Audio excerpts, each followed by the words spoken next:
Hello, ladies and gentlemen, and welcome to Veterans Memorial Park for Game 1 of this doubleheader between the Boonville Lumberjacks and the Mohawk Valley DiamondDawgs in PGCBL East Division action. I'm your host, Scott Kinville, and we have got a continuation here in Game 1. It's not your normal doubleheader. So we're playing Game 1 tonight because June 16th, these two teams met right here in this very ballpark, and the game got rained out after an inning and a half. The Lumberjacks were leading 2-0 at that point, so this game is going to start in the bottom of the second inning with the Lumberjacks leading 2-0. So far this season, the season series is being led by the Dogs. They lead 2-1. They split a doubleheader up in Boonville, and of course they won a previous game right here at Veterans Memorial Park. So pitching for Boonville is left-hander Riley Cahill. I don't have much statistical information. I was trying to get that for you earlier, and it just doesn't want to seem to pop up here. So as I get that, I will let you know. And as we were talking on last night's broadcast, how hot and steamy it was, well, guess what? That weather didn't go anywhere. It's stuck with us. But we got a nice little breeze blowing in from right field to left field. It's sunny. It's not raining. So you know what? That means it's a beautiful day for baseball. As Cahill finishes up his warm-ups here, I just want to remind you that for all things Mohawk Valley DiamondDawgs, you can go to mvdiamonddogs.com. You'll find all kinds of information there, schedules, rosters, anything you want to know about the Dogs. And for the best and most complete Dogs coverage, go to thedailypost.digital.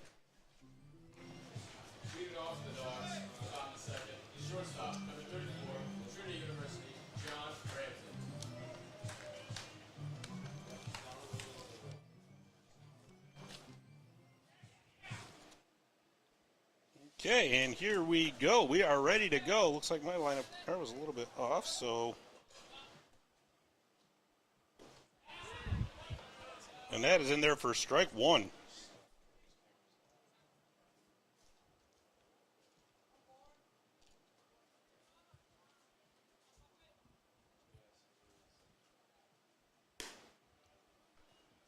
And that's outside for ball one.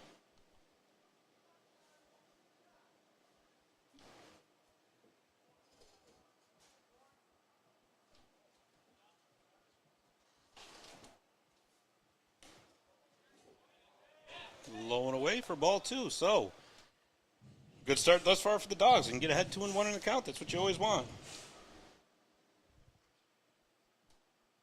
John Ramsey waits the pitch.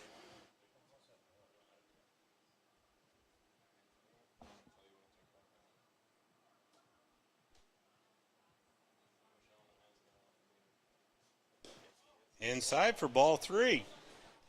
So Ramsey works to a 3-1 count here. Start off this bottom of the second inning, even though the game has actually just started if you're just arriving at the ballpark today.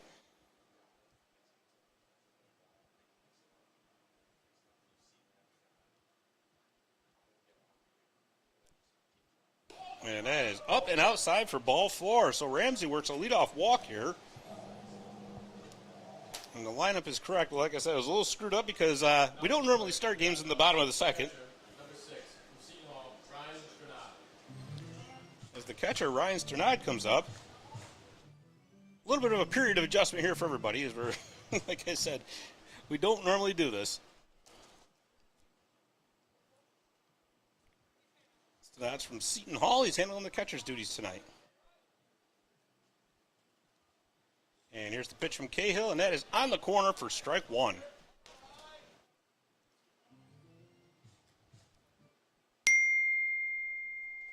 As Ramsey takes a short lead off first base, lefty Cahill looks over him, delivers to the plate, and that is low and inside for ball one.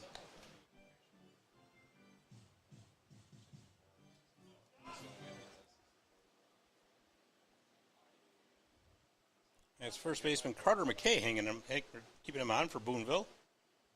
And here's the pitch from Cahill. And he misses inside, ball two. So Cahill, second straight batter he's gotten behind in the count.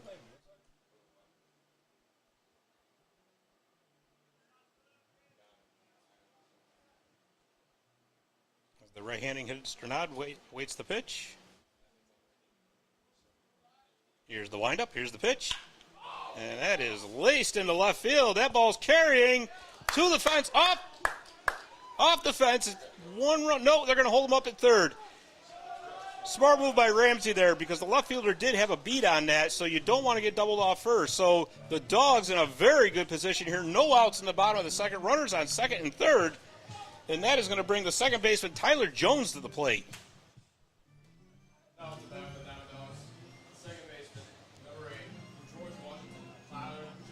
So it was left fielder Alex Rodriguez out there. But, yeah, that ball just kind of kept carrying, and it was after a point in time, you got to decide when you're going to be playing it off the fence. And that is lifted up behind us and out of play. It bounced off something. I hope it wasn't somebody's car. It bounced right there, right out the window.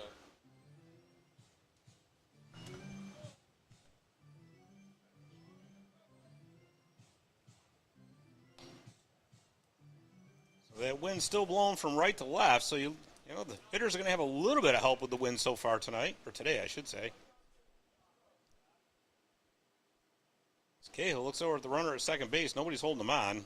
Here's the windup. Here's the pitch. And that is laced into left field for a base hit. 1 run's going to score. They're waving him home. Rodriguez bobbles it out there. 2-run score. We have got a tie ball game early. Tyler Jones with a 2 RBI single to tie this ball game up at 2. So the Dawgs faithful very happy about that. And that is going to bring the top of the order up in the form of John Calabrese, the center fielder. And I will tell you, watching these Dawgs this season, Calabrese has been a spark plug for them. So now you got Jones on first base. Here's the pitch, and that is laced into right field. Looks like they're going to hold Jones up at second base. Smart move, is that really made it really shallow right field. So had they tried to get a little aggressive on the base paths, I got a feeling that would not have worked out very well, as the right fielder Chase Triplotti came charging in. Left fielder, number 24, Warner University, Ethan Hughes. And that is going to bring up Ethan Hughes. Ethan Hughes playing left field here, nicknamed the Gator. Well, the Gators got runners on first and second with no outs, and he's looking to take a bite out of Cahill's ERA. And that is in there for strike 1.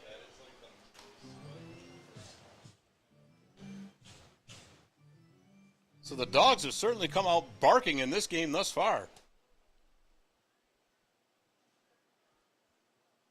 As Cahill looks in, Hughes awaits the pitch. Here's the windup. Oh, Hughes squaring around to bunt.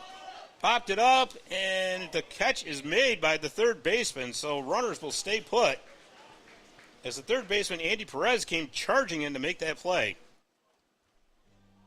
So now with 1 out, that is going to bring up the third baseman, Joey Calabretti. And as I've mentioned before, Joey is the Swiss Army knife of the Mohawk Valley DiamondDawgs. You could also say he's the Shohei Ohtani, really. He pitches, he hits home runs, he fields, he does everything.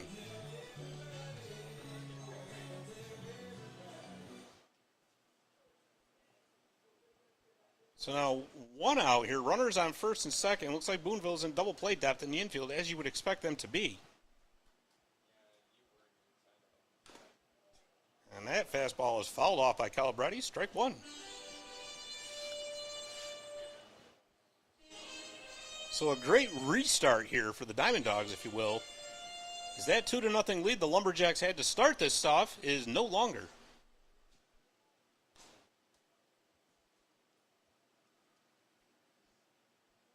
And don't forget, if you're in the area watching this live stream, it's not too late. You can get down here for game 2, which is going to start 30 minutes after this game is all over with.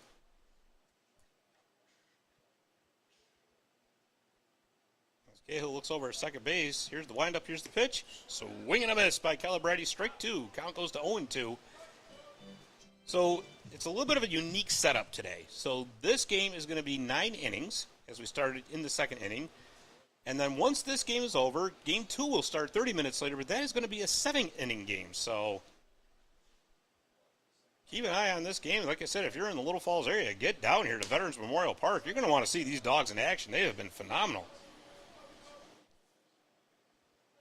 Matter of fact, they come into this game 9-6. They're in 4th place in the East Division for the PGCBL. The Lumberjacks are 8-5, but they're in 2nd place. That tells you how tight this division is. Amsterdam, of course, leading the way at 13-5, but the rest of it is really becoming a bottleneck. And Boonville, by virtue of winning percentage, is actually ahead of the Dawgs. That's a swing and a miss for strike 3, so that's going to make 2 outs. As Cahill gets a much-needed strikeout there. And that's going to bring up first baseman Brandon Houck.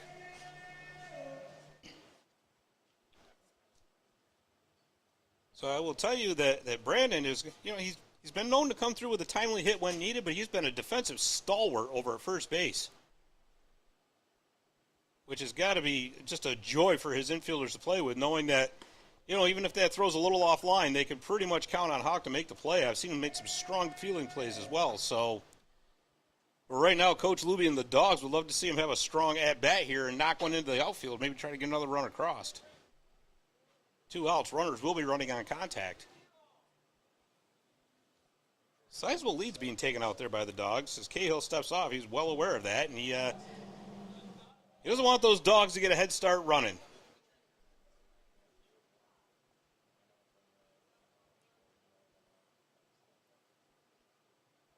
As Cahill delivers, and that is inside. So the count runs to 2-0 here. Bottom of the 2nd inning. Dawgs have tied it up at 2. They got 3 hits. And with Houck at the plate with 2 outs, he's got a 2-0 count to work with.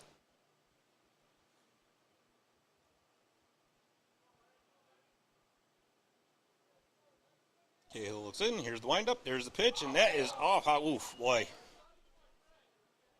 He was hit by a pitch to load up the bases. I don't care. These guys make it look like, that didn't hurt. Boy, that stings. I don't care who you are.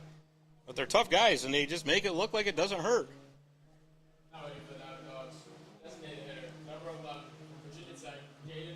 And now this is going to bring up Caden Hart, the designated hitter tonight. Or today, I should say, once again. I'm still getting used to that. But anyways, Caden's been strong for the Dawgs here. And he has got a wonderful opportunity here with bases loaded. And that's right back through the middle. First pitch swinging into center field. 1 run will score. Bruce rounding third, and he is in for another run. So the Dawgs with a strong start here, coming out barking loud and biting a lot, as they have scored 4 runs so far here in the bottom of the 2nd inning to take a 4-2 lead. And like I said, Caden Hart, has been strong for the DiamondDawgs since coming here from Virginia Tech. They used to call Brett the Hitman Hart. Well, after seeing that, I think Caden's going to be the hitman here for the Dawgs. And that is going to bring up Ian Oschlager with 2 outs, runners on first and second. And that pitch is in there for strike 1. Oschlager is the right fielder for this game. And Coach Luby and the Dawgs could not ask for a better restart to this game. And that pitch is outside for ball 1.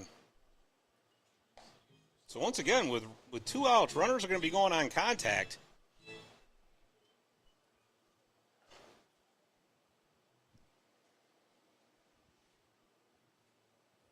As Cahill looks in, checks back to second base. Again, sizable lead's being taken over here by the Dawgs. There's the pitch. Cut down foul down the third baseline. Just on the wrong side of the bag if you're Ian Oschlager.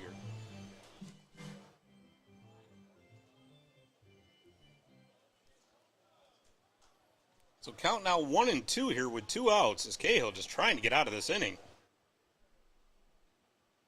And that is inside for ball 2. So I get to say it for the first time in this game. Deuces wild on the scoreboard. 2 balls, 2 strikes, 2 outs. As the Dawgs looking to add to their lead. Oschlager known as O around here. And he laces that one into left field. That is foul. So we'll do it all over again. So Ian definitely looking to pull the ball down that line. He likes what he sees. Just got to get it on the other side of the bag.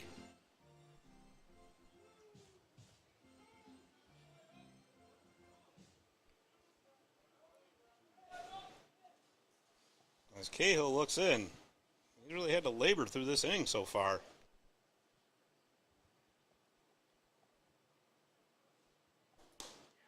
Lots of movement on that pitch, but he just missed outside, so the count runs full.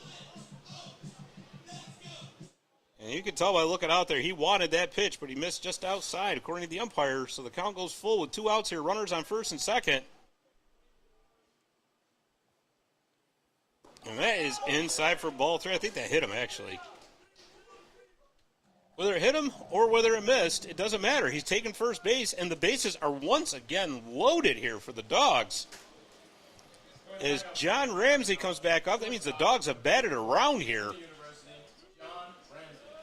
And what a start for the DiamondDawgs.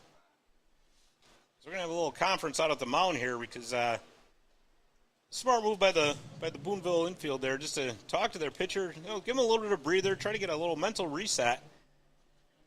Because the Dawgs have now sent all 9 batters to the plate here at the bottom of the second inning. And it's not over yet. That wind seems to have shifted, blowing out straightaway center field now.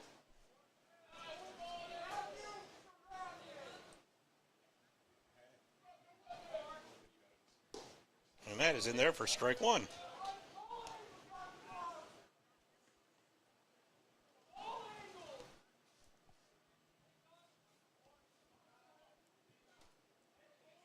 Cahill looks in.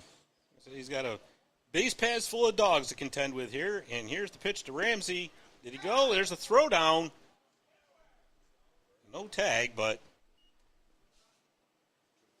I think that was really the Boonville defense just saying, hey, we know what's going on here. We know you're going to be running, so we're going to make sure you don't get as much of a lead as possible. The count goes 0-2 as he did go.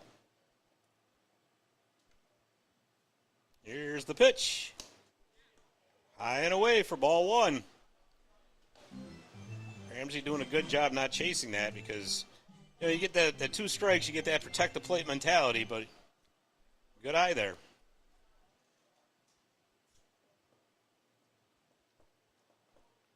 A 1-2, here it is.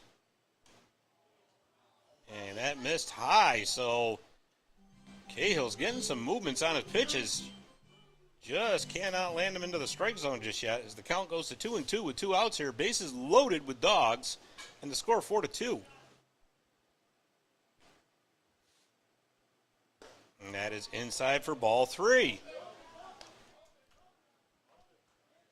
So the count is full. Nowhere to put Ramsey, so Cahill's going to have to throw strikes here.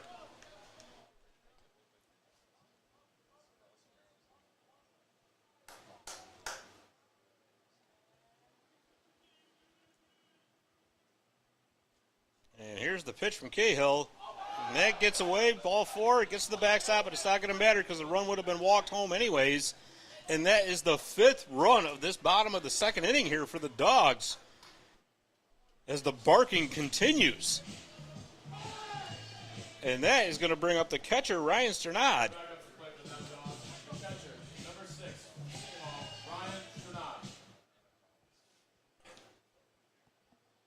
Ryan Sternad playing his college ball for the Seton Hall Pirates, and so far in this bottom of the second inning, the Dawgs have found a treasure trove of runs. If they've put 5 across so far. And here's the pitch from Cahill, and that jammed him up. Quick fly out to the shortstop, and the inning ends. But like I said, not before the Dawgs put a 5 spot across the plate. And we will go to the top of the 3rd inning with the Mohawk Valley DiamondDawgs leading the Boonville Lumberjacks 5-2. We'll be right back. Visit the Daily Post and stay connected with the latest news, information, and events in the Mohawk Valley. Our mission is to generate interest in the area and connect residents in a more meaningful way by facilitating deeper conversations about how these stories will shape the future of the Mohawk Valley. Join thousands of weekly visitors who stay up to date with feature stories, interviews, videos, our event calendar, and print publication, the Mohawk Valley Express. It's about timely local news for the community, keeping citizens informed about important issues, telling about the people who live and work here, and giving locally owned businesses the opportunity to reach a very targeted audience of locals and tourists alike. It's a whole new form of media-rich content developed specifically for today's mobile lifestyle and listeners. You can download our iOS app in the iTunes Store, listen to our podcast, or sign up for our weekly email newsletter. Stop by today at thedailypost.digital. You'll be glad you did.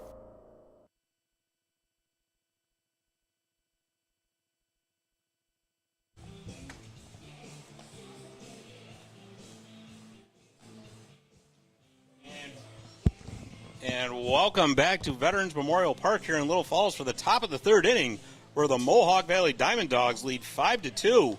As I mentioned earlier, this is a restart of a game that was suspended on June 16th due to rain in the middle of the second inning.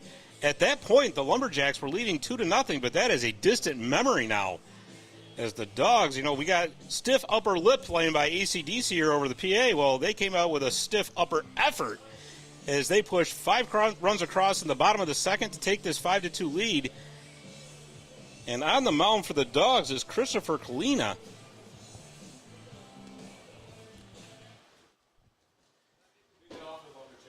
As we got some last-minute words of encouragement here.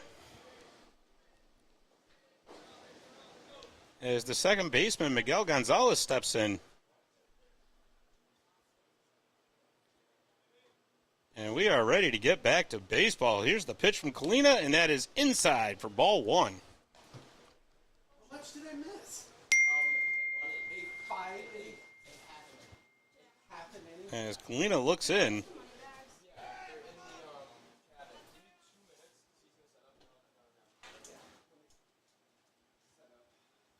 Going through the signs here with his catcher, Stenad. And that is low and away for ball two.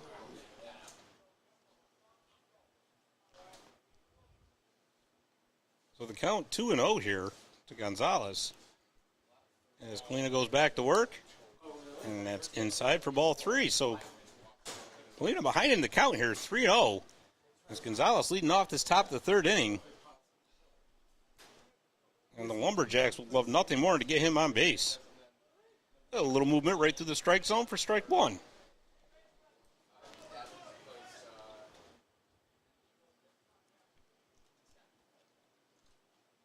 And here's the windup from Kalina.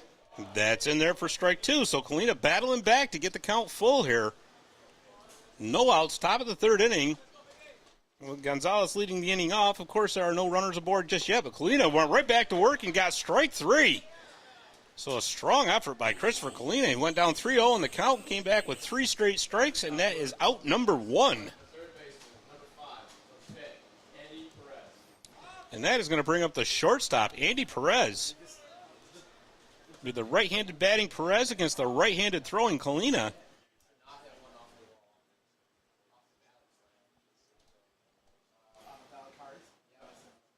And here's the pitch from Kalina, and that's in there for strike one. So he's really settled in quickly and started throwing strikes. And he went right back to work, too. He's not screwing around. That's in the dirt for ball one.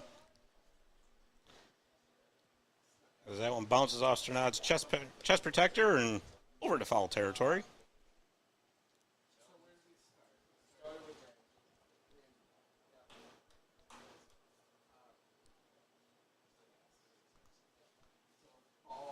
As Kalina gathering his thoughts together, gets up on the pitcher's mound, looks in, gets his signal.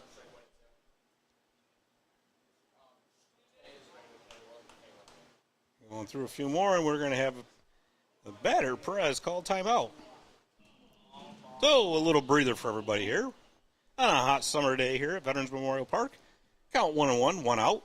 And there's the pitch, and that is on the corner for strike two.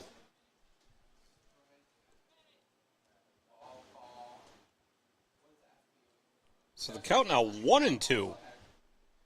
As Kalina right back on the rubber, looking in, going through a few signals. Now he's got the pitch he wants. And a swing and a miss for strike three. So on a hot summer day, Kalina has been like a hot knife through butter so far. 2 straight strikeouts. So 2 outs here in the top of the third for Boonville. And that brings up Angel Santiago, the shortstop.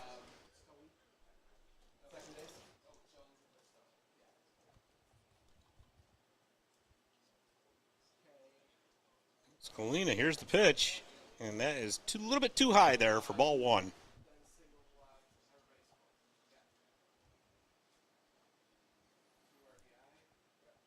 Ooh. Yeah, that did not feel good. Even though it looked like he got his elbow pad, but still, that never feels good. So Santiago hit by a pitch. He's going to take first base, and that, speaking of first base, that's going to bring up first baseman Carter McKay. It's like Carter McKay, left-handed hitting Carter McKay against the right-handed throwing Christopher Kalia.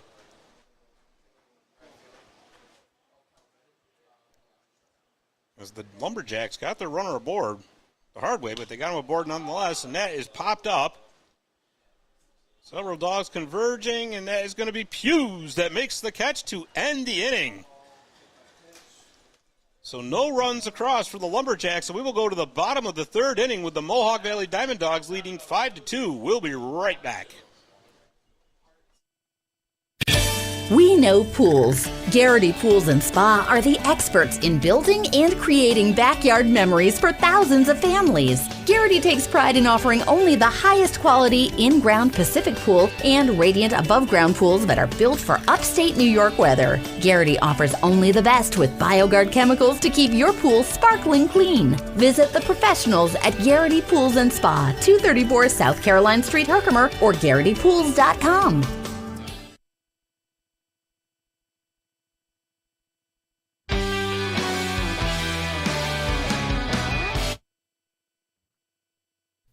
Hey fans, tell the world you are here at Veterans Memorial Park watching your Mohawk Valley DiamondDawgs. Share your experiences, connect with other fans, and gain behind-the-scenes access to your favorite team. For more information, visit mvdiamonddogs.com or like us on Facebook or follow us on Instagram and Twitter. And we're back, and as I had mentioned earlier about the mvdiamonddogs.com website, that was Dave Stitch Warner doing a commercial for it. So, like I said, if you got a few minutes, you want to know some more about your Diamond Dogs, that's the site you want to go to. So it looks like we got a new pitcher for Boonville. I just got to figure out who it is. Who's pitching?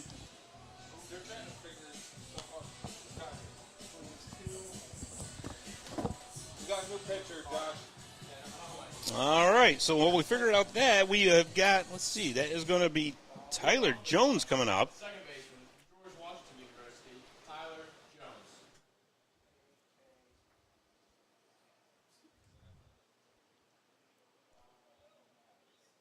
So Boonville starter Riley Cahill pulled after the bottom of the second inning there. And a big swing and a miss from Tyler Jones, strike 1.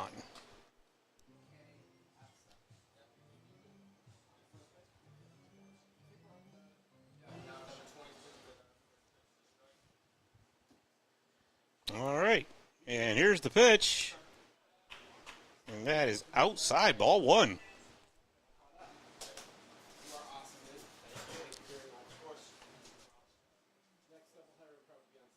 So the 1-1 count here. That's stroked into left field. Is that going to stay fair? It is. That's a fair ball. Jones rounds first. He's going to head for second. And he is in with a leadoff double for the Dogs. So how do you like that? Double dogs, if you will. Batting for your Dogs, the center fielder, number 3 from Bucknell University, John Calabrese. And now the top of the order in the form of John Calabrese, the center fielder up. You got it. Mark Wood. Mark Wood? Mark Wood. All right, so pitching for Boonville is Mark Wood. Mark Wood. Mark. It's his last name. Mark Wood. Just one. W. Okay, so Mark Wood is his last name. We haven't quite figured out the first name just yet, but we will. We'll get there. All right, there's one strike to Calabrese.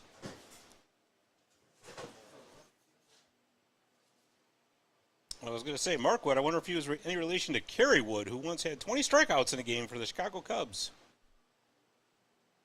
A bit of useless trivia there for you. That's fouled off as the count goes to 0-2.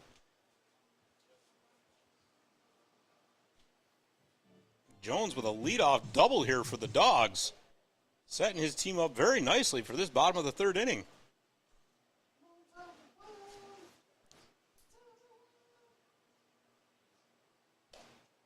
And that one floats over into the other batter's box and outside, so the count goes to 1-2. Will Markwood. Will? Will Markwood. All right, so it's Will Markwood who's pitching for Boonville.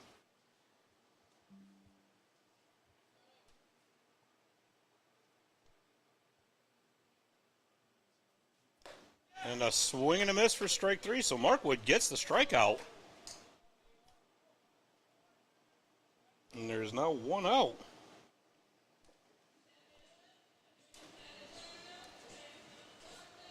And we're going to have a little bit of a little conference at the mound just to make sure everybody's, like I said, on the same page. It's always a good idea. Number 24. From Water University, Ethan Hughes. But in the meantime, that is going to bring up Ethan Hughes, the Gator who had a big hit last inning. It was all part of that big 5-run explosion there in the bottom of the second inning. The Dawgs looking to do some further damage here in the bottom of the third. First pitch swinging, foul ball.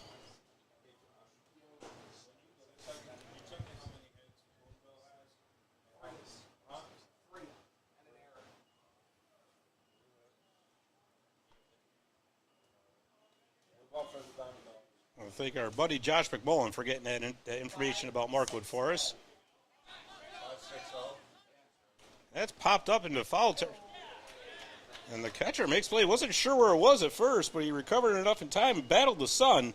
That was Connor Tapati. The third baseman, number 13 from Seton Hall, Joey Calabrese. So that was Hughes that was retired. So now after that leadoff double by Jones, there's 2 outs here with Joey Calabrese coming up. So it's now up to Calabrese to keep the train rolling here for the Dawgs, as they lead 5-2 here in the bottom of the third inning. And that one's outside for ball one.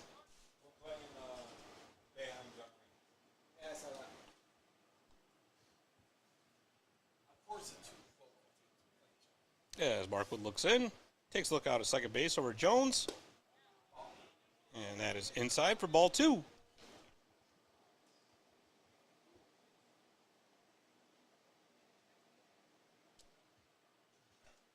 So a 2-0 count here as Calabrese facing Markwood.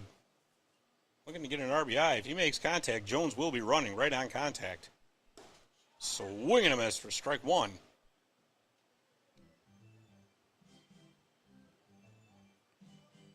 As Jones down there doing a little dancing.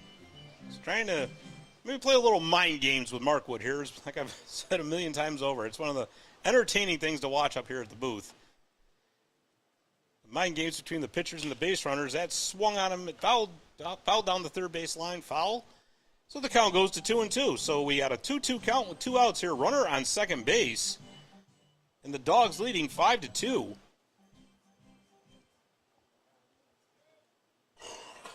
Calabrese looking to bring Jones home. That one's laced down the line, but foul. It's a game of inches, and he was off by about 10 to 12 of them right there. Just had to get her to the other side of the line.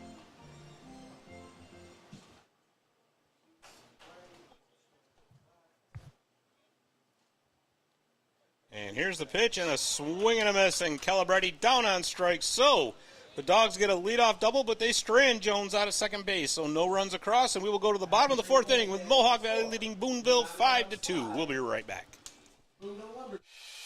At GPO, we understand every member's journey is unique. That's why our employees take the time to listen, understand, and deliver personalized solutions that fit your life. From budgeting to borrowing, We're with you every step of the way. Your journey, our commitment. GPO Federal Credit Union, committed to excellence.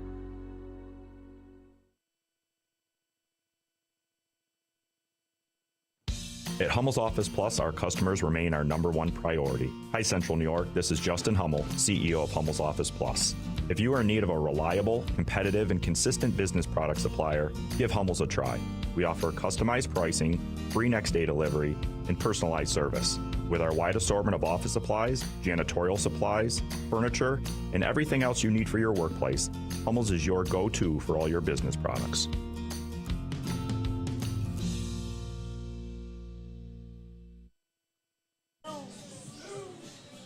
And we're back for the top of the 4th inning here at Veterans Memorial Park with the Mohawk Valley DiamondDawgs 5, the Boonville Lumberjacks 2, and this continuation of a rainout from June 16th. As I'd mentioned earlier, we came into this game starting in the bottom of the 2nd inning with Boonville leading 2-0, but the Dogs roared out of the gates, putting 5 across in the bottom of the 2nd, leading to this 5-2 score we have here in the top of the 4th. Looking at the line out on the scoreboard right there, Boonville has 2 runs on 3 hits, and they have 1 error. Well, the Dogs have 5 runs on 6 hits, and they have not committed an error thus far. Leading off the top of the 4th for the Lumberjacks, the designated hitter number 34 from Mount Olive University, Jeremiah McLemore. And the designated hitter for Boonville, Jeremiah McLemore, digs in. So it'll be the right-handed hitting McLemore against the right-handed throwing Christopher Kalina.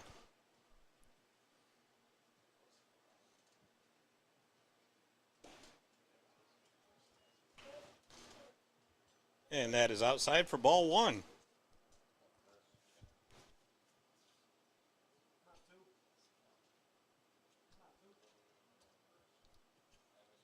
Here's the windup. Here's the pitch. And that is fouled back directly over us. First strike 1. So Kalina started last inning with 2 straight strikeouts. And he hit a batter, and then he got himself right back out of the inning.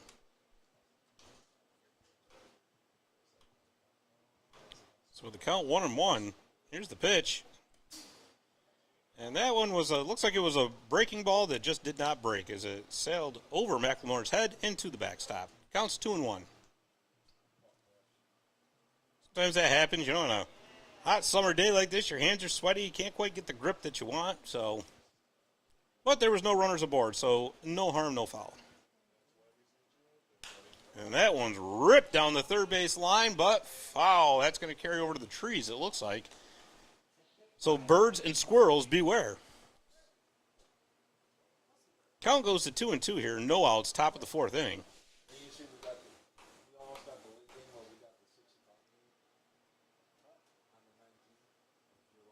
No runners aboard here with Boonville trailing by 3 runs. There's the windup. There's the pitch. That's off the end of the bat, lifted into right center. So that's going to be Calabrese on the play, and he has hauled it in for out number 1.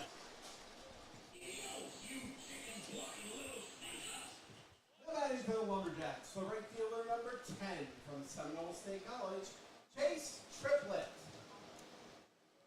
And looks like Jace Triplett is up, the right fielder for the Boonville Lumberjacks. Correction is number 21 from Seminole State College, Elijah Hurt. And our apologies on that. That was on our lineup too. So it's Elijah Hurt. We do apologize. Sometimes,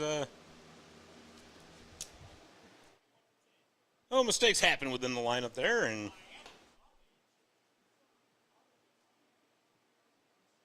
all right, so 1 out here, no runners aboard for Boonville.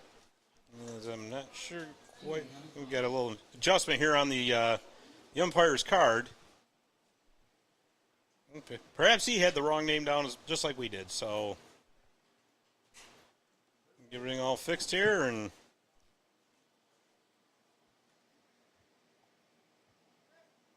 okay, we're ready to go. As Kalina looks in, and he steps off the rubber.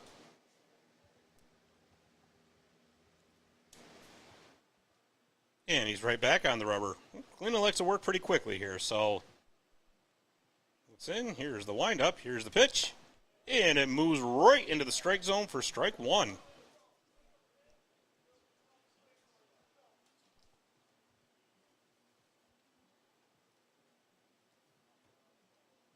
Such an interesting aspect of being able to watch it from the press box, the movement on that ball.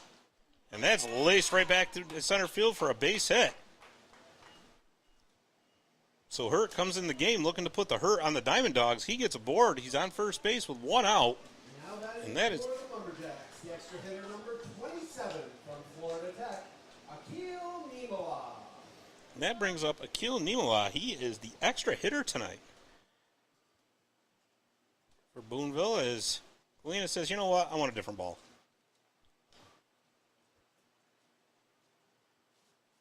So there you go. One out now. Runner aboard on first in the form of Hurt. With Nimola at the plate.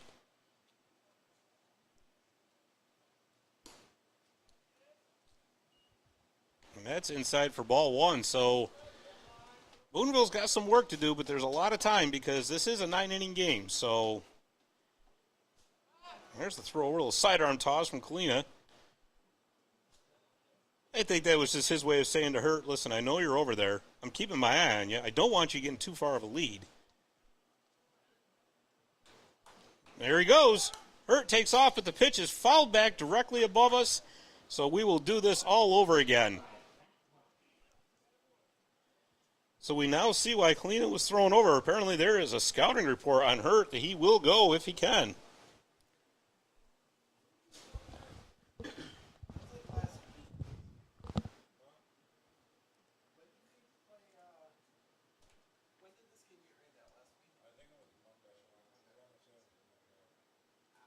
It was a June 16th rain out here at Veterans Memorial Park.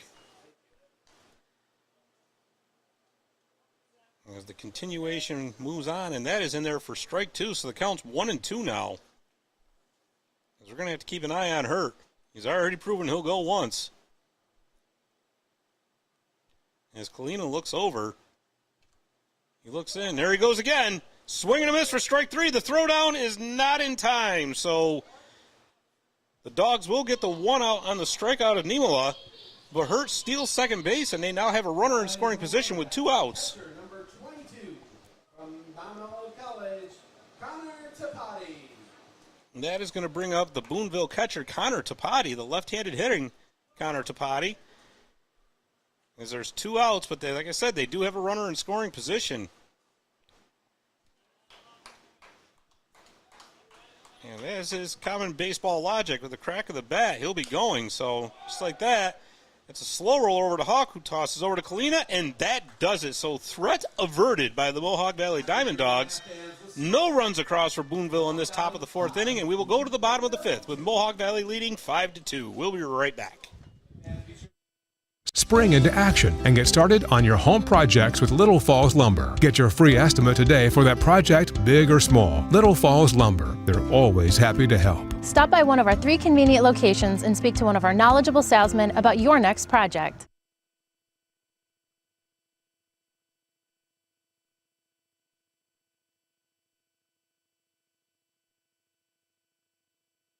Wake up and smell the sizzle at your local Burger King. Burger King is open for breakfast 7 days a week. Your mornings deserve the royal treatment. So dive in to try our delicious breakfast sandwiches, savor our savory hash browns, and wash it all down with a hot or iced coffee. Whether it's Monday or Sunday, we've got your breakfast cravings covered. Swing by BK today to have it your way. You rule at participating U.S. restaurants during breakfast hours. Okay, we are back for the bottom of the fourth inning. You know, we just had a Burger King commercial. With it being 5:45, that's a really good time to have it because it's right around dinner time. If you can't make it to Burger King, which the closest one is up here in Herkimer,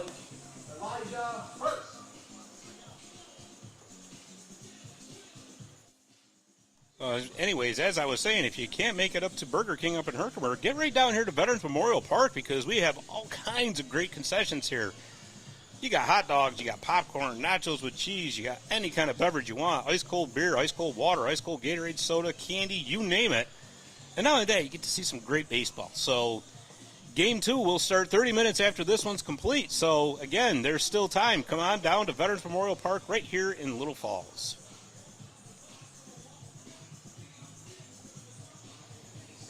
So it looks like Markwood's still on the mound for Boonville as he got through that bottom of the third inning unscathed. And that is going to bring up Brandon Houck, the first baseman for the Dawgs.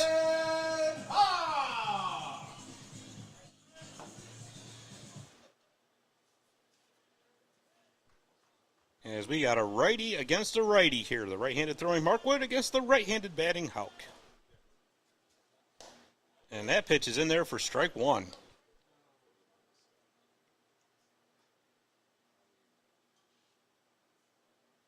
As Markwood looks in, shakes off 1, 2, 3, 4 signs, 5. Now he got what he wanted. And here's the pitch, outside for ball 1.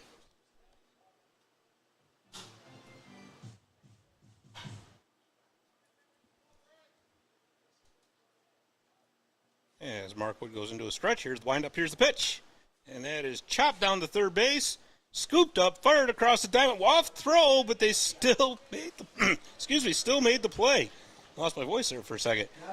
As Perez fires across the diamond to McKay, high throw, but McKay made the play, made the catch, and came down on the bag before the runner could get across. So, that is going to bring up the designated hitter, Caden Hart.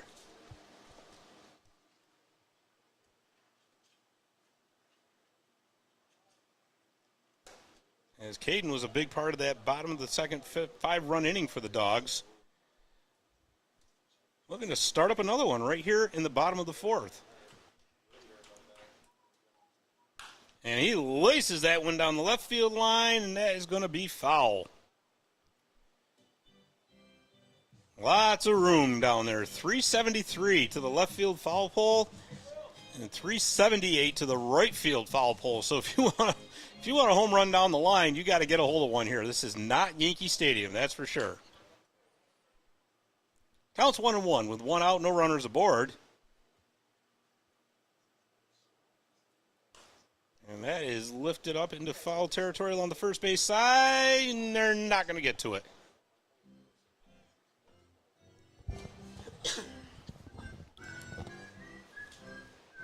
So Hart lives to bat another pitch here as the count goes to 1-2. Like I said, 1 out here, bottom of the 4th inning. Dawgs leading by 3. As Markwood looks in, goes into his stretch. Here's the pitch.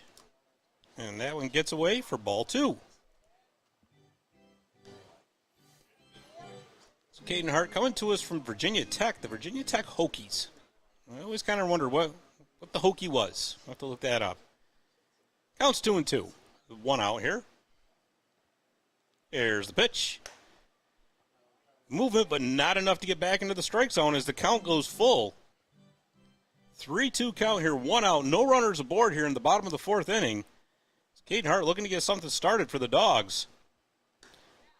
And that one misses outside. He draws a walk, so he is on base once again. And that is going to bring up the right fielder for the Dawgs, Ian Oschlager. Number 14 from RBI, Ian Oschlager. So here you go, runner on first base now for the Dawgs with 1 out, bottom of the 4th inning. As Oschlager steps in, he's right on top of that plate. Most batters are, but it's just kind of noticeable with this one that Ian wants his fair shot at all parts of that plate for sure. That's what a good hitter does. Counts 1-0.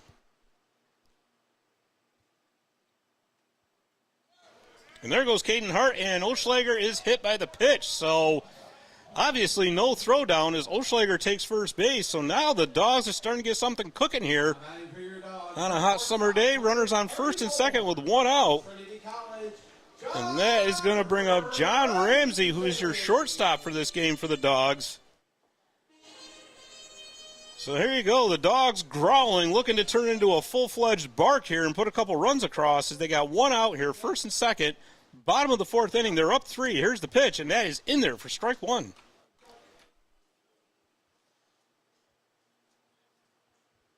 That would be great if we can get some growling sound effects.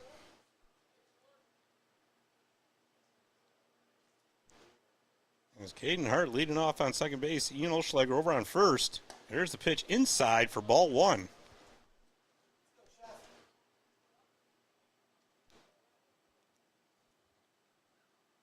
As Ramsey here in a really good spot. Chance to get an RBI, hopefully 2 for him. And here's the pitch. And that is fouled away off the check swing. The count goes to 1-2.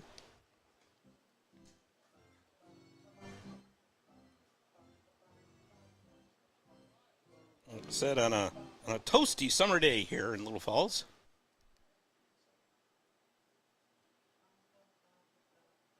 As Barkwood looks at second base, here's the pitch. And he just missed inside, so the count goes to 2-2.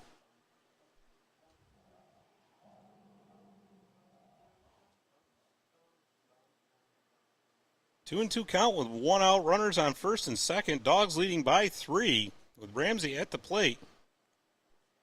And that is outside for ball 3. So now the count goes full. 3-2-1 out there on the scoreboard. Remember that old show, 3-2-1 Contact. For all you kids out there who grew up in the 80s. Even the 70s, really. 3-2 count. Here's the pitch to Ramsey. And that is in the dirt for ball 4. So the bases are now loaded full of Dawgs.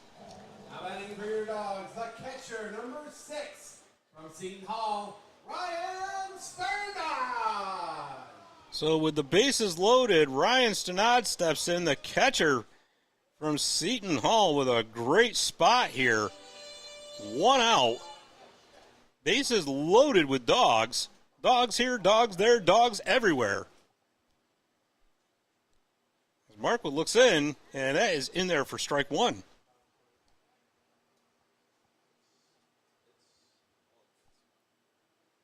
As the wind's starting to pick up a little bit, it keeps shifting from straightaway center to right to left field. So if you can get one up in the air, you might get a little bit of help. Even though the air is rather heavy, it's rather humid tonight. And that is popped out to the first baseman. So 2 outs here, bases loaded. Now batting for your Dogs, the second baseman, number 8 from George Washington. And that is going to bring up Tyler Jones, tonight's second baseman.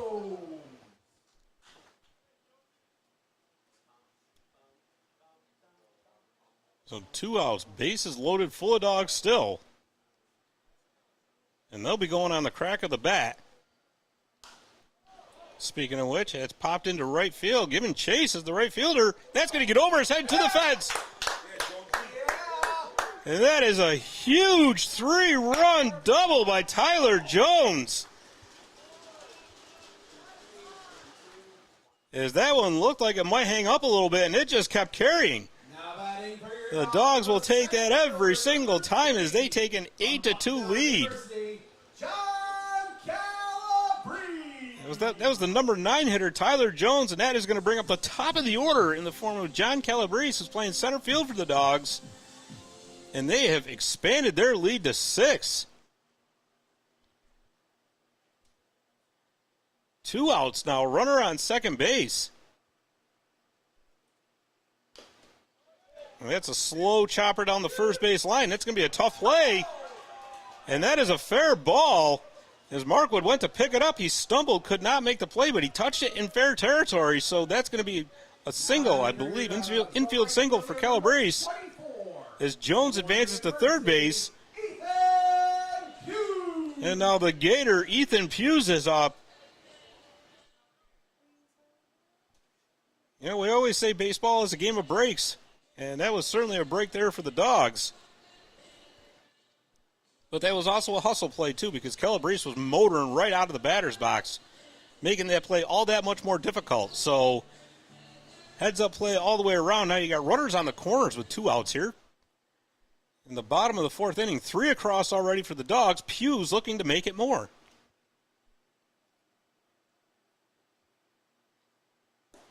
And that is on the corner for strike 1.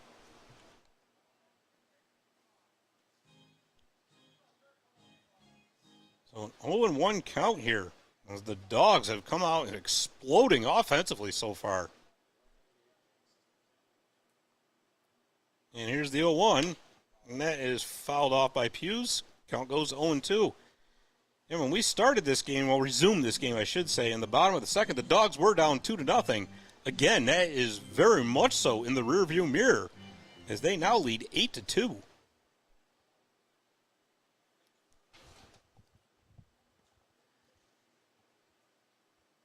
And here's the pitch, and that is fouled off.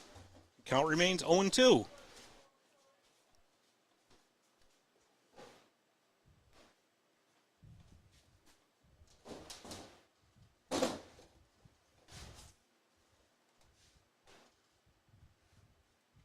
All right, runners on the corners here. It's Markwood now just looking to get out of this inning. That is outside for ball one.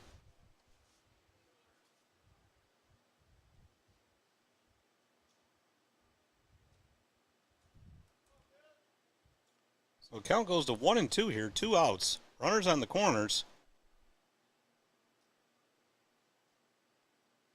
And a swing and a miss for strike 3. But the damage is done as the Dogs put across 3 runs on a Tyler Jones double. And we will go to the top of the 5th inning with the Mohawk Valley DiamondDawgs leading the Boonville Lumberjacks 8-2. We'll be right back. At NBT Bank, we know that this day starts with this one. This day starts with this one. Because no matter how unforgettable the extraordinary days are, there's a lot of every day that leads up to them. You can count on NBT Bank to help you get started. NBT Bank, it starts here.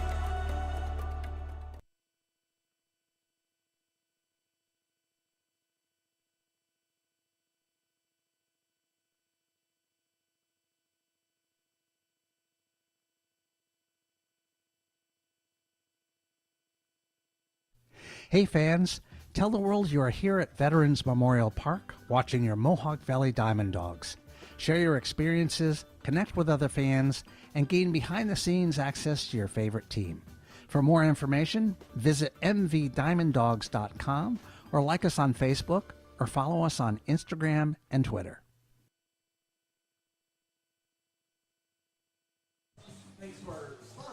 And we're back for the top of the 5th inning as the Dogs are rolling here. They are up 8-2 as they look to take game 1 of this doubleheader. Christopher Colleen is still on the mound, and why not? He's rolling right now.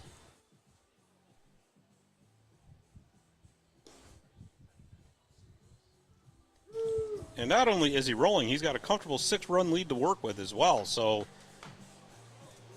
the offense and his teammates are really showing up here to help push those Dogs to the hope for them, hopefully a victory.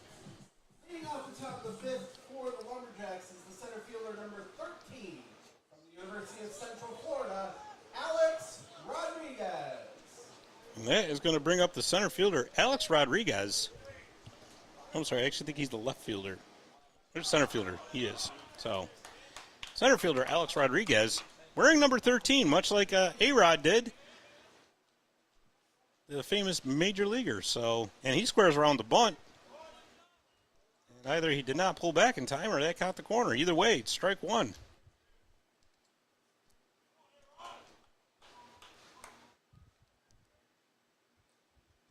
And that is fouled off, and Kalina quickly up in the count, 0-2.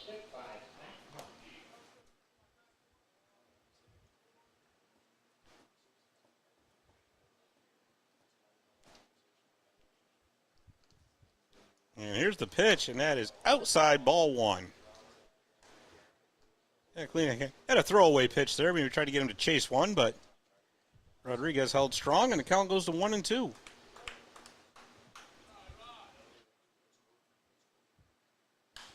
And that is lifted into left field. And there is Hughes for the putout. So, 1 up, 1 down here for Boonville in the top of the 5th inning. The Lumberjacks, the left fielder number 25 from Indiana State, Jorge Cartagena. as the left fielder Jorge Cartagena Devon. I don't know if that's the slash there is an add-on or not, but anyways, Jorge's the left fielder here for Boonville today.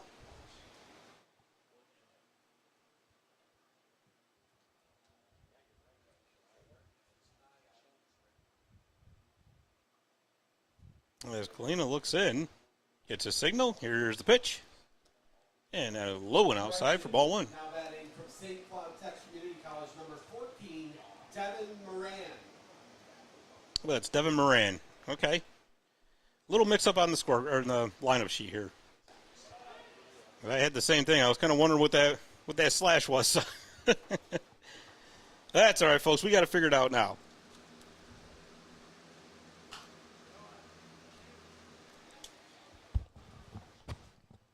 As the count goes to 1-2 here, 1 out, no Lumberjacks aboard.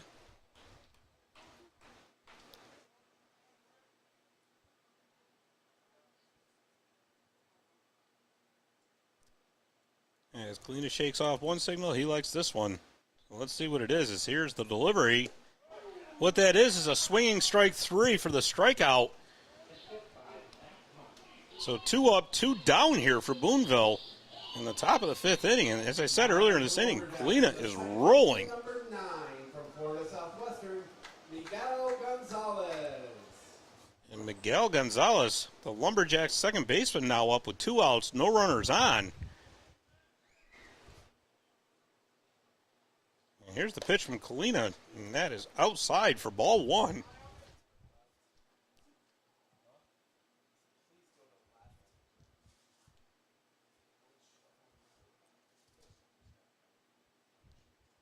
And there's a swing and a miss for strike 1.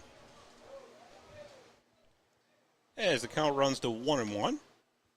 2 outs here in the top of the 5th inning. No runners aboard for Boonville, which is something they really need right now, being down 6.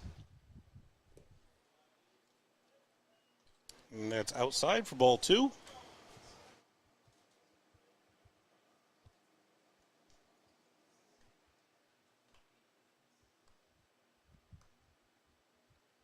And as Kalina looks like he just adjusting his grip there on the ball. With the 2-1 count, 2 outs. Here's the pitch. And that is over to the third baseman. Fires across the diamond to Hawk, and that will do it. As Joey Calabretti throws him out. 3 up, 3 down. So we go to the bottom of the 5th inning with the Mohawk Valley DiamondDawgs leading 8-2. We will be right back. If you're looking for some shopping and dining, head on over to Canal Place, where you will find quaint shops, galleries, restaurants, and inns situated in the old mill buildings and storefronts along the waterfront of Canal Place. They've become known as the happening place for the arts in the Mohawk Valley. Not so long ago, many of these buildings were working mills serving the garment industry. Even today, after conversion to serve as retail space, many of these rugged but lovely structures speak to our great regional manufacturing heritage. If you're looking for fine arts, entertainment, or antiques, you simply must pay a visit to Canal Place.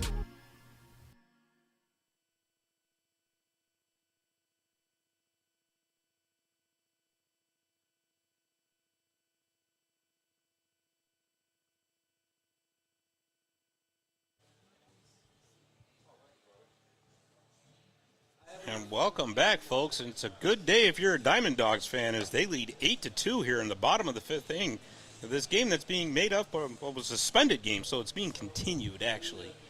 As I've stated a couple times earlier in the broadcast, this game started today in the bottom of the 2nd inning, because that's where it was when it was rained out, with the Lumberjacks leading 2-0. That, of course, no longer, as the Dogs have put 8 runs up since the start of this game, 5 in the bottom of the 2nd, 3 in the bottom of the 4th. And the offense is about, well, it's as hot as it is out here as far as weather-wise goes. So Coach Luby and the boys looking to keep it going here. As Joey Calabretti, who made the last out in last inning, will now step into the plate, or step into the batter's box, as he looks to get the DiamondDawgs going once again. From Seton Hall, Joey Calabretti.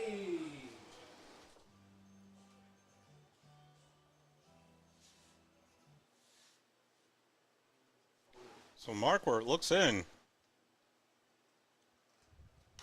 And that is fouled off, strike one. He's got to have some pressure on right now, Markwart does too, because he's got to know that really his team can't afford to give up any more runs, as they got to start getting some offense going to get back in this game.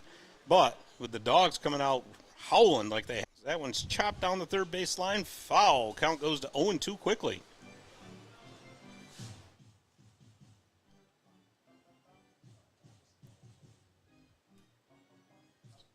So with Calabrese leading off, of course, there's nobody on base. But no outs here in the bottom of the fifth inning.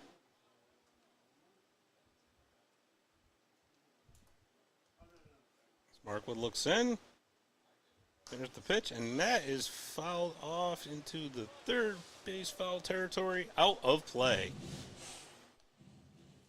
So we will do it all over again.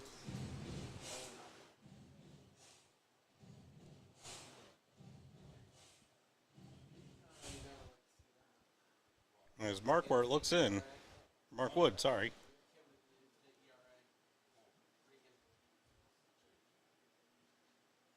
And here's the pitch. And that's in the dirt. They're going to look down, and they said he went. Calabrese not agreeing with that call whatsoever, but the first base umpire said, yeah, you went, and that is a punch-out strikeout.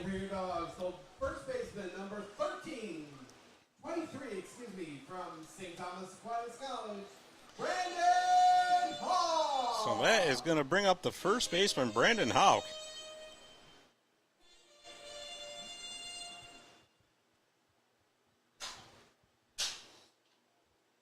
Again, that last play was close. Calabrese didn't agree, but the umpire says, well, I don't agree with you. And here's the pitch, and that's in there for strike one.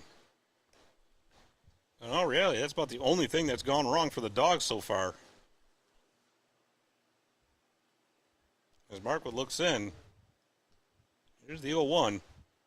And that's right back through the middle. Shortstop slides over, throws over, and puts him out for out number 2. That was Angel Santiago on the throw over. The designated hitter number 11 from Virginia Tech, Caden Hart. Here comes Caden Hart with 2 outs and no runners aboard.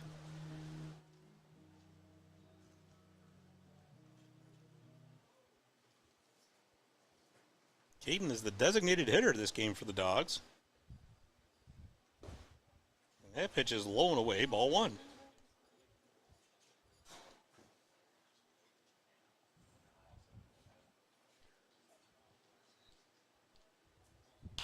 And that is ripped into left center field. Is that going to get to the gap? It is. Hart rounds first. He's heading for second base. And he is going to be in there with a stand-up double.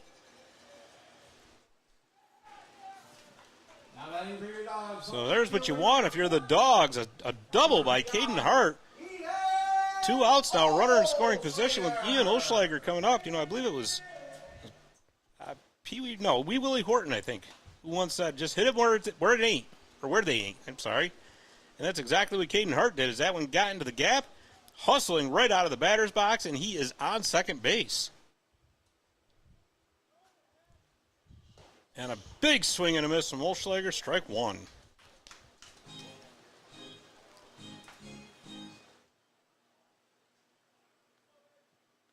So an 0-1 count now, 2 outs. Runner on second base. Nobody holding them on, which is what you would expect. You really don't want to throw down to second base if you got 2 outs. Just too much can go wrong on that kind of a play.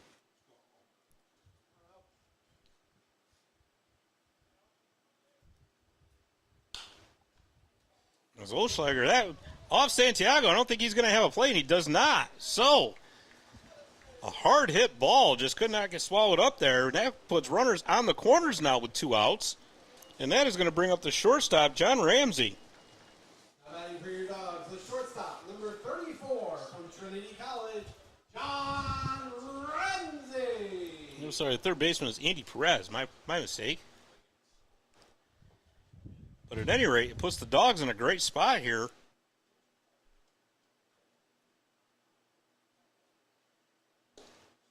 As that one's in there for strike 1. So it appeared that Markwood was going to cruise through this bottom of the 5th inning, but turbulence has hit as the runners have got Dogs have got runners on the corners with 2 outs.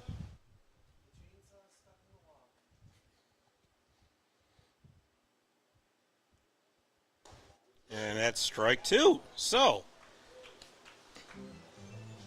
Markward settled down here for Ramsey, and he's throwing strikes. He's got an 0-2 count now.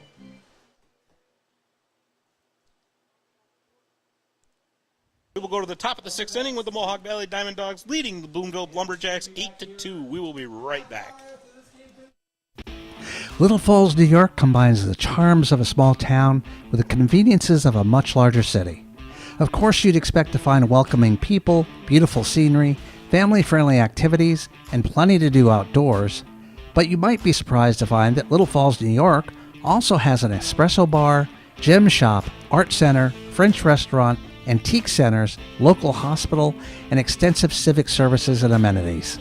Not to mention homes both beautiful and affordable, nestled in a dramatic natural setting amongst steep hills that descend to the Mohawk River and Erie Canal. Little Falls, New York. It's a great place to spend a few days or a lifetime.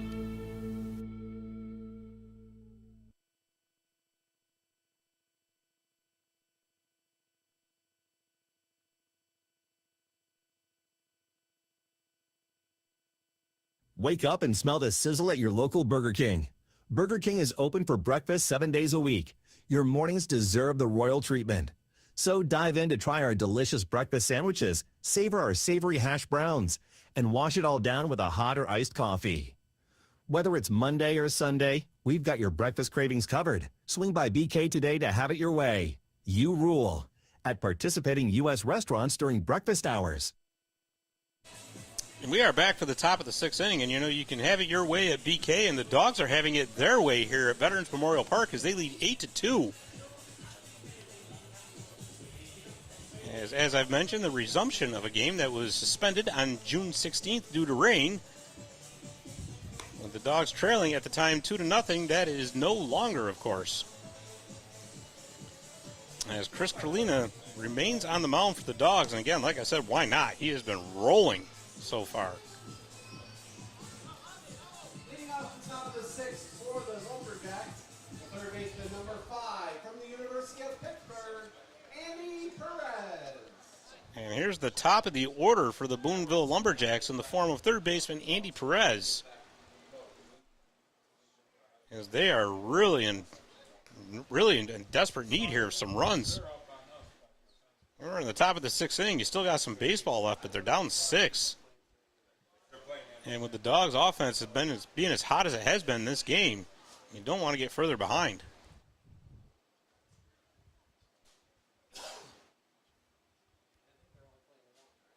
As Kalina looks in, here's the pitch. Check swing down to Hawk. Hawk's going to toss it over to Kalina, and that is going to be out number 1. So 1 pitch, 1 out. For the Lumberjacks, the shortstop, number 2 from Marshall University, Angel Santiago. He'll bring up Angel Santiago. Angel, sorry. He is the shortstop here for Boonville today.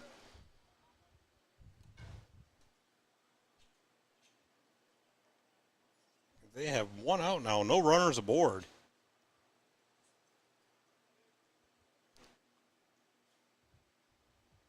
As Kalina looks in, it's a signal. Here's the windup, here's the pitch. And that's outside for ball 1.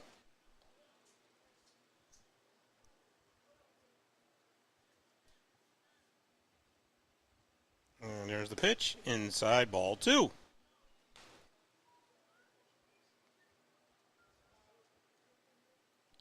We'll count 2-0 here with 1 out. Kalina working very quickly, puts that one on the corner for strike 1.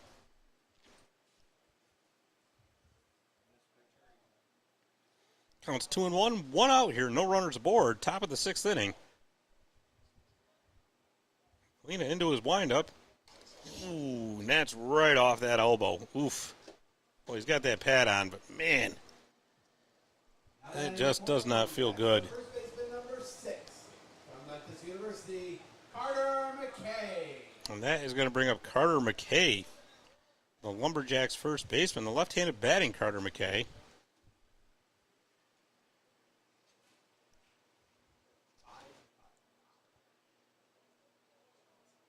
And you watch a play like that, and you understand now why batters wear elbow pads up to the plate, because, I mean, that hurts no matter where you get hit. But boy, on the elbow, God.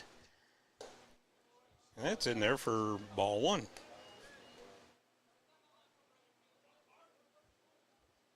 So Boonville got what they needed. They got a runner aboard here. As McKay batting third in the lineup. Waits the pitch from Kalina. There it is, and that's on the corner for strike one.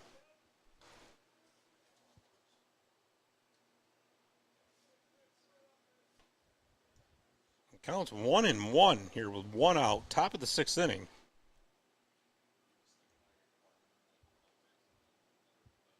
As Kalina takes a peek over his shoulder, over at first base, elects to go to the plate, and there's strike two.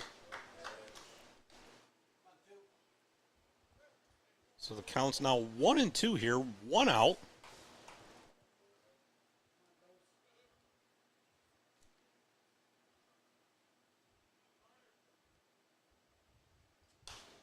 And that one is lifted up to the third base side. And there it is. The shortstop, John Ramsey, makes the play, out number two. And Santiago has to stay on first base. And that's going to bring up Jeremiah McLemore, the designated hitter.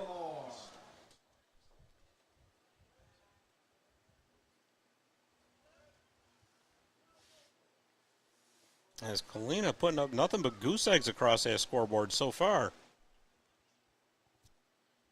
He's got two outs now with a runner on first base. He takes a look over. Brandon Houck holding him on. And Kalina comes to the plate. And it's in the dirt. Nice stop there by Sternad. All that territory behind home plate here at Veterans Memorial Park. That's a tough play. Once that gets past the catcher, gets too far, it's almost a guarantee that runner's taking the bag. Counts 1-0 here. And there's the pitch, and that is lifted over to the third base side. Calabretti is there to make the play, and that is it. So the goose egg collection continues for Christopher Calea as no runs across for Boonville in the top of the sixth inning. We go to the bottom of the sixth with Mohawk Valley leading 8-2. We'll be right back. Visit the Daily Post and stay connected with the latest news, information, and events in the Mohawk Valley. Our mission is to generate interest in the area and connect residents in a more meaningful way by facilitating deeper conversations about how these stories will shape the future of the Mohawk Valley. Join thousands of weekly visitors who stay up to date with feature stories, interviews, videos, our event calendar, and print publication, the Mohawk Valley Express. It's about timely local news for the community, keeping citizens informed about important issues, telling about the people who live and work here, and giving locally owned businesses the opportunity to reach a very targeted audience of locals and tourists alike. It's a whole new form of media-rich content developed specifically for today's mobile lifestyle and listeners. You can download our iOS app in the iTunes Store, listen to our podcast, or sign up for our weekly email newsletter. Stop by today at thedailypost.digital. You'll be glad you did. Hey fans, tell the world you are here at Veterans Memorial Park watching your Mohawk Valley DiamondDawgs. Share your experiences, connect with other fans, and gain behind-the-scenes access to your favorite team. For more information, visit mvdiamonddogs.com or like us on Facebook or follow us on Instagram and Twitter. And we are back for the bottom of the sixth inning as Mohawk Valley leads 8-2. And it looks like Will Markward is still in the game for the Boonville Lumberjacks on the mound, and why not? He's, outside of that three-run double given up to Tyler Jones, he hasn't been bad at all. As a matter of fact, I would say he's been pretty darn good outside of that. And the catcher, Ryan Sternad, in there now. Ryan plays his college ball at Seton Hall. And there's the pitch, and that is high and inside for ball one.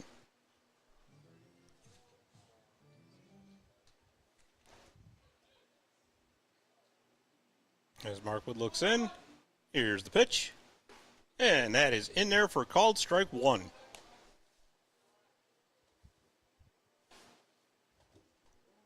So a 1-1 count here, bottom of the sixth inning. And that is in the dirt, ball two.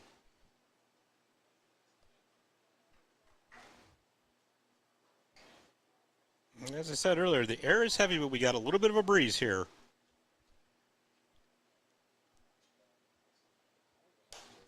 And that is popped up to the infield. Converting, that's going to be Andy Perez who makes the play. So, one up, one down for the Dogs. Number 8 from George Washington University, Tyler Jones. And there's the man I just mentioned a little while ago, Tyler Jones, with that big 3-run double in the fourth inning to make this an 8-2 game. And so far, he has got 5 RBIs on the day. So, Tyler Jones, you are working on MVP status here. And that one's lifted up into right field, shallow right. Almost a little bit of a collision, but not quite.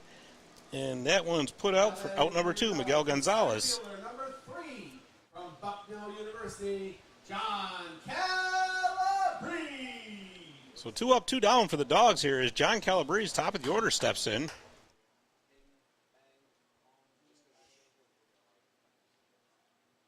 And that is in there for strike one.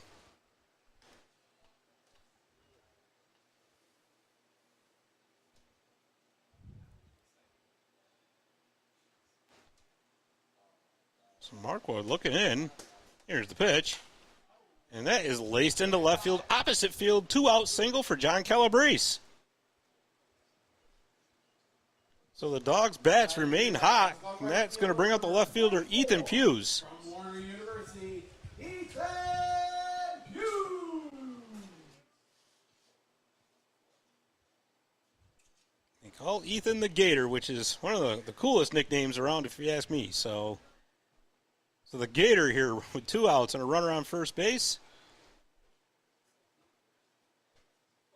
And there's a pitch that's popped up and off into foul territory. I think we got an 0-1 count.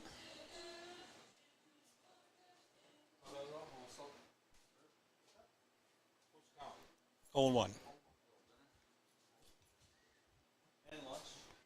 All right, so here's the pitch from Markwood, and that is down line. That's a fair ball. Calabrese rounding second.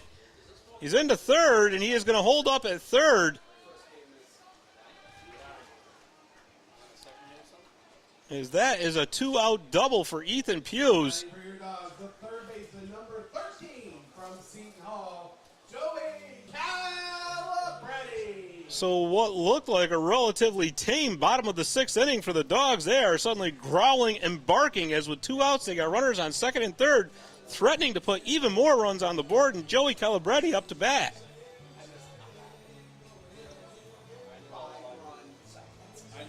Joey's playing third base, but like I said earlier, he plays all over the place, including the pitcher's mound. So there really isn't anything on the baseball diamond that Joey Calabrese cannot do. And that is outside for ball 1. So the Dogs with 11 hits on the board with 8 runs. An impressive offensive output today. And that is inside for ball 2.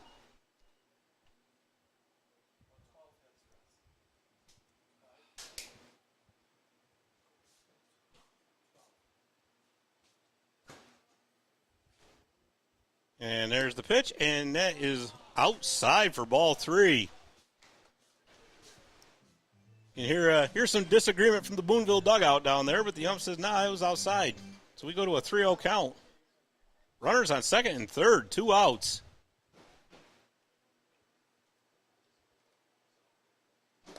And that is in there for called strike 1.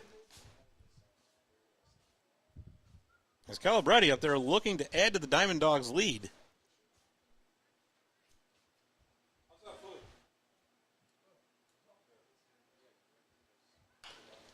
That is chopped down the line, foul. So we'll go to a full count here with 2 outs, runners on second and third. The Dawgs growling. Let's see if they can bark 1 or 2 across the plate.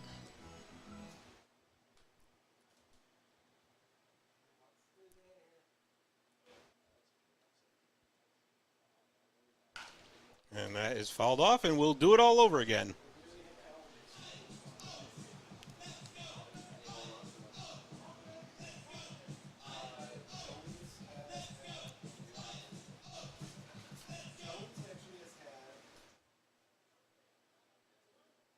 So with a full count, 2 outs, runners on second and third. Joey Calabretti facing off against Will Marquardt. And here we go. Here's the pitch. And that is outside, ball 4. Inning continues. And that's going to bring up the first baseman, Brandon Houck. From St. Thomas Aquinas College, Brandon Hall. So the Dawgs just continuing here to put runners on base, which of course is a recipe for success for any baseball team. And they're up 8-2.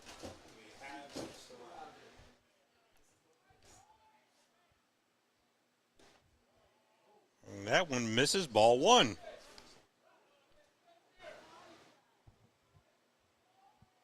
Well, Marquardt and the Lumberjacks can't afford to walk anybody now as the bases are once again full of Dawgs. They're running with the pack right now. And that one's chopped down the third baseline. Fair ball. Gets by the third baseman. 1 run scores. 2 run scores. Calabretti into third. Looks like they got him at third, but the 2 runs do score. So, well, just 1 run got in. All right, so... After 6 full fans, the score, Mohawk Valley 9. So that is going to make it 9-2. Mohawk Valley leads. We will be right back. We know pools. Garrity Pools and Spa are the experts in building and creating backyard memories for thousands of families. Garrity takes pride in offering only the highest quality in-ground Pacific pool and radiant above-ground pools that are built for upstate New York weather. Garrity offers only the best with BioGuard chemicals to keep your pool sparkling clean. Visit the professionals at Garrity Pools and Spa, 234 South Caroline Street, Herkimer, or GarrityPools.com.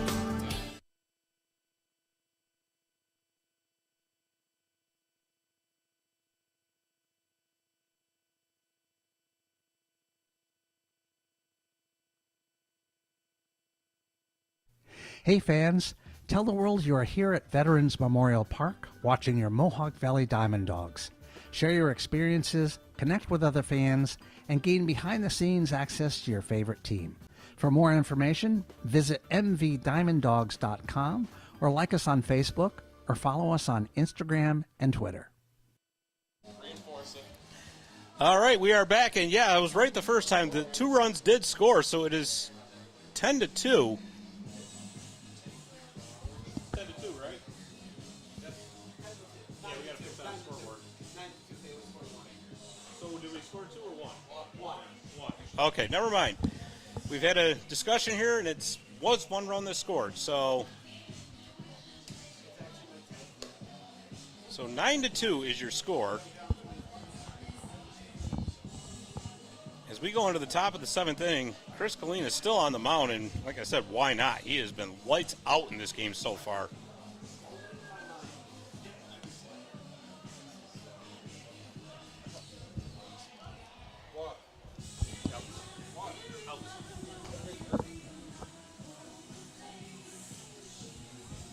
As the wind's starting to pick up a little bit, boy, it feels good coming through that window too. It really does. And there's the throwdown, and it looks like we're going to be ready for baseball here in a second. Leading off the top of the 7th for the Lumberjacks is the right fielder, number 21 from Seminole State College, Elijah Hurt. Elijah Hurt up to the plate now. Leading off for the Boonville Lumberjacks, he is the right fielder.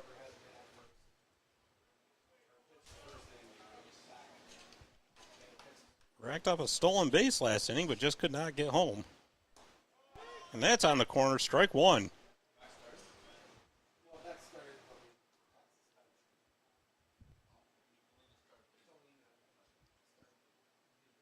As Kalina looks in. And that's a chopper over towards Ramsey. And throws over to Hogg. Nice play. They got him. So a little bit of confusion there. All worked out in the end for the Dogs. The extra hitter number 27 from Florida Tech, Akil Namala. As Akil Namala comes up, the extra hitter for the Boonville Lumberjacks. Yeah, that play, Joey Calabretti was cutting across. He gave way to Ramsey, who picked it up and fired across the diamond. Brandon Hawk reached above his head and snagged that one in. So we got one out here, no runners aboard. As there's pitch number 1 to Namala, and that is in for called strike 1.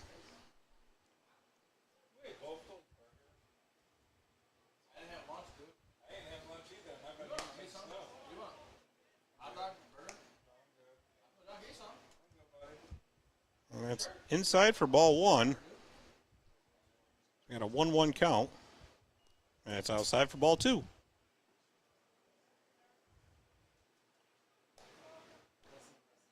So 2-1 count here, 1 out. Top of the 7th inning, Dawgs rolling up 9-2.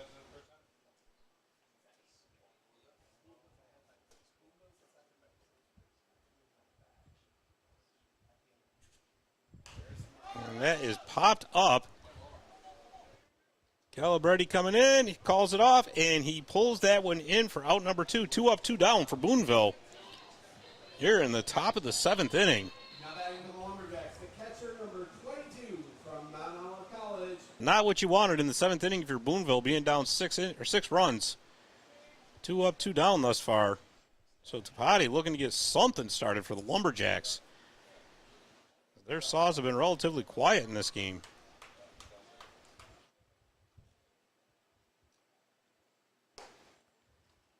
And it's outside for ball 1, and despite the lead, Boonville's not going to give up, so you certainly don't want to lay back if you're the Dogs.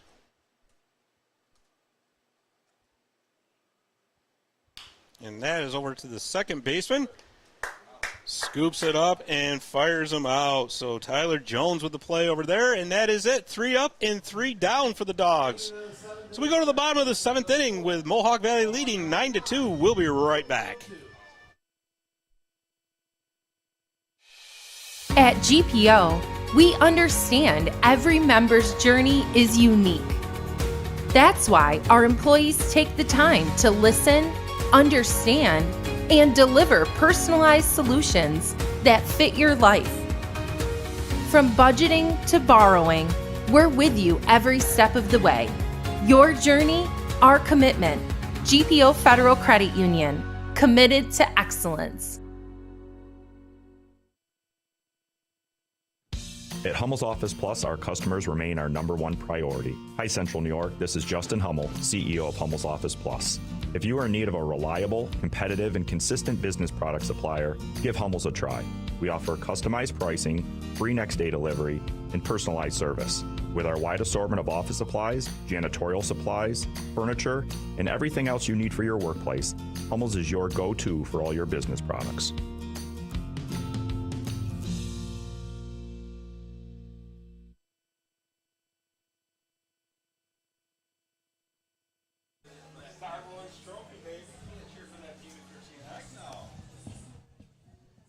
And we are back here for the bottom of the 7th inning at Veterans Memorial Park with the Dogs leading 9-2 over the Boonville Lumberjacks. Just an offensive explosion so far here for Mohawk Valley. 5 runs in the bottom of the 2nd inning, 3 in the 4th, and then another one in the 6th. So a 9-13-0 lineup there on the scoreboard for the Dogs. 2 runs, 4 hits, 1 error for Boonville. As the Dogs looking to register their 10th win of the season.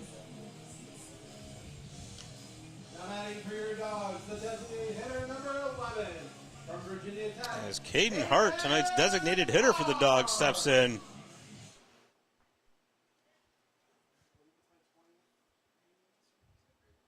We've talked time and time and again how important it is in PGCBL baseball that the team gels, right? Because you don't have much time, and I tell you, this Dogs team really looks like it's coming together rather nicely.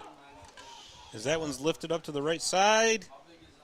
Second baseman's camped underneath it. 1 pitch, 1 down. As Gonzalez makes the play there. And that's going to bring up Ian Oschlager. Oschlager is the right fielder here for game one of this doubleheader. And again, I've said before, Ian loves being in there jamming the play. Ooh, that was right off the ump's mask.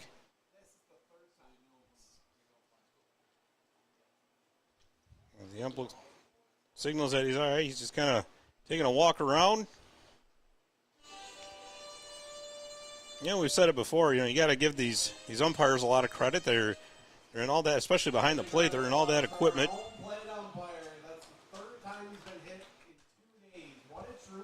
And boy, I tell you, with it being as hot as it is, they're in there down there sweating, just like the catchers are. The catchers got all that equipment on as well. So 0-1 count. And that is fouled back for strike two. So Oschlager behind in the count quickly here, 0-2.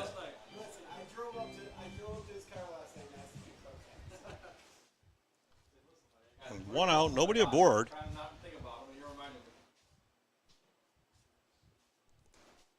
That one's in the dirt for ball one.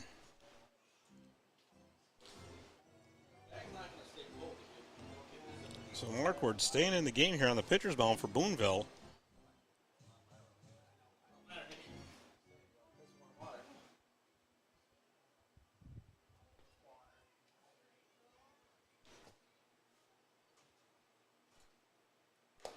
And a big swing and a miss from Oschlager, strike three.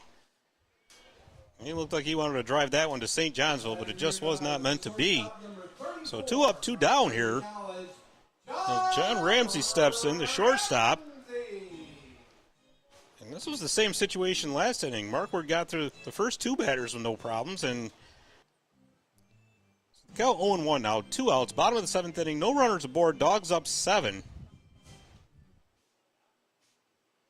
And despite being up 7, they'd love nothing more than to pad to that lead.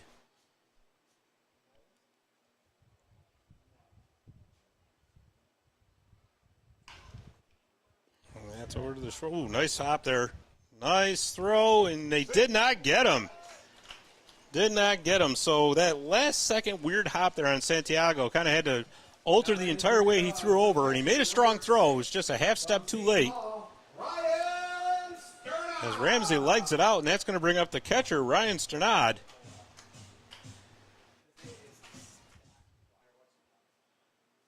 As Markwood looks in, now he's got a runner on first base to contend with. Oh, Ramsey got a little rambunctious there. And now he's in an old-fashioned pickle.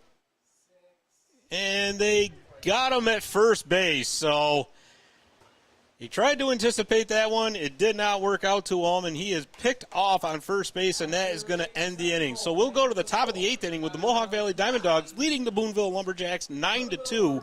We will be right back.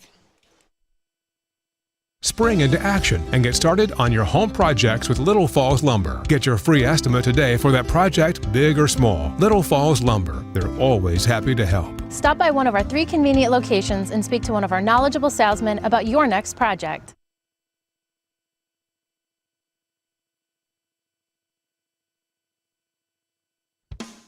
Some people might think that the tire shop in Canajoharie only does tires. Nah, that's only their name. The tire shop does so much more. Oil changes, custom wheels, interstate batteries, computer wheel balancing, tire repair service and recapping, auto accessories, tire chains, ag bags, bale and net wrap, and much more. And when it comes to tires, the tire shop in Canajoharie also does so much more. Lawn and garden tires, off the road, backhoe, loader tires, log skidder, agricultural, ATV and UTV tires, and on the farm tire services.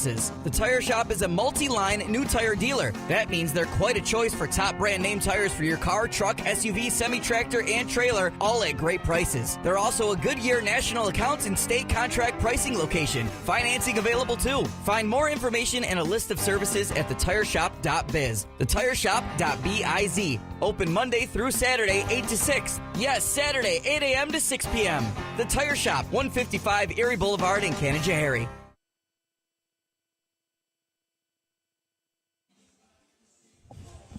And we are back for the top of the 8th inning, and after a strong outing, Chris Kalina gives way to Jack Montaigne. Jack, plays his college ball at SUNY Poly, and we just heard a commercial from the tire shop in Canajoharie, and it just so happens that is Jack Montaigne's hometown. So we got a Canajoharie connection as the Dogs lead 9-2. Just a strong, dominant performance right from the start. Well, I should say the restart. As we restarted this game in the bottom of the second, 9 runs on 14 hits with no errors. And the Lumberjacks have 2 runs, 4 hits, and 1 error. And those 2 runs, of course, scored on June 16th when we had the original iteration of this game. Leading off the top of the 8th for the Lumberjacks is the center fielder, number 13, from the University of Central Florida, Alex Rodriguez.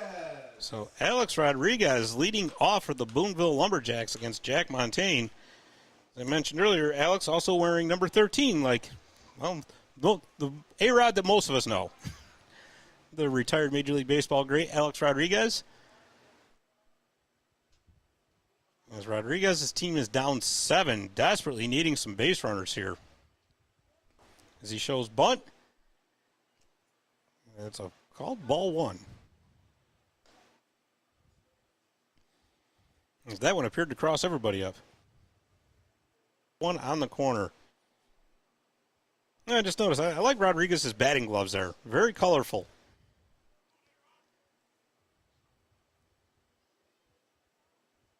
As Montaigne looks in, here's the pitch.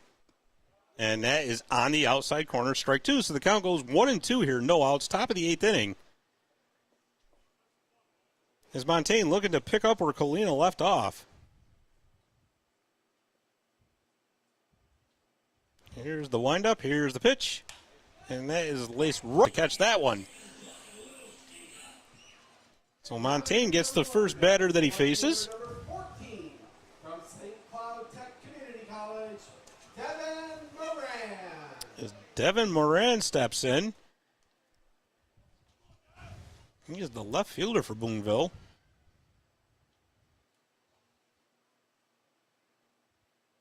It's the right-handed throwing Montaigne against the right-handed batting Moran. And there's the pitch, and that is low and outside for ball 1.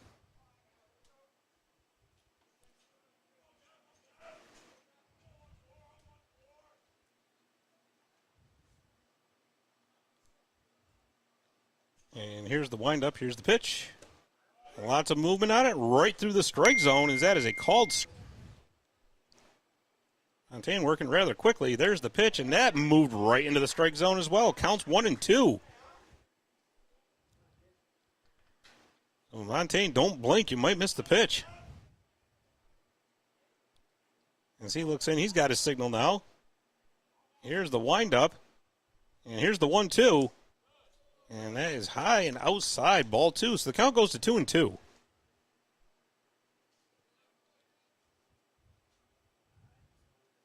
As the Dogs appear to be in their normal shift, normal depth here for their defensive alignment. No reason to try anything funny.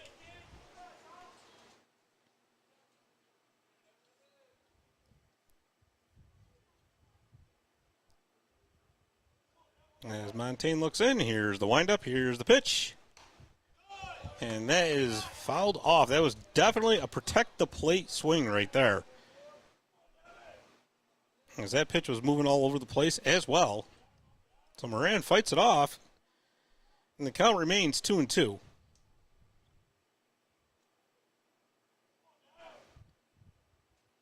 Montaigne looks in. And that's a slow chopper over to the shortstop. Ramsey scoops it up, fires across the diamond, and he gets him at first base. What a stretch there by Brandon Houck. Wow. Now that was an ESPN top 10 We have got a replay on that. Let's take a look at that all the way around. Number 9, from Florida Southwestern, Miguel. As there's a slow chopper, Ramsey charging, just fires that across the diamond. Look at that. Oh my gosh, that stretch, that hurts just looking at that. So Brandon Houck, heck of an athlete, heck of a catch, heck of a play all the way around. 2 outs here for the DiamondDawgs in the top of the 8th inning. There's Miguel Gonzalez up there, and that pitch misses, ball 1.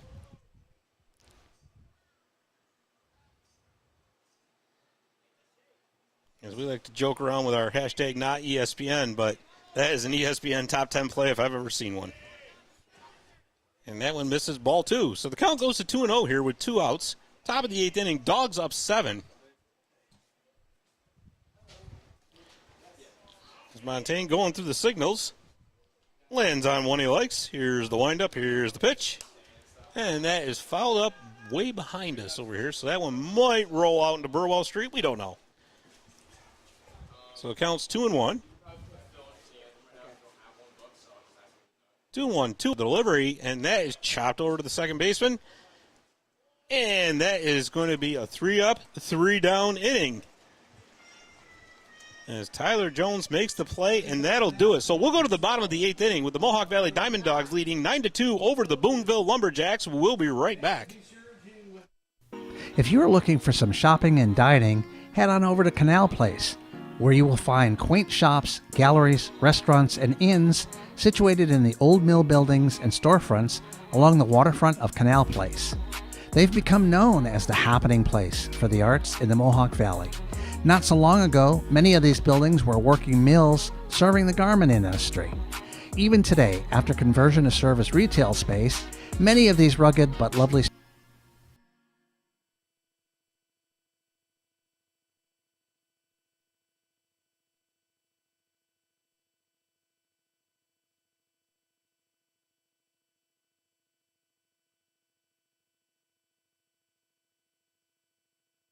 Wake up and smell the sizzle at your local Burger King.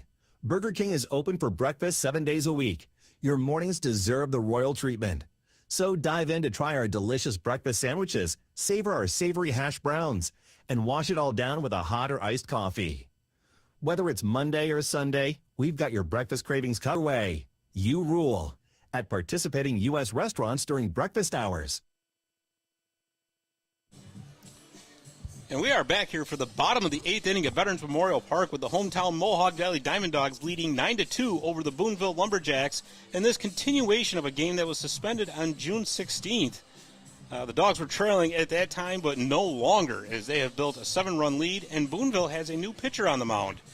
And that pitcher is Jeremiah McLemore, who was actually the DH for this game. He'll be taking over pitching duties from Will Markwood, who he gave up a few runs, but he was also pretty good throughout the time he was in there. So, anyways, looks like Boonville, much like Mohawk Valley, has somebody who can play, bat, and pitch as well. So he is their version of Joey Calabretti. And leading off for the Dogs in this inning is the catcher, Ryan Sternad. And here's the first pitch from McLemore, and that misses inside, ball 1.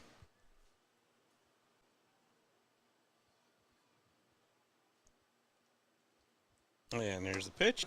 So a good start for McLemore, as that's going to bring up the second baseman, Tyler Jones, who's been as hot as hot gets. As hot as it is outside, Tyler Jones has been hot today. He's got 5 RBIs so far in this game. And that one's inside for ball 1. And didn't hit him, so he probably enjoyed that breeze that went by him a little bit, because that one had some mustard on it. And that one's inside as well, so ball 2. So McLemore certainly trying to push him off the plate.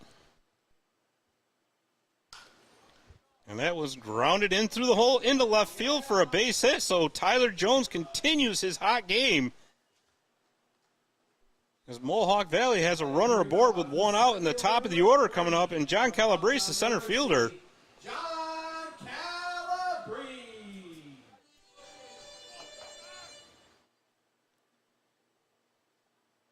You got to wonder here with a 7-run lead, are the Dogs going to be looking to steal second base, or are we going to let Calabrese try to move them over? Time. All right, so the count's 1-0 here, 1 out, runner on first base. The Dogs looking to add to their lead, and that one's lifted into right field, and the play was made by the right fielder, Elijah Hurt. So, 2 outs here for the Dogs as Ethan Pugh steps in.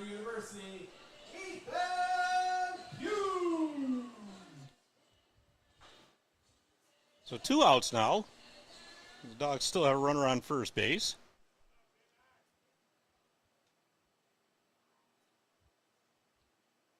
As McLemore looks in, here's the windup, and that pitch is outside, ball one.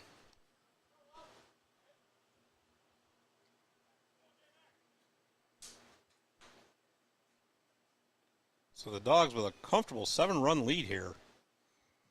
We're in the bottom of the 8th inning of this 9-inning game. That's on the corner for strike one.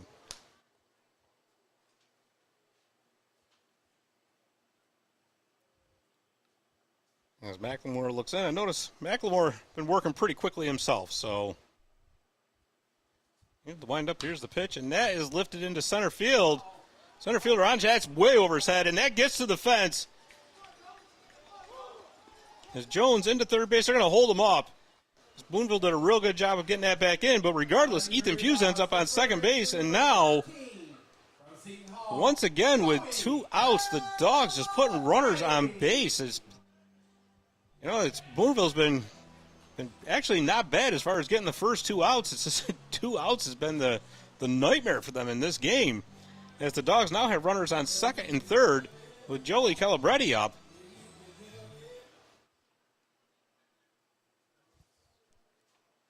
The Dawgs with 16 hits in this game. And that one misses, ball one.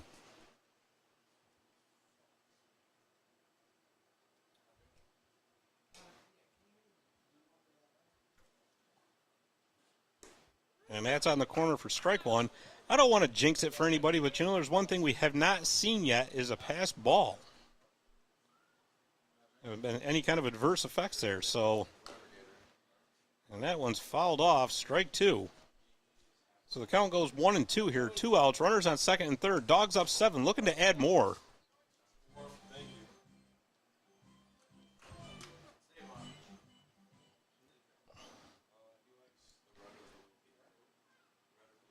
And here's the pitch, and that is high, ball 2. So once again, Deuces Wild on the scoreboard. 2 balls, 2 strikes, 2 outs, 2 runners on base. As McLemore looks in, shakes off a couple signs. Now he's got the one he wants. Wind up pitch, and that is outside for ball 3. Count is now juiced at 3-2. 2 outs. First base is open in the event of a walk. And here's the pitch from McLemore, and a swing and a miss from Calabretti will end the inning. So no runs across for the Dawgs, despite having a couple runners on board. Coming up, the top of the 9th inning, and the last licks for the Boonville Lumberjacks as they are down 9-2. We will be right back.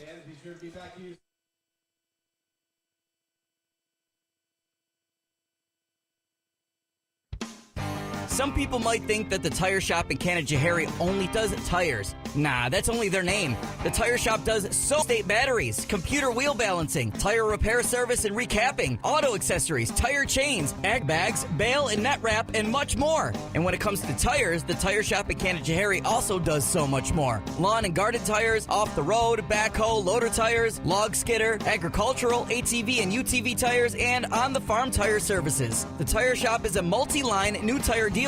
That means they're quite a choice for top brand name tires for your car, truck, SUV, semi-tractor, and trailer, all at great prices. They're also a Goodyear national accounts and state contract pricing location. Financing available too. Find more information and a list of services at thetireshop.biz. Thetireshop.biz. Open Monday through Saturday, 8 to 6. Yes, Saturday, 8 a.m. to 6 p.m.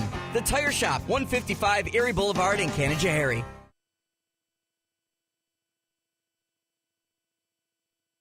Hey fans, tell the world you are here at Veterans Memorial Park watching your Mohawk Valley DiamondDawgs. Share your experiences, connect with other fans, and gain... And we're back for the top of the 9th inning as the Boonville Lumberjacks have to come up with at least 7 runs here. Otherwise, this ball game is over as the hometown Mohawk Valley DiamondDawgs lead 9-2, and the Lumberjacks will be facing a new pitcher as Brandon Rusnick takes over on the mound. Brandon, of course, very familiar with this ballpark as he does his college baseball at Herkimer College. So it's the top of the order for Boonville as Andy Perez, the third baseman, will lead off. Like I said, a very, very big tree here for the Lumberjacks to cut down.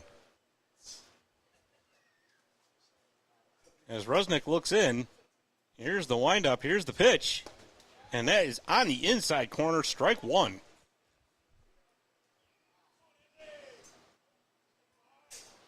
Like I said, the Dawgs looking to wrap up their 10th win of the season. And there's the pitch, and that is lifted foul, out of play. So the count goes 0-2 rather quickly.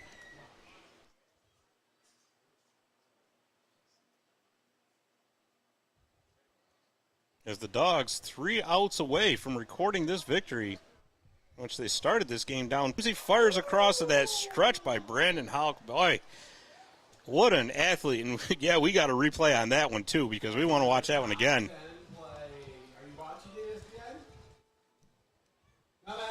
So here it is. And here's the pitch from Rusnick. And Ramsey right on point, fires across. Look at this stretch. Jeez. I'll tell you, if being a first baseman doesn't work out, he could always be a hockey goalie the way he stretches. My goodness. Wow.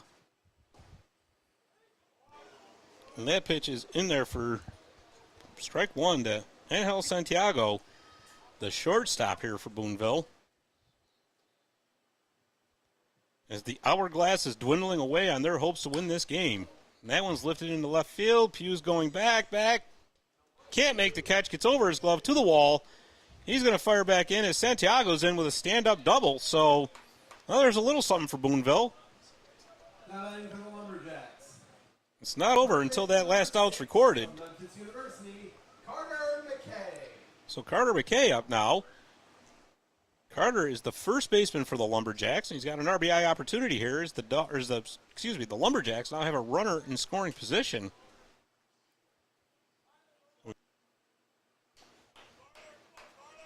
As Rusnick looks in.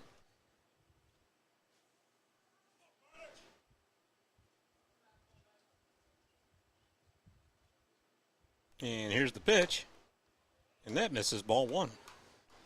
Count 1-0.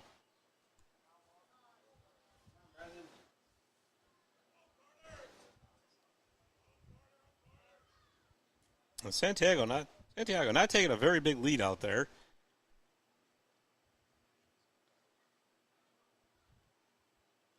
As Rusnick looks in, the Dawgs really aren't holding him on.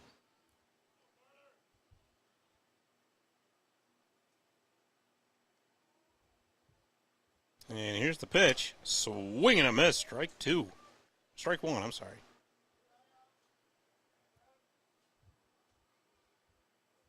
So the count's 1-1 now. 1 out. Runner on second base. As Rusnick looks in. Getting the signals from Sternad. And we have a timeout on the field. And Sternad and Rusnick getting together to go over some signals, make sure they're on the same page. You can never be too careful out there, so a little strategizing going on out there at the mound.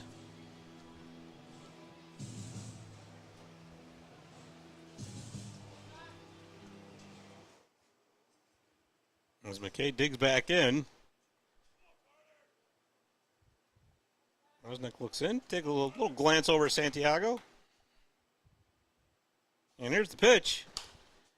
And that's chopped over. Jones just can't get to it. Oh, and it bounced bad hop on Oschlager. Santiago's going to score. And Boonville now within 6. Still 1 out here. Runner on first base. Now batting for the Lumberjacks, the pitcher, number 34 from Mount Olive College, Jeremiah McLemore. So what was once the DH, now the pitcher, Jeremiah McLemore up. And again, like I said, until you get that third out, this game is not over. So McLemore steps in with McKay on first base. And here's the pitch from Rusnick. Big swing and a miss, strike one.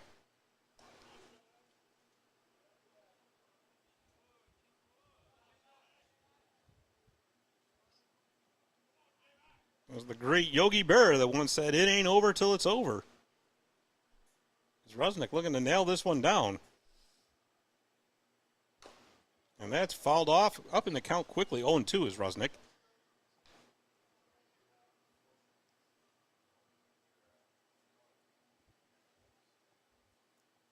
As Houck holding on McKay over first base. McKay's really not taking a big lead at all. I don't think Rusnick's going to be paying too much attention to him. Just wants to get the batter here at this point. As here's the pitch. Lots of movement, but not enough, as that was out of the strike zone, ball one.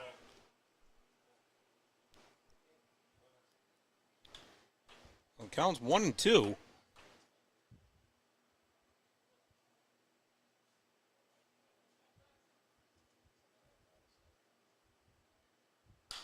And that one's laced into left field. Inning continues for Boonville. So McKay goes to second, McLemore to first. Now you got runners on first and second with one out. The Lumberjacks, the right fielder number 21 from Seminole State College, Elijah Hurt. And that's going to bring up Elisha Hurt, who with one out here and runners on first and second has an opportunity to give some hurt to the DiamondDawgs.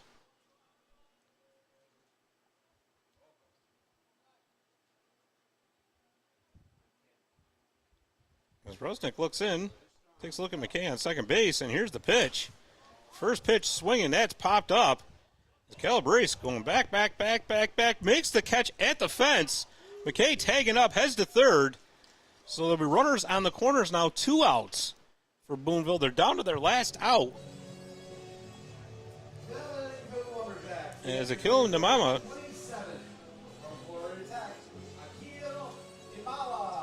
the extra hitter, as we just had a gigantic bumblebee fly in here. I thought he was going to land on our producer Tanner Jakeway's head, but he thought otherwise. Must not have liked the shampoo he's using. All right, runners on the corner, 2 outs here. Top of the 9th inning. Dawgs looking to nail this one down.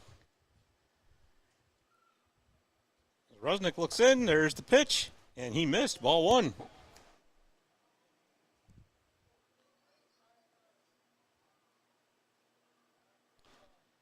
A 1-0 count.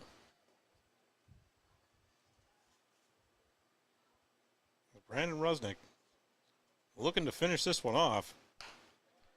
And that's a slow chopper. You're going to have to hurry, Jones is, and he gets it over there, and that is ball game.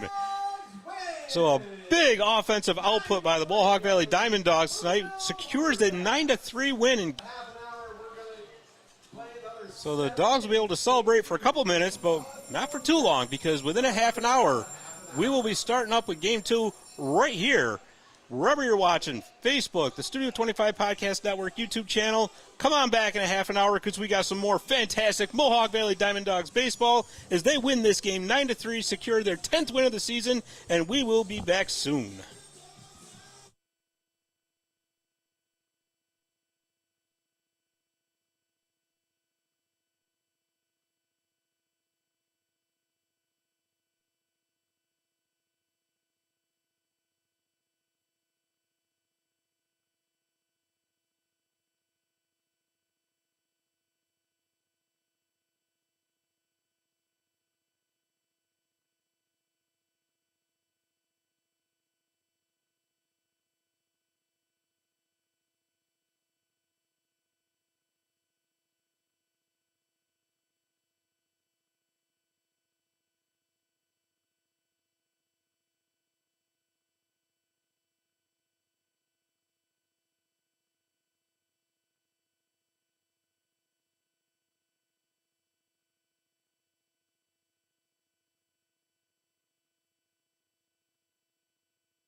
The one that was sitting there was.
By the UPS store in Little Falls. Proud sponsor of tonight's official game ball delivery. Fans, thanks for tuning in for Game 2 of this doubleheader between the Mohawk Valley DiamondDawgs and the Boonville Lumberjacks.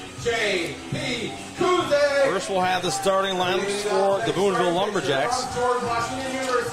The second baseman is number 19, Garrett DeHart. The shortstop is number 2, Angel Santiago. The DH is number 35, Carter McKay. First baseman is number 34, Jeremiah McLemore. And center fielder is number 21, Elijah Hurt. The third baseman for this game 2 is number 3, Sebastian Burgos. And left field is number 13, Alex Rodriguez. The extra hitter is number 8, Bo Jonas. And right field is number 14, Devin Muron. And catching tonight for Boonville in this game 2 is number 12, Jacob Nolan. The pitcher on the mound, number 28, is Drew Turner. And for the Mohawk Valley DiamondDawgs, in left field is number 3, John Calabrese. The second baseman is number 8, Tyler Jones. Third baseman is number 13, Joey Calabretti. The DH is number 30, J.P. Kuzik. And center fielder is number 11, Caden Hart. The shortstop is number 34, John Ramsey. First baseman is number 27, Justin Hurd. Catching for game 2 is number 5, Nico Cerise. And right field is number 24, Ethan Hughes. And pitching tonight in this game 2 for the Dogs is number 38, Drew Harris. So I'm Pete Pagliaro. I'm joined on the booth by Scott Kinville. Scott, welcome to game 2. Thanks, Pete. It's great to be back here for game 1. And I tell you, if the Dogs come out playing anything like they did in game 1, this is going to be a very entertaining game for Dogs Nation here in game 2. It sure will, Scott. Game 1 worked out well for the Dogs, and let's hope we can do the same here for game 2. So first pitch was on the way, and that was a strike. Here's pitch number 2, and that misses for a ball. On the count now, 1-1 to Garrett DeHart. Well, the Dogs' offense has been rolling as of late here. 8 runs against Utica Saturday night, 9 runs against Oneonta last night, and then 9 runs in game 1 here against Boonville. So the weather outside is hot. The Dogs' offense is hotter. Yep, playing well, playing well. That's how you like it. 1-1 the count here. Actually, Hang on one second. And that one's popped up. And second baseman makes the grab. That is Jones out there. So just like that, one out here for Boonville. Oh, what a game Jones had game 1, too. 5 RBIs. The guy was all over the place, made some great plays out in the field, looking to continue that here in game 2. Here for Boonville. And he's going to step in here and ready to go against Drew Harris. And timeout is called. Actually hit him. Looks like it hit him. He got hit twice last game, and now starts that trend. That elbow pad of his is getting quite the workout today. Now, if that equipment gets in the way, you're going to have to get it out of the way, right? So Carter McKay, who's hitting .258, he is the DH spot here in this game 2. Number 3 on the left side of the plate, ready to face Drew Harris here. So Harris comes into this ball game 1-0, a 1.64 ERA. Well, you know, Pete getting the jumper there. Speaking of the jump, there it is.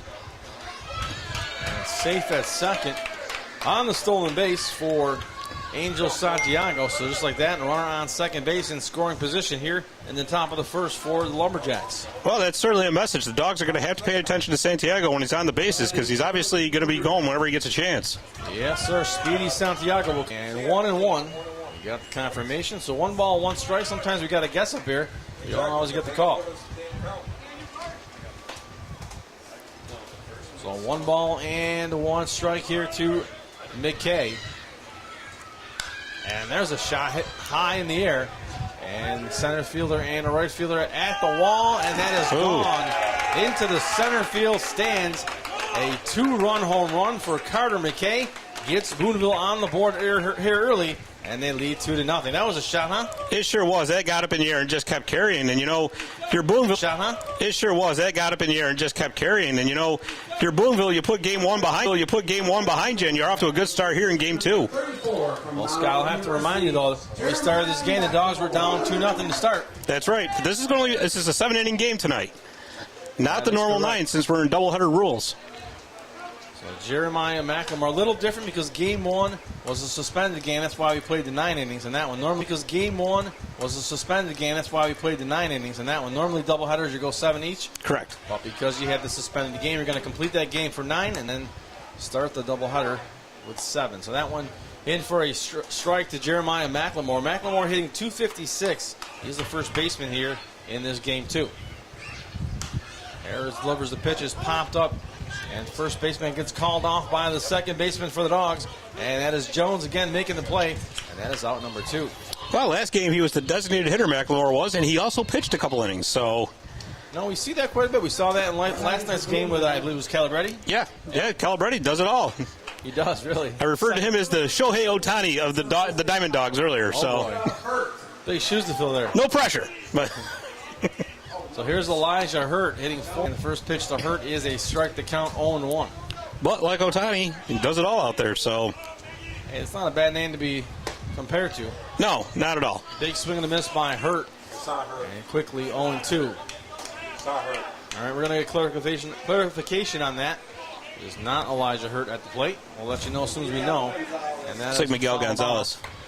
And Miguel Gonzalez is the batter.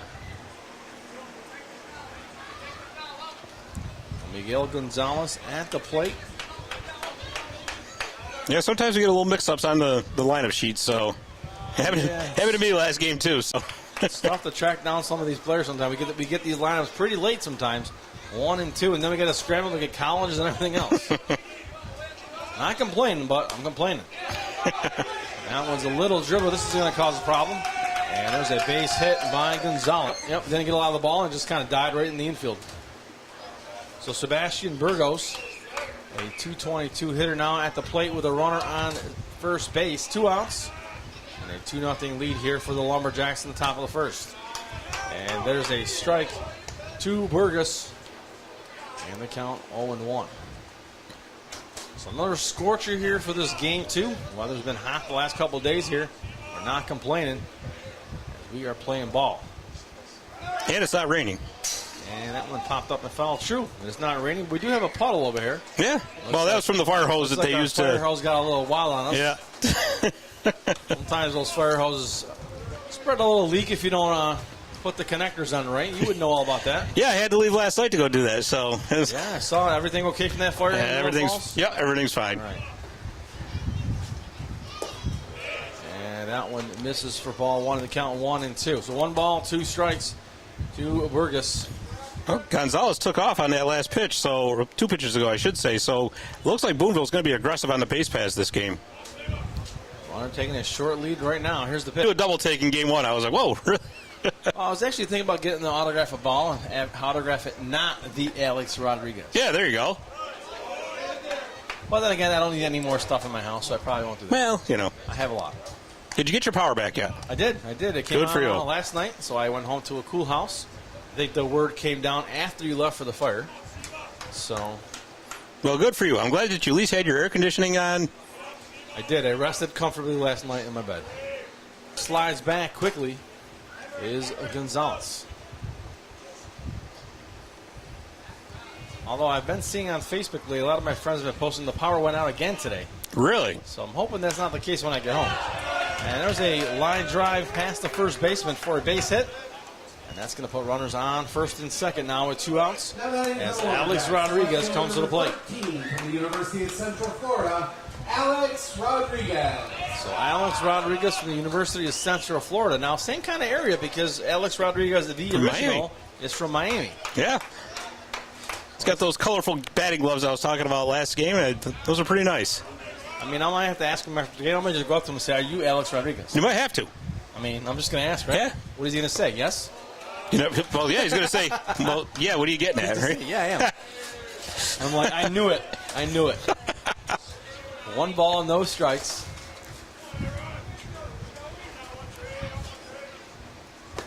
And that one, and they're left to verify because sometimes Alex Rodriguez, the original, is doing games on TV, so we can just check to see if he's where he is tonight. Well, you know, and it looks like he learned how to bat left-handed as well. That is true, right? Well, he's a switch hitter, you know? Yeah, you know.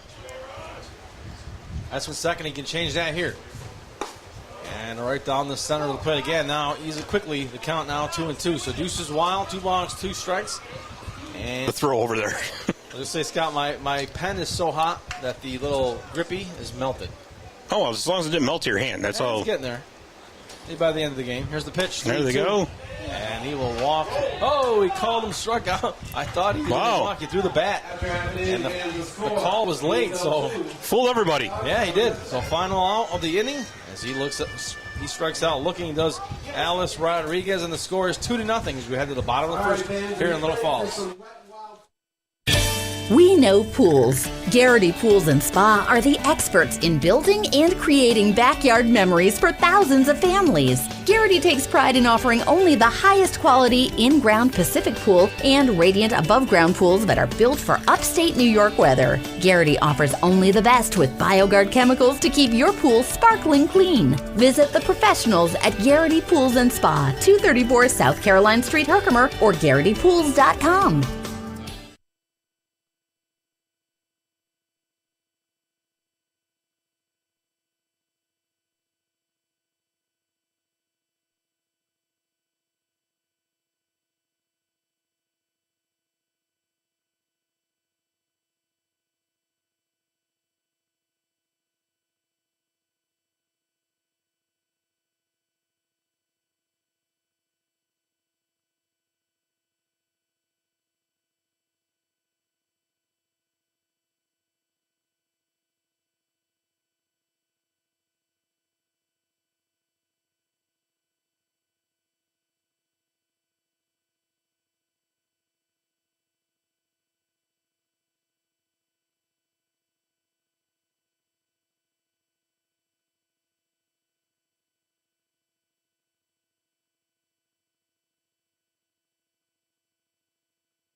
Hello. And welcome back to the broadcast.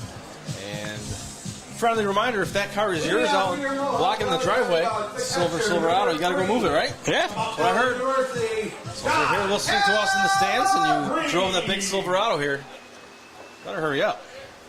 So John Calabrese will lead things off here. It'll be followed by Tyler Jones and Joey Calabrese. Here's the windup and pitch by Drew Turner. So another Drew on the mound here. And the count is 0-1. Drew Turner pitching for the Lumberjacks. Drew Harris pitching for Mohawk Valley. It's a battle of Drews. It is. For Drew Turner, he's 1-1 with a 4.5 ERA. And that one has popped up. And the second baseman is going to make the grab. That is DeHart. Makes the catch for out number 1.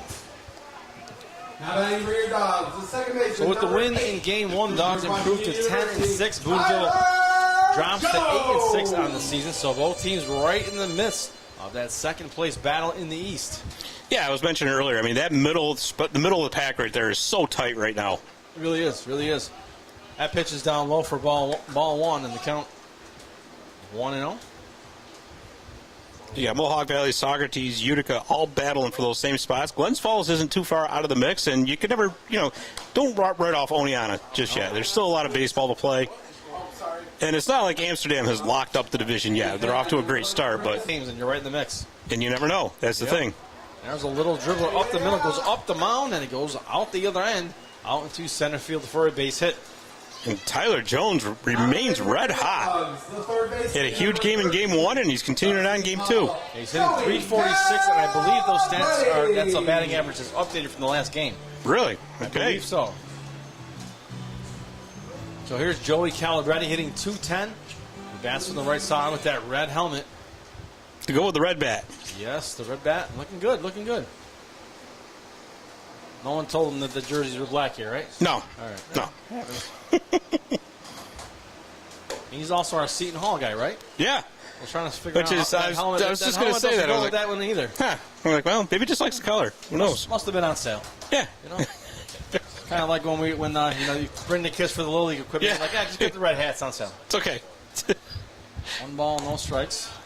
So if the Calabreses are listening out there, maybe we'll do a little fun drive. They get a hat. Yeah. A black hat for them. How's that? Oh, if you come to Veterans Memorial Park, there's plenty of Dawgs hats and swag here. An email to Seton Hall and be like, what's going on? 2 balls and 1 strike. And that one is down low. The count now 3-1. Well, I can tell you my guest for the player interview in the middle of the third inning is going to have some red baseball regalia. He's J.P. Cusick, who plays his college ball at Fairfield. So going back to our Fairfield Stags. The Stags. Huh? All right. So 3 balls and 1 strike. I got a funny story to share with you after this pitch here. So the 3-1 count now to Calabrese. There's the windup and the pitch. And that was a shot to left field, and it goes foul. If that stayed in, it would have been gone. And the count now 3-2. So full count to Calabrese. So I was listening to the broadcast coming in. I was a little late today. I was at, have a real job. You know how that goes. And how dare you? Listening to you on the broadcast. You were talking about another, I can't remember what it was, though. Another team nickname. You were asking what it was. Oh, the Hokies. The Hokies, yeah. Virginia Tech. Stat team over here working on it. What is a Hokie? So if anybody knows out there in social media land, if you want to. Josh already knows. Some sort of rooster. What kind of rooster? Yeah. Really? That's not good enough for me. I need to know what kind of rooster. That one has popped up to left field. Left fielder's backing up, takes a few steps, and he will make the catch out in left field. That is Rodriguez for out number 2 here for the Dawgs. From Fairfield University, J.P. Cusick. Speaking of which, our guest coming up in the third inning, there he is, the DH. Yeah, another part of the Red Hat Club. So J.P. Cusick. Now, we talk about mascots quite a bit up here. And it's like mascot school up here, right? Yeah. Why don't they just call some teams roosters? Yeah, Why do right. they got to go fancy? Well, yeah, keep people on their toes, I guess. I mean, that ball's hit to right field and is going out of play. Because if you think about it, we're talking about Hokies on the air. We're asking what Hokies are. Right. You know what? There's no such thing as bad press. No, everyone's going out to the Virginia Tech website and buying Hokies gear now. Right. Thank you. Yeah, we'd like a cut. I'll give you my bank account number momentarily. Hang on a second. Everyone's scrambling now. Yeah. Cancel that order. Cancel. All of a sudden, Dave's like, how come we're getting so many listeners listening to the broadcast? Oh, Pete mentioned he's going to mention his bank account on the air. 1-1. That was called a ball, I believe, maybe? It's hard to tell. I can't tell if he's calling it a strike or ball when he says Oh, that was like strike. 1-1. 2 outs, runner on first base. Here's the pitch. And that ball is popped up. Center fielder makes his way over to left field, makes the grab. And that was Hurt with the catch. And that will do it for the inning. And Boonville leads 2-0 after 1 inning of play. Back after this. At GPO, we understand every member's journey is unique. That's why our employees take the time to listen, understand, and deliver personalized solutions that fit your life. From budgeting to borrowing, we're with you every step of the way. Your journey, our commitment. GPO Federal Credit Union, committed to excellence.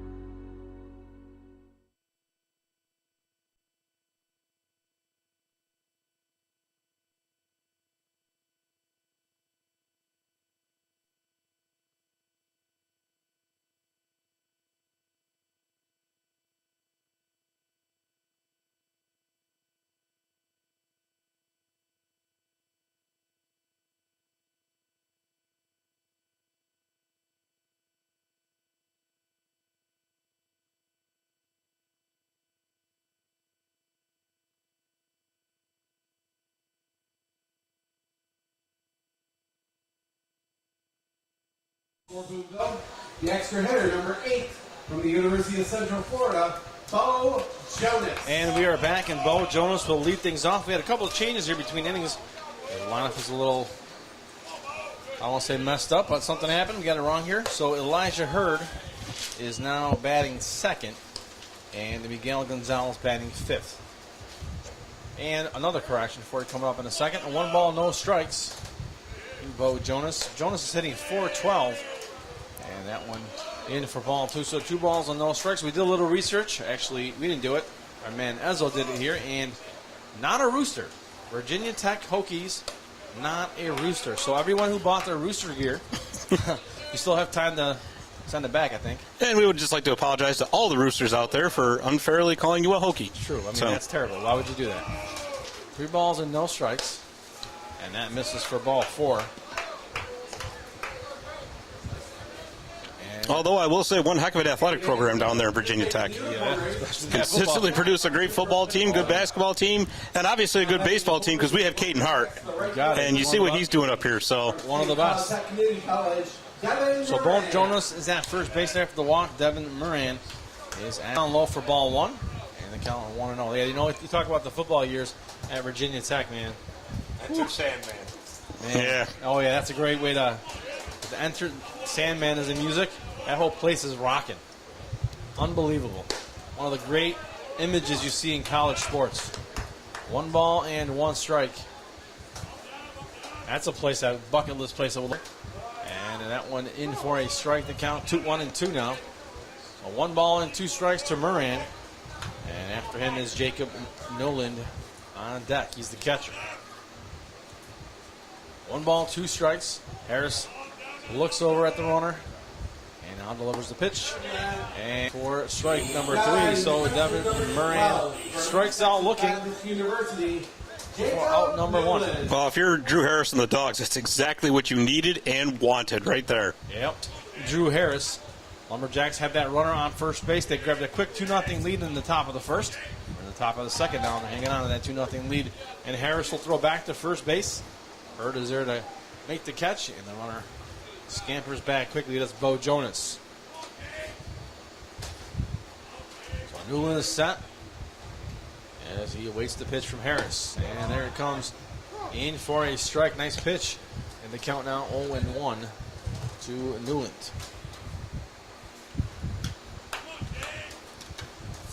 Well, the sun's starting to go down a little bit here, so maybe some of that heat will start tapering off as well.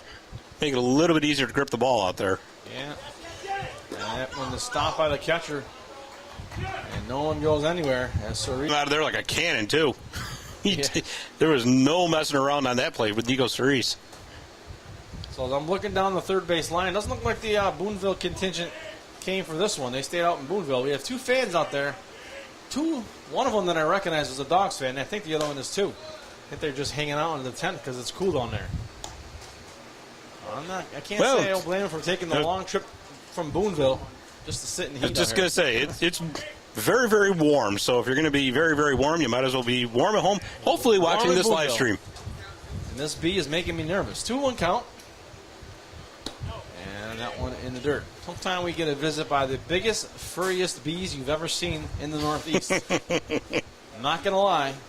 They start buzzing around. So I'm auditing one time. I was in Schenectady.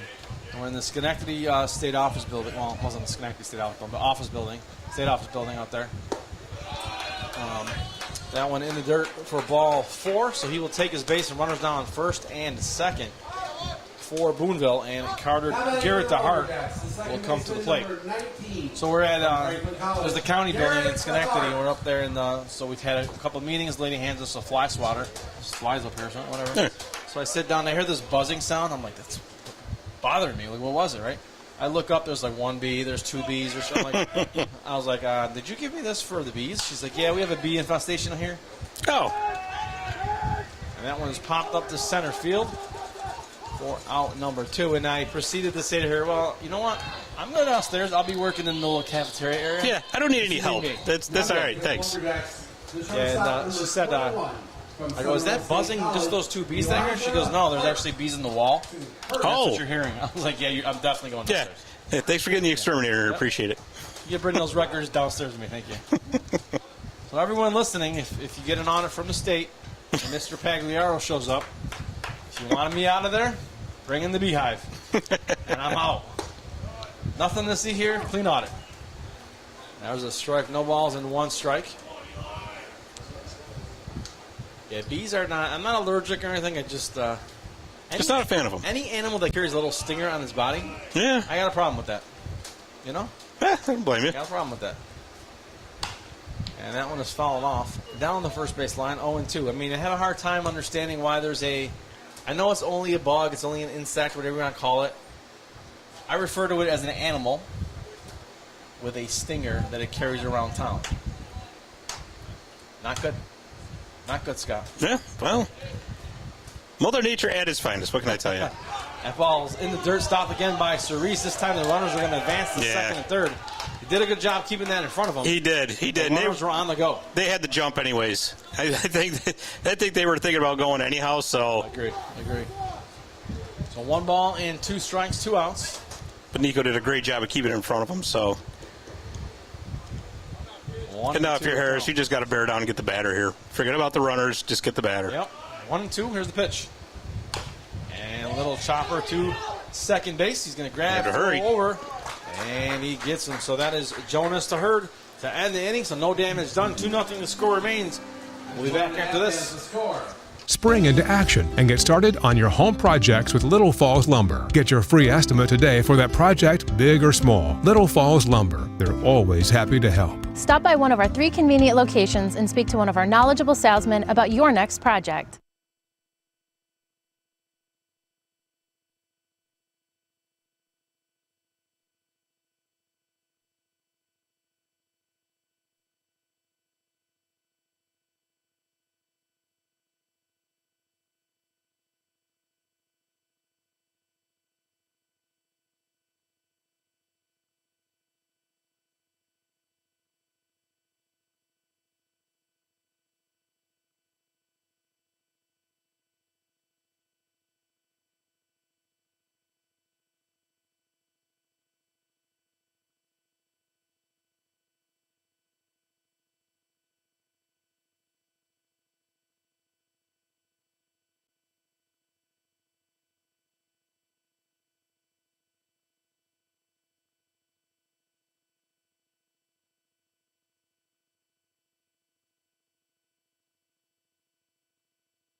And we are back for it'll be John Ramsey and Justin Hurd. Caden Hart from Virginia Tech, as we were just talking about. Yeah, from the Virginia Tech on the ground, hard. And second baseman, he's there. He's going to scoop it and throw over to first. Well, that almost pulled him off. So the ground down to Hart. The shortstop, number 34 from Trinity College, John Ramsey. So John Ramsey from Trinity College, the batter here for the Dogs. Ramsey is tonight's shortstop. Ramsey had himself a good game last game, too. Just about all the Dogs had a good game yesterday. Last game. Actually, last two games. True. Very true. And there's a strike inside corner of the plate for a called strike to Ramsey. 0-1 the count. 1 out. Here is Turner now. And big swing and a miss by Ramsey. And quickly up in the count now, 0-2. And he misses a little high on that one. Well, the catcher tried to frame that for him and just couldn't get the call. Yep. Good pitch, just a little high. Yeah. Didn't miss by much. 1-2 the count. There's the 1-2 pitch. And curveball gets him. Froze him. Stuck him there. He was frozen in time. Now batting for your Dogs, the first baseman, number 27. Justin Hurd Justin will come to the plate. That pitch was nasty. As Yeah, he that was stood there looking. nothing he was going to do with it either. No. So Justin Hurd hitting .231. He's going to step into the box. Hurd, the first baseman for the Dogs. Got a big hit last night, too. Yes, he did. Dogs on a roll, playing well right now. And there's a strike. First pitch to Hurd, and the count 0-1. Well, no wind going here. The flag in center field. Stationary again.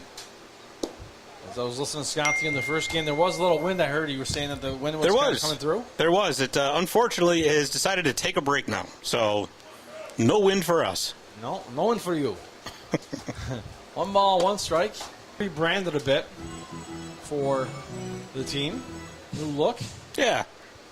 The Adirondack-y look. Yeah. The 2-2 pitcher, a big swing and a miss. And down goes Hurd swinging.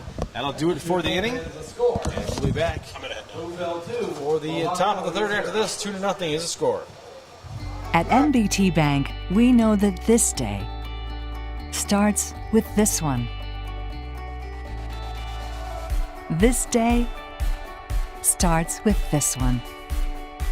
Because no matter how unforgettable the extraordinary days are, there's a lot of every day that leads up to them. NBT Bank to help you get started. NBT Bank, it starts here.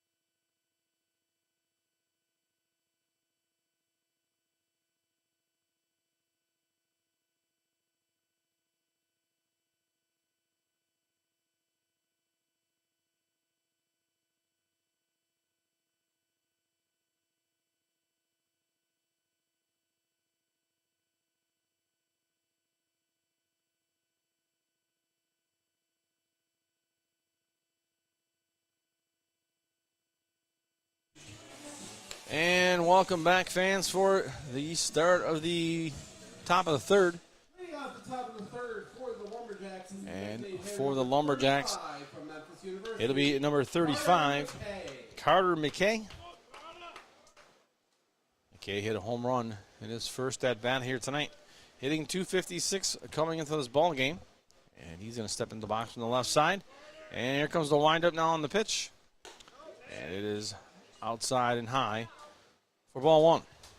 So 1 ball, no strikes to McKay. It'll be McKay, McLemore, and Gonzalez. 1-0 pitch on the way. And there is a strike to count now, 1-1. 1 ball. Wind up in pitch by Harris. And the count now 1-2 after the strike call. 1 ball, 2 strikes, and McKay taking a long stride outside the box. And he resets, gets in the right frame of mind, and back into the box, 1-2 the count. Here's the windup in the pitch. In the dirt, stopped by Soris in the count 2-2. 2 balls and 2 strikes. McKay hitting .258. That was prior to the home run earlier in the ball game. And that one hit to the second baseman, scoops it up, throws across, and they get him. That is again Jones over to Hurd. So Jeremiah McLemore now the batter. McLemore, a right-handed batter. With 1 out, nobody on, 2-0 to score. And that ball had a lot of movement on it. And McLemore was chasing him, and nothing. 0-1. No balls and 1 strike. And little chopper fouled on the third base line, and the count now 0-2. No balls and 2 strikes. Sorry for the laughter. I'm watching Josh dodge bees up here. 0-2 the count. I'm sorry, but it's just comical. There's 1 bee, actually. He's only 1, and it's just nagging us. Just, you know, it's like a fighter jet coming through here. 0-2. The count, 1 ball and 2 strikes.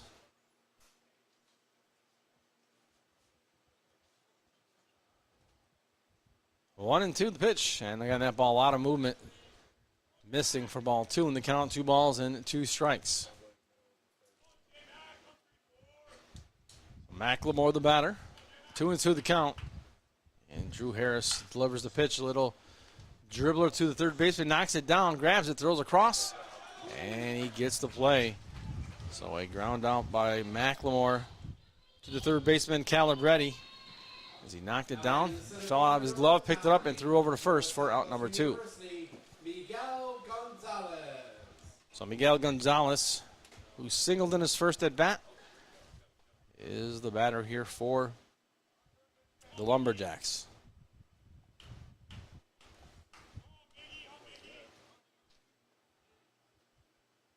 And the pitch to Gonzalez down low, the count 1-0. A ball and no strikes. The windup and pitch with 2 outs. And that is popped up.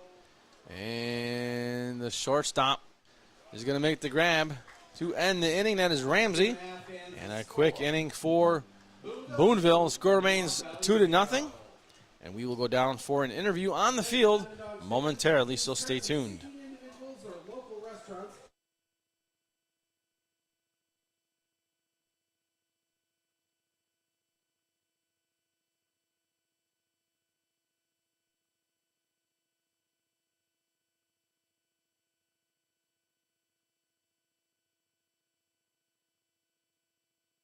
And I'm here with DiamondDawgs designated hitter JP Cusick. JP, welcome to the Mohawk Valley. Now, you know, that's an awesome helmet. I love that. We got to talk about that later, too.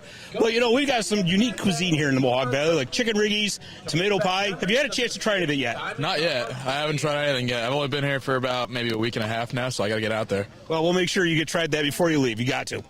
All right, so on a more serious note, now you play your college ball at Fairfield. Now, of course, in college, they allow aluminum bats, whereas here in the PGCBL, it's wood bat only. How big of an adjustment is that? It's definitely a pretty big adjustment. I mean, the aluminum bats, you can kind of get jammed up or catch them off the end of the bat and it'll still go decently far. Wood bats, it's not forgiving at all. I mean, the best about aluminum bats is just you can miss-hit something, it drops for a hit. Here, there's no forgiving that. So it's pretty. And thank you, Scott. It's a great interview with JP Cusick here between innings, and we are back. So Scott will be back up there shortly. He comes back from the interview. He'll join us in the booth. And leading off here, the Dogs here in the bottom of the third is Nico Cerise, hitting 105 on the season. So here's Nico at the plate, ready to face Drew Turner for the first time here in this ball game. So game 2 of the doubleheader, 7-inning affair, bottom of the third here. Dogs down 2-0. Dogs winning game 1 and looking for a sweep here.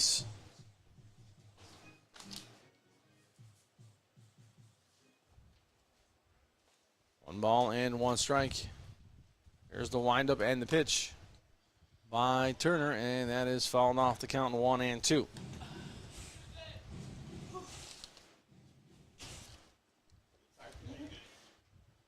One ball, 2 strikes to Cerise.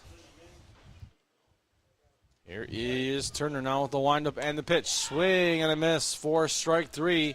And he will go down swing for the out. And that is the first of the inning. So Ethan Hughes now the batter for Mohawk Valley. Hughes hitting .280. And he again facing Drew Turner for the first time in the ball game here. And at the bottom of the lineup here is Hughes, and then we go back to the top with Calabrese. So with one out, here is Ethan Hughes, and there's a swing and a foul tip. The count 0-1. So no balls and 1 strike. So welcome back, Scott. Great interview with J.P. Kuzik. I guess we got to get him out and do some food around here. You know, I got to tell you, I think he would really love chicken riggies and tomato pie. You know what? I don't know if they had a post-game meal yet with chicken riggies. I don't think so. I mean, you know, maybe someday we'll get a huge thing of tomato pie, bring it down for him. What do you think? Sounds good to me. 1 ball, 1 strike. I probably could pick it up in Utica my way. Hey, there you go. Some excellent tomato pie. 1-1, and that ball is hit into center field for a base hit for Ethan Hughes. And so that's the first hit of this inning. We'll start things off here for the DiamondDawgs. John Calabrese will come to the plate. Well, and there you go. That's what you want, is a good start to the top of the inning. I mean, you're only down 2 runs. This game is far from over. Yep. And as we can see with the way this dog's... A .264 hitter. He popped out in his last at-bat. And he's got Hughes at first base taking a short lead off the back, being held on there. And 1 out here in the bottom of the 3rd. Runner takes off. Here's the throw, and the ball falls out of his hand. And obviously safe at second base is Ethan Hughes. No stolen base for Ethan Hughes. That's a very fast-moving gator right there. Certainly is. So interesting question that you asked about the aluminum bat. Always, you think about that a lot, and you don't always think that these guys are coming right from college after the season ends. So not a lot of time to adjust to that wooden bat. Well, it is. I mean, and it's a huge adjustment, really. Like JP said, the aluminum bat's a little more forgiving. You only really got to get part of it. And you got a chance where, like he said, these wood bats, they're unforgiving. You got to get to the sweet spot. 1 ball and 1 strike here to Calabrese. The 1 out runner on second, taking a few steps off the bag. And now he's starting to dance around a little bit, realizing that no one's holding him on. Swing and a miss for a strike 2. The count now 1-2. So 2-0 the score in here in the second game of this doubleheader here from Vets Memorial Park in Little Falls. As the Boonville Lumberjacks have come to town to play 2. They finished the suspended game. That was in the second inning, and they finished that game, and Dawgs winning that one. And now we're in game 2. Game 2 is a 7-inning affair. We are already in the bottom of the 3rd here. With a 2-2 count, 2-0 the score with Boonville ahead, and John Calabrese, the batter, at the plate. Yeah, fast-moving game with only 2 runs so far, but like I said, a lot of baseball left, and if it means you're going to get some more runs back on the board, you don't necessarily want the game moving so fast. Yep, there's ball 3 now to Calabrese. So 3 balls and 2 strikes, full count. Again, 1 out, runner on second is Ethan Hughes.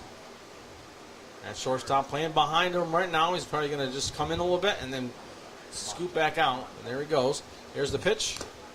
And a swing and a foul tip. Caught for out number 2.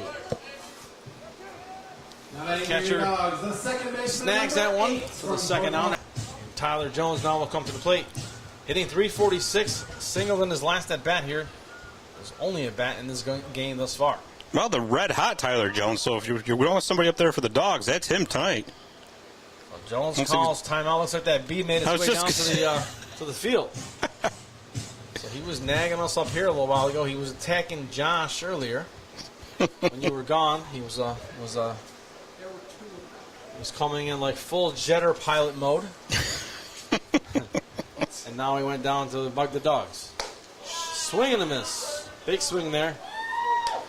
And the count 0-1. I'm thinking Jones was just swatting at that bee that time. I think so. Yeah, I think it was the frustration of the bee. Yeah, he just saw it and he's like, you know what?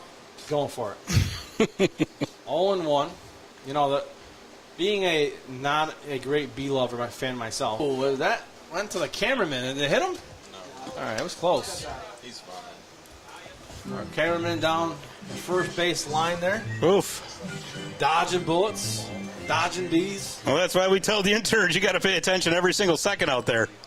Luckily, all the interns have returned. Yes. We haven't had any non-returnees. And sometimes that ball whizzes by your head and you start wondering your career choices. We got a couple new ones this year, too, that are finding out that, pay attention because there's no telling when that rocket's going to come off that bat. No balls and 2 strikes. I like when they come up here and they ask Dave for hazard pay. Yeah. And then Dave laughs at him. 1 ball and 2 strikes. I say if you work for Dave, that is hazard pay. Yeah. Right? Well, I mean, 1 and 2. Well, he did promise to ride a horse out in the field someday, so. Can't wait for that. That one hits him. No, didn't hit him in the shoulder. They're going to really hit the bat. 1 ball and. Or Bull Durham night or something. Dave has agreed to ride the horse. Now we just got to find the horse. Awesome. I heard we could find one. We just drive around town. We'll be able to find one. Yeah. 1 ball, 2 strikes. I mean, his wife is the mayor. I mean, you know. That is true. Put a call out for a horse. And that one drops in. It looks like it's foul. You know, even if we got a rocking horse for him. Just make if she puts out a thing for a horse and she does it as a mayor, that would have to be a request for proposal. Just want to make it clear. That's okay? You know what? I think you're right. I just want to make sure. Think you're right. A request for proposal must go out for the horse. If she's doing it in her capacity as a mayor. Just saying. Or if there's any DiamondDawgs fans out there that just want to see Dave ride a horse and donate the use of the horse for a few hours. Right, we're putting it out there right now. If you have a horse, bring it to the ball. Next thing somebody shows up with a horse. Well, I don't even know what I would do. I don't even know what I would do. 1 ball, 2 strikes. That'd be classic. It'll probably be dead. Let's just come right into the horse. Well, that was the mayor, if you don't know. I'm just 1 ball, 2 strikes. I'm just kind of worried about Dave riding the horse. I'm a little worried too, actually. 1 ball, 2 strikes. And that ball is hit to the third baseman. He scoops it up to first. And no, he dropped it. So everybody's safe. So an error on the play. So everybody's safe on first and third. With 2 outs. Well, Pete, we always talking about getting breaks, right? Breaks make or break you, pardon the pun. But right there was a huge break for the Mohawk Valley DiamondDawgs, and it might be just what they need to get back in this game because now you got runners on the corners with 2 outs, and you're still going. Yep, runners on the corners. And Keller ready at the plate. Like you said, they needed a break, and that's exactly what Dave would do if he rode the horse. Probably. You know? Probably. So his wife now is on the phone with State Farm agent Scott Grates, asking how much it costs to increase the life insurance coverage. And grab the ball, throw it over the shortstop who steps on the bag to end the inning, and that'll do it. So we'll wait to see if a horse shows up between innings, and if he does, Dave's going to jump on it and ride around. Back after this. Little Falls, New York combines the charms of a small town with the conveniences of a much larger city. Of course, you'd expect to find welcoming people, beautiful scenery, family-friendly activities, and plenty to do outdoors. But you might be surprised to find that Little Falls, New York also has an espresso bar, gem shop, art center, French restaurant, antique centers, local hospital, and extensive civic services and amenities. Not to mention homes both beautiful and affordable, nestled in a dramatic natural setting amongst steep hills that descend to the Mohawk River and Erie Canal. Little Falls, New York. It's a great place to spend a few days or a lifetime.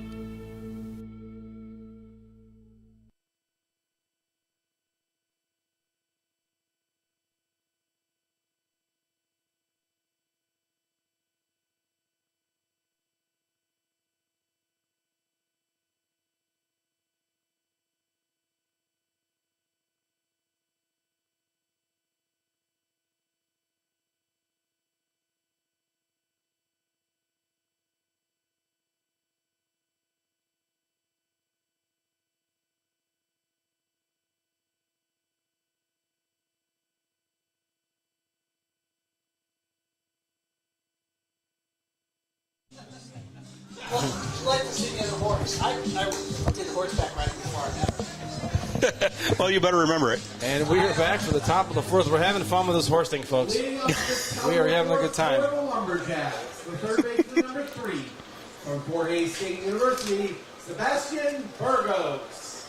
Yes, even the mayor's in on this now. Just for everyone concerned out there, Dave's wife has given the okay, and she did look up, town law. She has to pay prevailing wages on the horse, so that's confirmed as well. So a lot of events going to be going on here, with Dave involved, because I want to break the news already, but he is planning, and you probably don't know about this, Creative Outpost. He's going to send a couple interns to space. Well, as long as it's not me. I think he counts you as an intern. That one popped up to center field. Left fielder number 13. Lots of exciting things going on in Little Falls. Not just baseball here, folks. Rodriguez. Maybe he can take the horse to space with him. That would be a first. There's never been a horse in space. You're right. Been a dog, but not a horse. Has there been a dog? Yeah. Really? Soviet Union. There was a dog in space before a human. I didn't know that. No, you can. Hang on.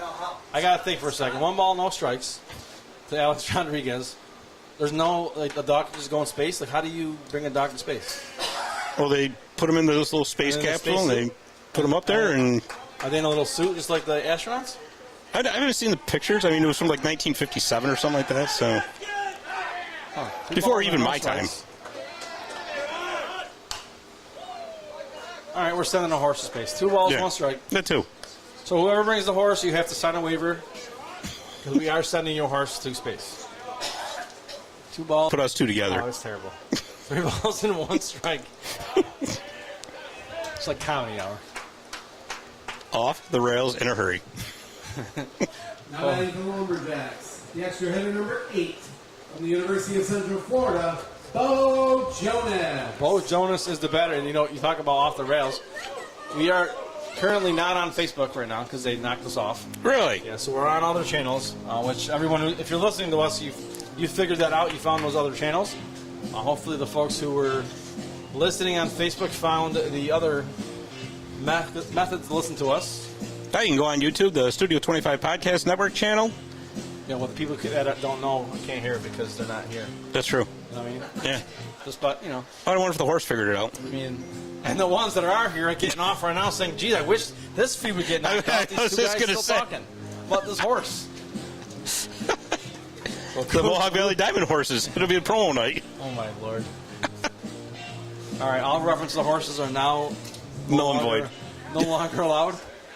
So with 1 out, Coach Louis makes his walk out to the mound. He basically said to us, stop talking about the horses, start talking about baseball. So back at it, Bo Jonas at the plate with 1 out and runners on first. Now went in the dirt as Nico Cerise tries to stop it. He does keep it in front of him, but got a little bit to the left of him down the third base line a little bit, and that allowed the runner to run on over to second base. He kind of ran over there as fast as a horse. That's right. See, that was in context with the game, so I could do that. There you go. And Chris Ezell's going to turn around and sucker punch me anymore. As a stand-up double, and that's going to allow a run to score. And Boonville will go up 3-0 here after the double from Bo Jonas. Well, in game 1, a lot went right for the Dogs, and in this game, not so much so. Number 14 from St. Cloud. Devin Moran now coming to the plate. Again, 3-0 to score. Still early, Scott. It is. We've seen the rallies by the Dogs. All it takes is 1 inning for them to heat up those bats. Well, they were down 6-1 Saturday night. Right. And we know how that one ended up, so. Yep, runner on second base here for Moran. He struck out looking in his first at bat. Here's the pitch. And another one takes a big bounce on the catcher, Cerise, and that gets away from him, and that's going to allow the runner to advance to third base now. So runner at third base here for Boonville with a 1-0 count to Moran. So really valiant attempt there by Nico Cerise to keep that in front of him. It took a bad bounce in the ground, and that's going to be enough. So coach has seen enough. He's going to go to the bullpen, and we will let you know who that pitcher coming in for the starting pitcher, Drew Harris, is. So we'll be back after this break.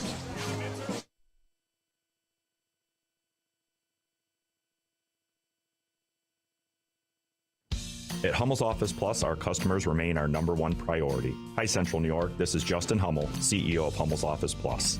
If you are in need of a reliable, competitive, and consistent business product supplier, give Hummel's a try.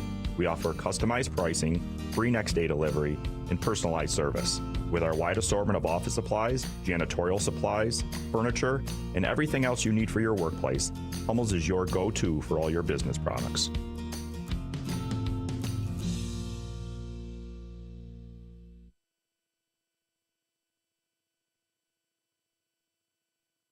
Wake up and smell the sizzle at your local Burger King. Burger King is open for breakfast 7 days a week. Your mornings deserve the royal treatment. So dive in to try our delicious breakfast sandwiches, savor our savory hash browns, and wash it all down with a hot or iced coffee. Whether it's Monday or Sunday, we've got your breakfast cravings covered. Swing by BK today to have it your way. You rule at participating U.S. restaurants during breakfast hours. Hey fans, tell the world you are here at Veterans Memorial Park watching your Mohawk Valley DiamondDawgs.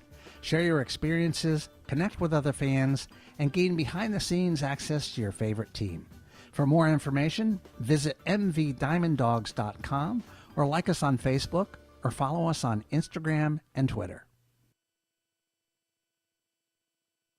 And welcome back, fans. So new pitcher on the mound for Mohawk Valley. That is Matthew Kahn, #1. He is taking his last few warm-up tosses. Time to go to that bullpen and see if we can shut it down here. Yep, absolutely. Half the inning and start doing some work on your end. Well, you change things up on the Lumberjacks a little bit. They haven't seen Kahn, so they didn't see him in game one. So he's going to face Devin Moran, first batter for him. And he's got a 1-0 count. Of course, Kahn inheriting a runner on third base as well, so correct. Not an easy situation. So everybody's in, expecting a bunt here. And first pitch is high. Second pitch. Actually, first pitch by Kahn. Second pitch to Moran. The count 2-0. 2 balls and no strikes. That infield is pretty in on the grass. And there is a strike, 2-1. So 3 balls and 1 strike. Devin Moran is the pitcher with 1 out. Jacob Newland on deck. Third, 1 out here, top of the 4th. 3-0 is the score. Lumberjacks ahead. Big swing and a miss for strike 2. And the count now full as Matthew Kahn battles back here. And the count now full to Moran. So looking for a strikeout here. Or a pop out. Or anything but a base hit. Or walk. And that is popped up into foul territory. And it's out of play down the first base line. That is souvenir territory. Well, you don't have that many kids over in the tennis courts either, so surprise. Usually it's full of kids over there. Sometimes it's full. Sometimes the kids decide to just sit and watch the game. It all depends who's in town, right? Yeah, I think so. 3 balls and 2 strikes. Plus the tight.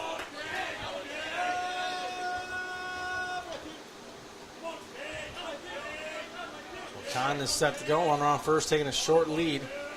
Same as the runner at third. Here's the pitch is high. And the count 1-0. 1 ball, no strikes to Newland. Newland steps out of the box. Takes a practice swing. Another practice swing, and now he's back in the box, ready to go. Kahn is already ready. Takes a glance at the runner at first. He's going to kick, wind, and deliver on the 1-0. And that one missing for ball 2.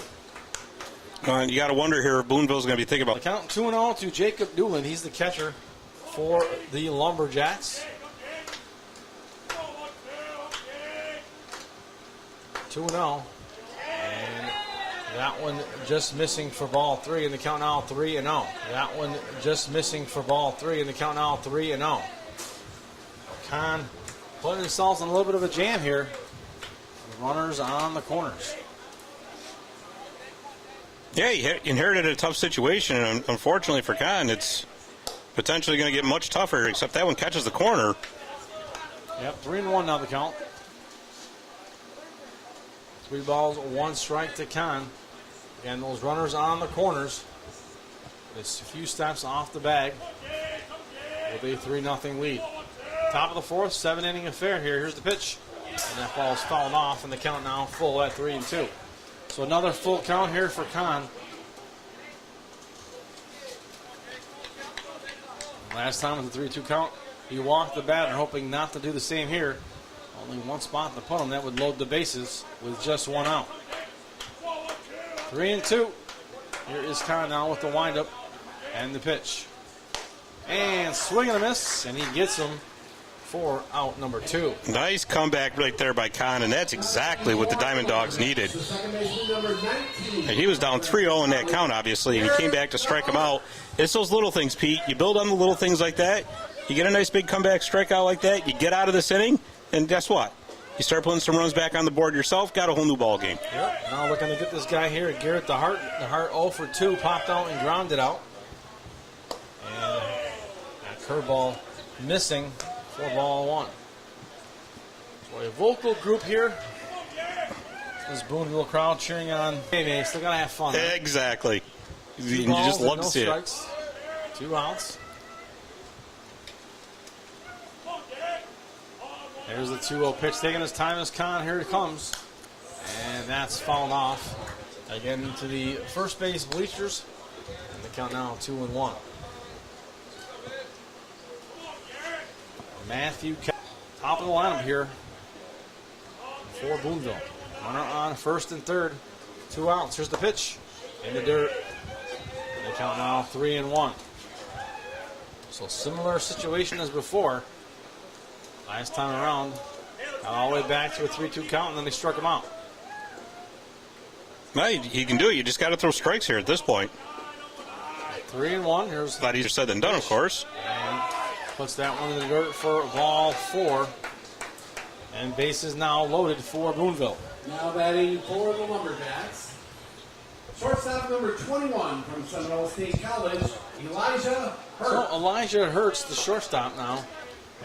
He just hit by a pitch once in this ball game. Lumberjacks all over the place.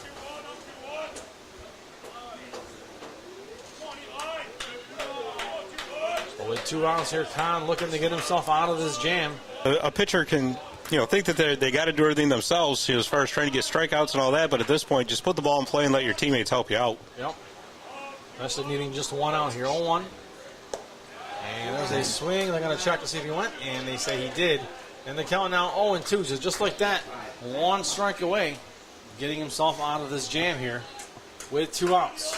0-2 now. Matthew Kahn looking to throw a strike here and get out of this inning. 0-2 pitch on its way here from Kahn. Taking a little longer. Now he finally delivers the pitch in the dirt. Again, stopped by Nico Cerise. Nice play by Nico.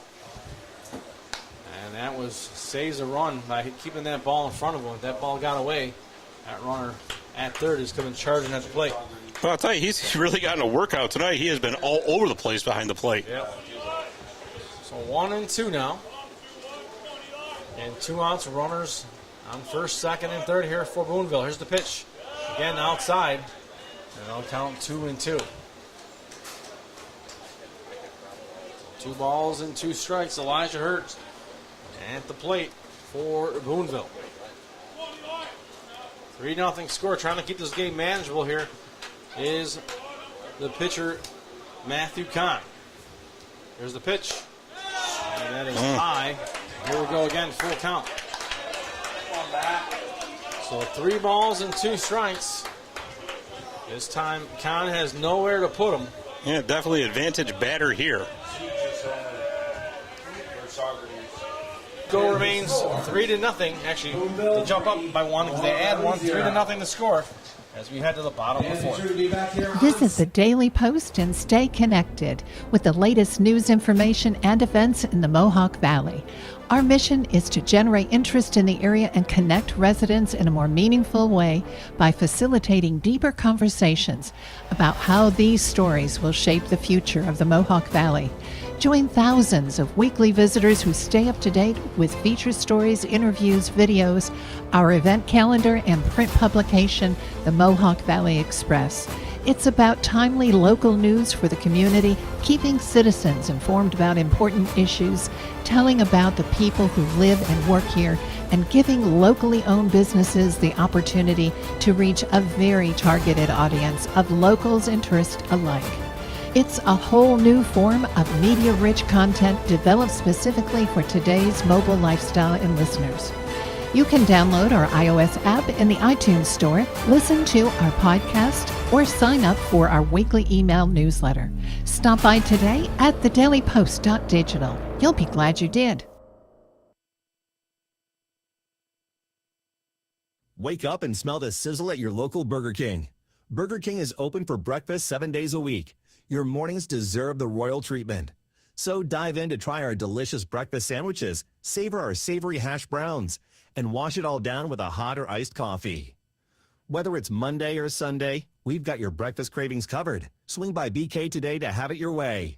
You rule at participating U.S. restaurants during breakfast hours. Hey fans, tell the world you are here at Veterans Memorial Park watching your Mohawk Valley DiamondDawgs. Share your experiences, connect with other fans, and gain behind-the-scenes access to your favorite team. For more information, visit mvdiamonddogs.com or like us on Facebook or follow us on Instagram and Twitter. All right, we are back here in the bottom of the fourth inning with the Dogs needing 3 runs. They're down 3-0. And leading off this inning is the designated hitter, J.P. Cusick, who we just interviewed in the middle of the third inning. It was quite the interesting interview. And I'm telling you, we got to make sure we get him some tomato pie and chicken riggies. And right now, what Dogs Nation would like to see is for him to get, well, if you're going to call a base hit a chicken riggie, you might as well call it that, because that's what they want to see. So the line out on the scoreboard, 3 runs for the Boonville Lumberjacks with 4 hits and 1 error. And the Mohawk Valley DiamondDawgs, no runs, 2 hits, and no errors. As that pitch is in there for strike 1.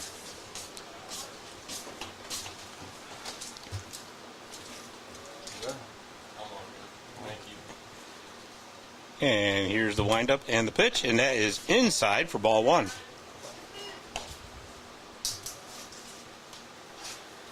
So we got a 1-1 count here. Cusick looking get on board and get this thing going for the Dogs. That one's lifted foul to run the count to 1-2.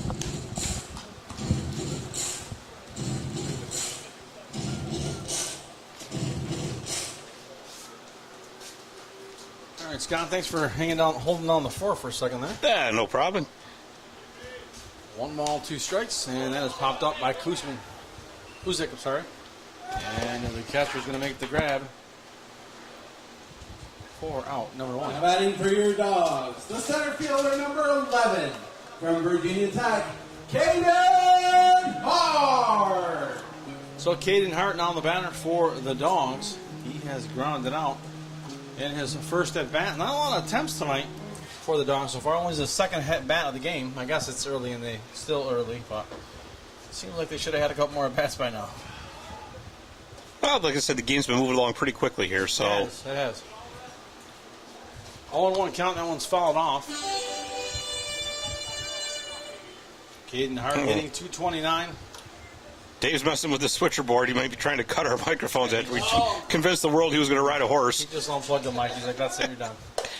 Showing everyone who's in charge. 1 ball, no strikes. So that one was high and inside. Now, sometimes you got to show us who's boss. He just shows I can walk back there and just unplug the mic. And yeah, no more talk about that. True. What Dave doesn't know is we have a secret stash underneath, so once he unplugs it, we can plug the other one right in. That's all. So 1-2. It's like the Bat Cave down there. 1 ball, 2 strikes. Give these guys a lot of credit. They come up here and they set everything up. We just walk in here and start talking like fools on the air. So thanks to them for doing whatever they do. A lot of wires, a lot of plugs, a lot of things that go in special places that that one is high. And they got him. They said he got him. He jumped up in the air to make the catch. Was the first baseman. And they said he came down with it.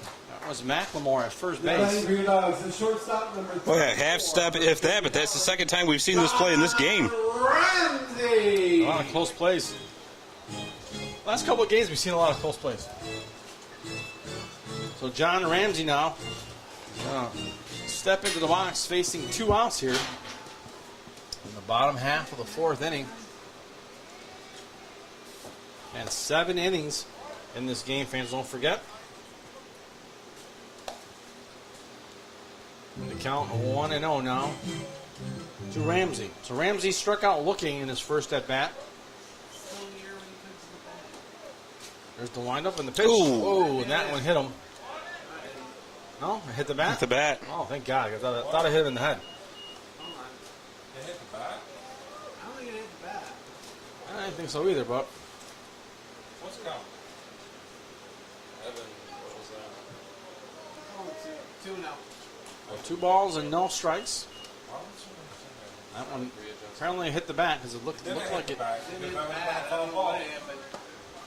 And there is strike 1. The count now 2-1. 2 balls and 1 strike to Ramsey here. There was definitely contact made with something. That is correct. I would agree with that. We play on. We do. That ball hit into left field. It's going to drop in as Ramsey rounds first, and he's going to stop there as that ball gets in quickly.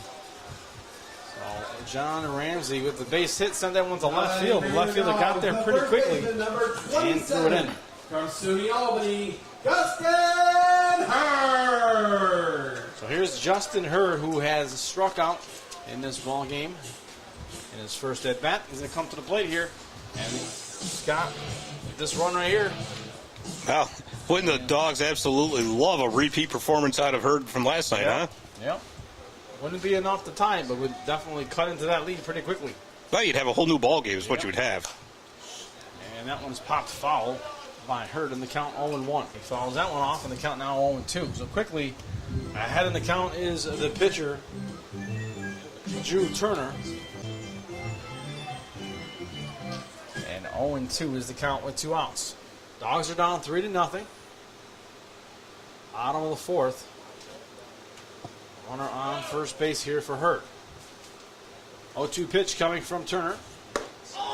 And that one called strike 3. This umpire calls those strikes late. Very so you delayed. have to wait for it. And that does it for the inning. And the score remains 3-0 after 4 complete.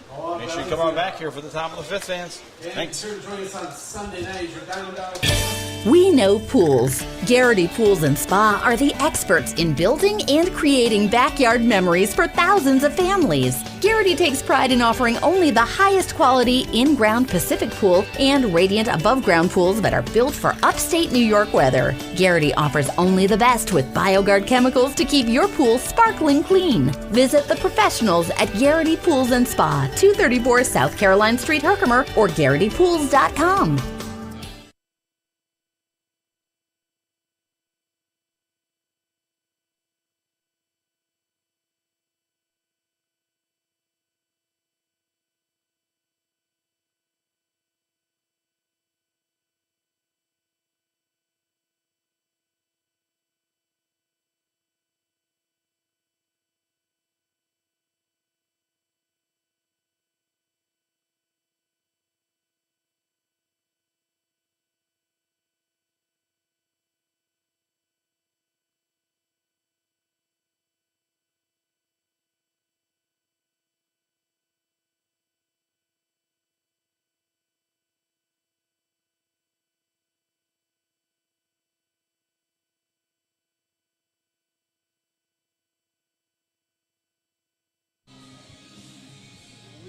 Good. And we are back. Lumberjacks is the designated hitter. Top of the 5th inning. 35 from Memphis University, Carter McKay. And Carter McKay will lead things off here for Boonville in the top of the 5th inning. 3-0 to score. Boonville ahead. Score update from around the league. In the top of the 8th, Amsterdam Mohawks lead 6-2 over Socrates. All the way around. Socrates leads 6-2 over Amsterdam. My apologies. 6-2 Socrates over Amsterdam. Top of the 8th. And here's Carter McKay, who got things started for Boonville in this game with that 2-run shot to center field. So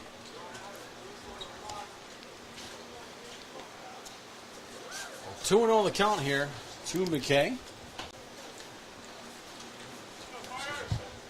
And Kahn looking in, takes a long time before he gets his official stride to the plate here.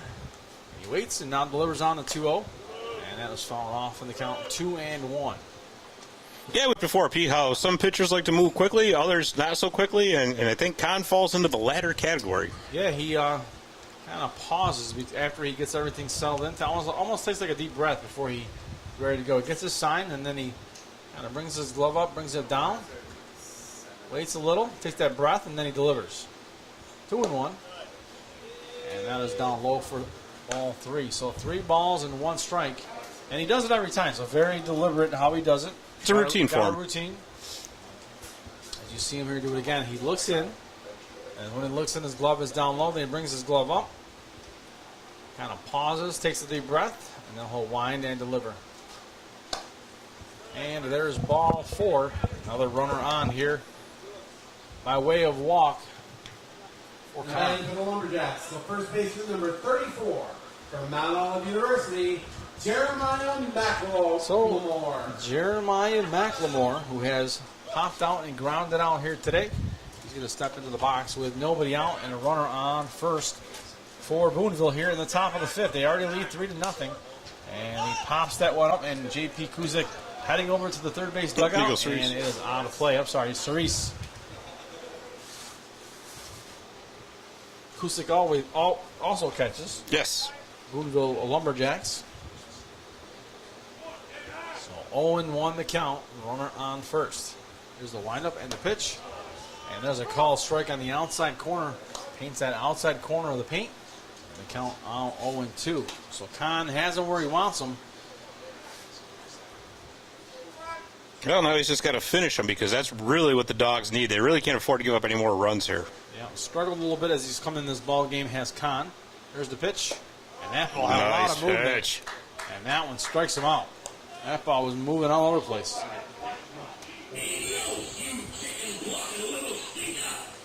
Miguel Gonzalez the center fielder, number 9. now coming to the plate for the Lumberjacks. Miguel Gonzalez. So here's Gonzalez, just one out. And again, a runner on first base. 3-0 advantage here for the Lumberjacks in the top of the 5th. We play 7 here tonight. Yeah, and that's what I mean, Pete. They really don't want to give up any more runs here because you're still got some baseball left to go, but you're also because of the 7-inning affair. There's a strike. That one curves its way in, and the count now 1-1. So Miguel Gonzalez, Sebastian Burgos on deck. 1 out. So the line for the Lumberjacks: 3 runs, 4 hits, 1 error, and that one is popped up into right field. That's a catch for out number 2. As Ethan Hughes out there in right makes the grab for the Dogs.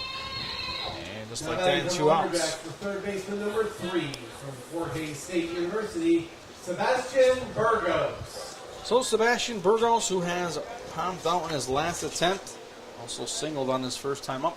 He's going to step into the batter's box, facing 2 outs and a runner on first. Kahn looking for one more here. Get his team to the bottom half of the inning. you know, Pete, you get Burgos here, you get out of this inning, you get into the bottom of the 5th, saying, okay, you know, we shut them down for the past couple innings, and now let's get something going here. And all they need is a run here, a run there, and all of a sudden, game is 3-2. Yeah, what do we talk about? Breaks. Just got to get a break. And there's a sliding attempt by the third baseman. That ball ends up in left field. So a valiant attempt there by Calabretti. They got past him. And I'll put runners on first and second. Alex Rodriguez. For Alex Rodriguez. So that one slipped by as Calabretti laid himself out for it. Just ball rolling too fast and got by him. Yeah, sometimes what they call those CNI singles. Yep. So Rodriguez will step into the box from the left side here. And he's got those runners on first and second now. looking to bring them home. Khan's got other ideas with 2 outs. Khan sets and delivers. And that's the outside corner of the plate again, the count 0-1. That outside corner available all day. It's the umpire giving the inside and outside, especially throughout the night here. 0-1. And that one, curveball outside, drops down low for a ball. And they count 1-1. So Alice Rodriguez, Bo Jonas on deck for Boonville. Khan looking to not give him a chance here with 2 outs. There's the 1-1. And that is popped up high in the air. And Calabrese makes the grab. And there you go. Do it for the inning. So 2 runners straight and no run score. And the score remains 3-0. Boonville. At GPO, we understand every member's journey is unique. That's why our employees take the time to listen, understand, and deliver personalized solutions that fit your life. From budgeting to borrowing, we're with you every step of the way. Your journey, our commitment. GPO Federal Credit Union, committed to excellence.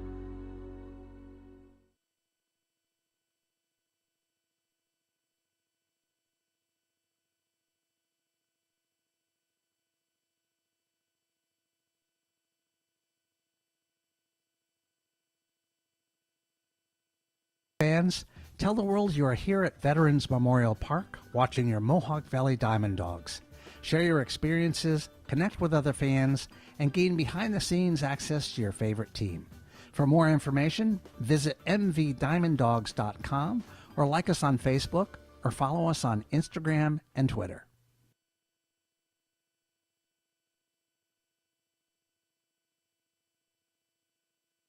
Wake up and smell the sizzle at your local Burger King.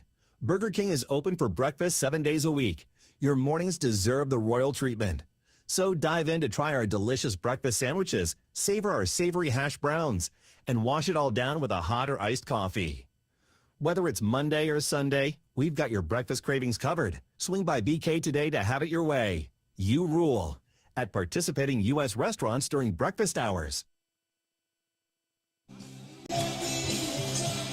And we are back. I'm Pete Pagliaro, East Scott Kinville, and we are here at Vets Memorial Park doing a little bit of baseball here, the Perfect Game Collegiate Baseball League.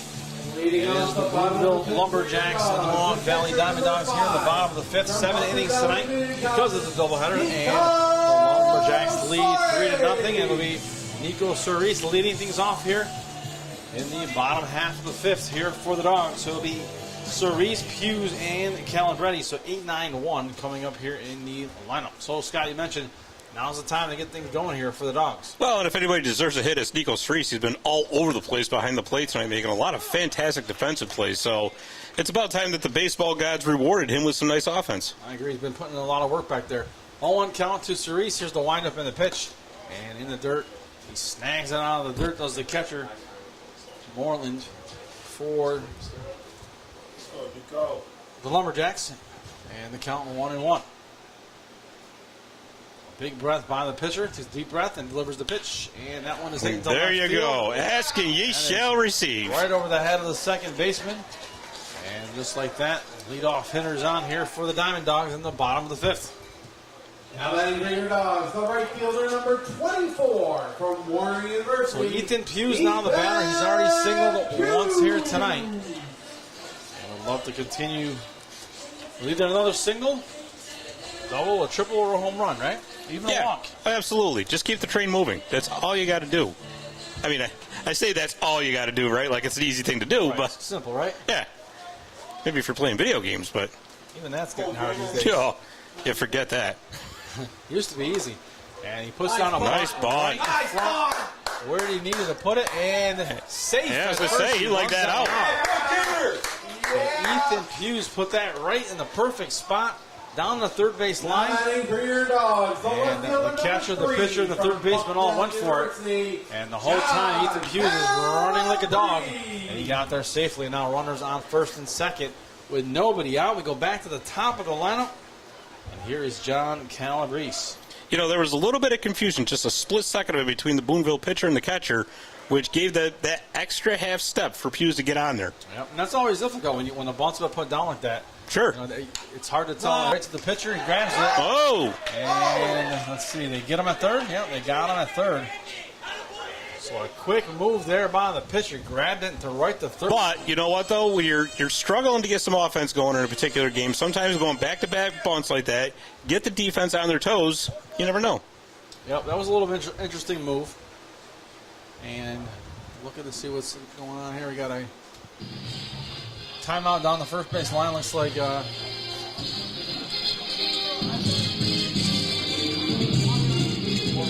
sure if we're going to have a pinch runner here or either a pinch runner or he's got something in his feet that needs. No, it looks like he might be limping off a little bit.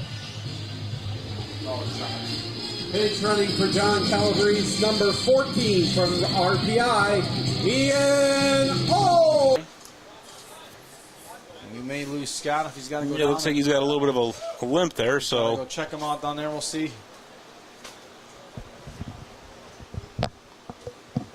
And here's the pitch. That one almost got away. One ball, no strikes.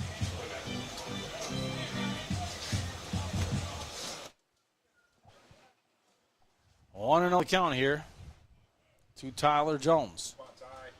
In second here, one out. Here's the windup and the pitch.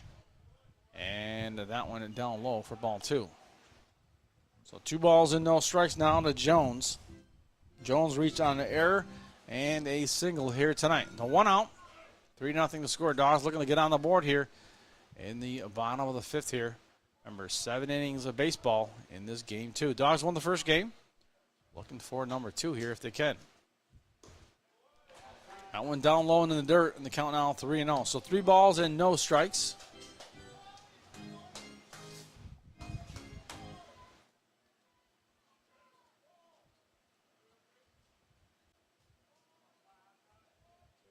Well, 3-0 count with 1 out.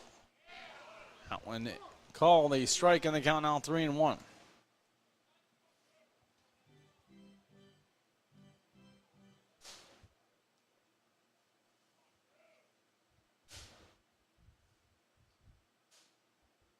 Three-one pitch now on its way. And down the middle for strike 2. Now the count is full. 3 balls and 2 strikes to Tyler Jones.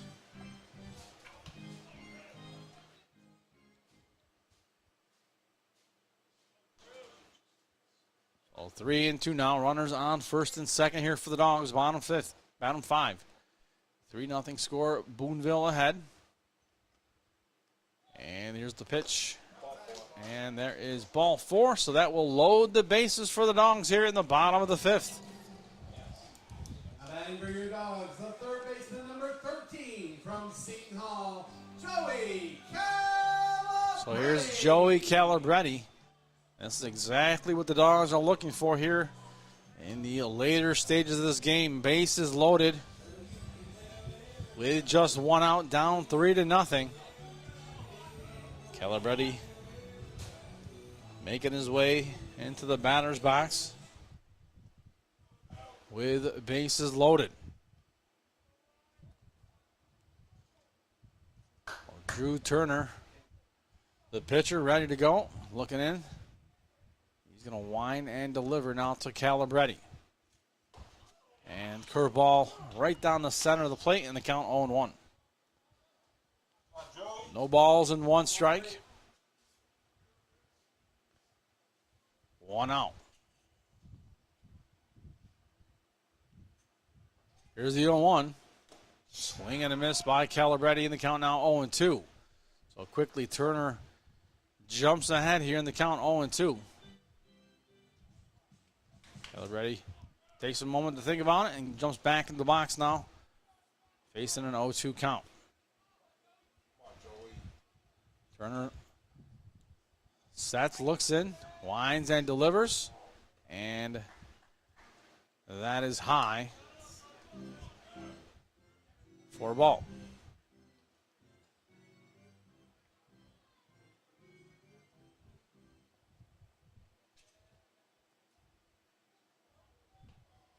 A 1 ball, 2 strikes here to Calabretti.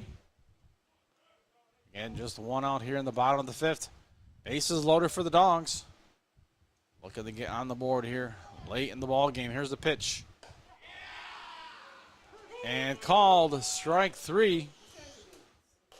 And that is out number 2. As Calabretti walks away unhappy. Designated hitter number 30 from Fairfield University, J.P. Kuzik. So with 2 outs, here is the DH J.P. Kuzik. So Kuzik now looking to do something here with 2 outs and bases loaded.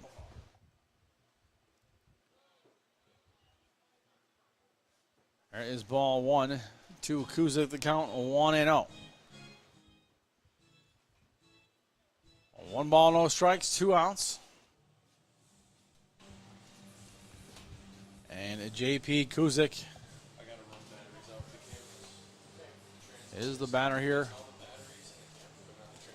Waiting for the catcher to come back. Having a few words with his pitcher, and conversation is all set. And we are just about ready to get going again with a 1-0 count. So J.P. Kuzik with a 1-0 count, 2 outs, bases loaded here in the bottom of the 5th. There's the pitch to Kuzik. And that one misses for ball 2, and the count now 2-0. So 2 balls and no strikes. Tanner now winds and delivers. Inside, ball 3. So 3 balls and no strikes to J.P. Kuzik. Bases loaded for the Dogs. No place to put him here. In the bottom of the 5th for Drew Turner. There's the pitch. And there is a ball 4. And their run scores the game now 3-1. So with the walk, Caden Hart will come to the plate with bases loaded here for the Dogs.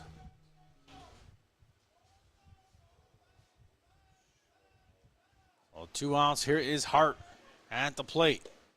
And that one curves in but misses for ball 1.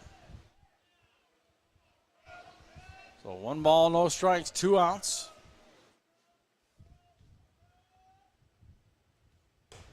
And another one down the middle but high in the count 2-0.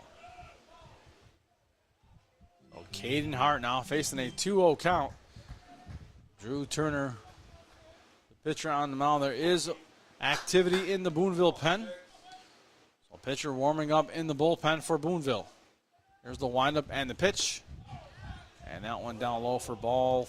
Oh, we call it a strike. That one was down low. And the count 2-1. So 2 balls and a 1 strike with 2 outs here to the batter, Caden Hart. And he fouls that one off down the first base line. And 2s are wild here. Deuces wild. 2 balls, 2 strikes, 2 outs. Bottom 5. Hit 1. And the score now 3-1. Boonville as we head to the top of the 6th.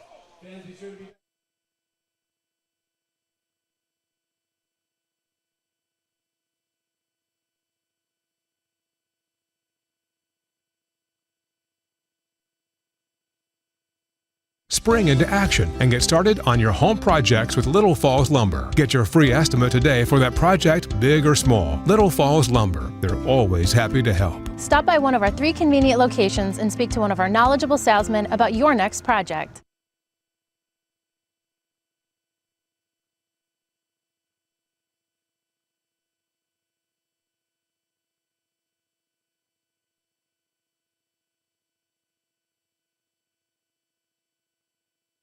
Wake up and smell the sizzle at your local Burger King. Burger King is open for breakfast 7 days a week. Your mornings deserve the royal treatment. So dive in to try our delicious breakfast sandwiches, savor our savory hash browns, and wash it all down with a hot or iced coffee. Whether it's Monday or Sunday, we've got your breakfast cravings covered. Swing by BK today to have it your way. You rule at participating U.S. restaurants during breakfast hours. For more information, visit mvdiamonddogs.com or like us on Facebook or follow us on Instagram and Twitter.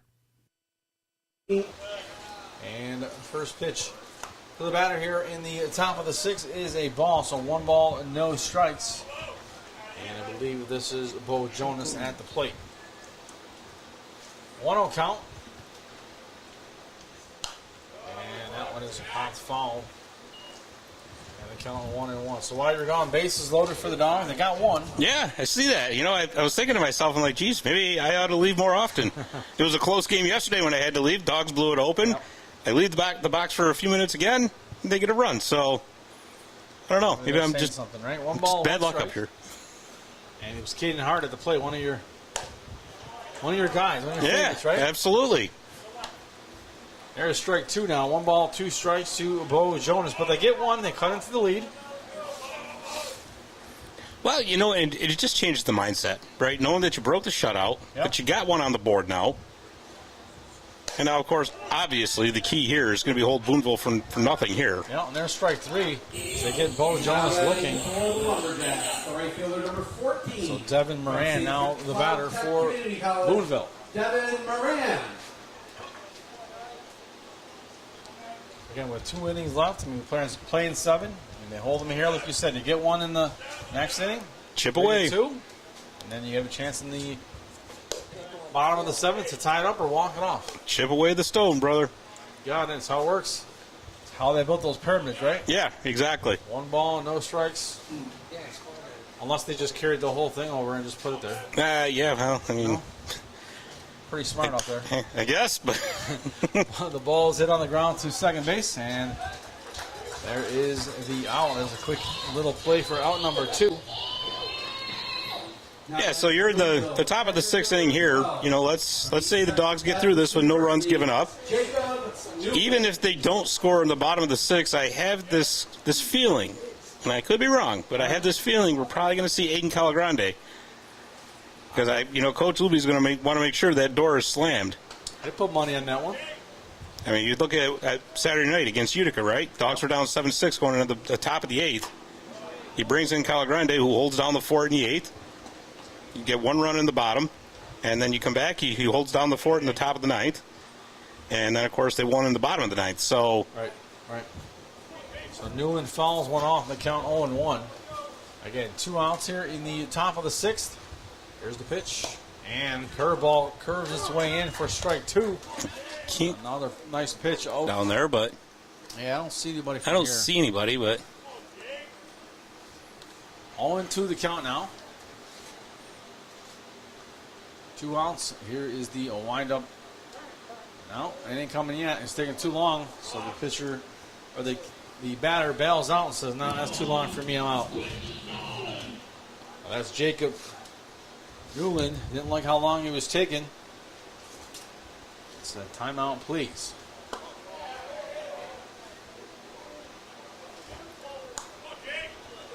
Well, that's a ball. And the count now 1-2. So 1 ball, 2 strikes, 2 outs. Top of the 6th, 3-1. Lumberjacks ahead here at Vets Park. And that one is left high by Newland. The count now 2-2. So 2 balls and 2 strikes, 2 outs. Again, those deuces wild again. Well, you got nobody on the base pass to worry about. Like I said, Kahn just goes after the hitter here and tries to get himself out of this inning. There's the 2-2 by Kahn. And puts it outside for a full count now. So 3-2 now is the count to Newland. Newland bottom. Took that timeout. Yep. And threw Kahn off his rhythm just a little bit. And now we got a full count. There's the 3-2 pitch. He went. And he went. He knew it.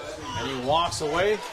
not happy as he strikes out, ends the inning. 3-1 the score. We head to the bottom of the 6th. Dawgs looking for a couple runs here as we near the 7-inning mark. Back after this. At NBT Bank, we know that this day starts with this one. This day starts with this one. Because no matter how unforgettable the extraordinary days are, there's a lot of every day that leads up to them. You can count on NBT Bank to help you get started. NBT Bank, it starts here.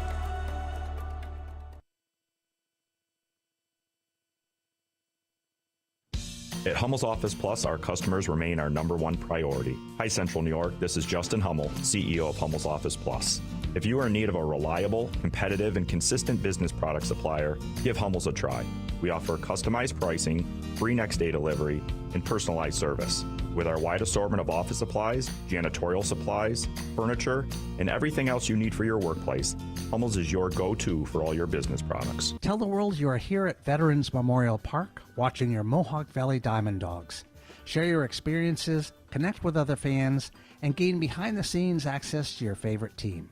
For more information, visit mvdiamonddogs.com or like us on Facebook or follow us on Instagram and Twitter. And we are back, and Dave is jamming. He's raising the roof. He is raising the roof. He's getting ready for that horse ride. Yeah, I mean, I've never seen him so excited. This guy does it all. I mean, all joking aside, we jump on him and we tell him, we make fun of him about riding a horse, which he will do. Yeah, he's gonna. I mean, he's one of those guys that he likes adventure. Yeah. But man, like if you look at what he does a lot, dude. He does. He's a busy guy. He is. But they're helping the revitalization of Buttermilk Falls and Little Falls. Expert horse rider.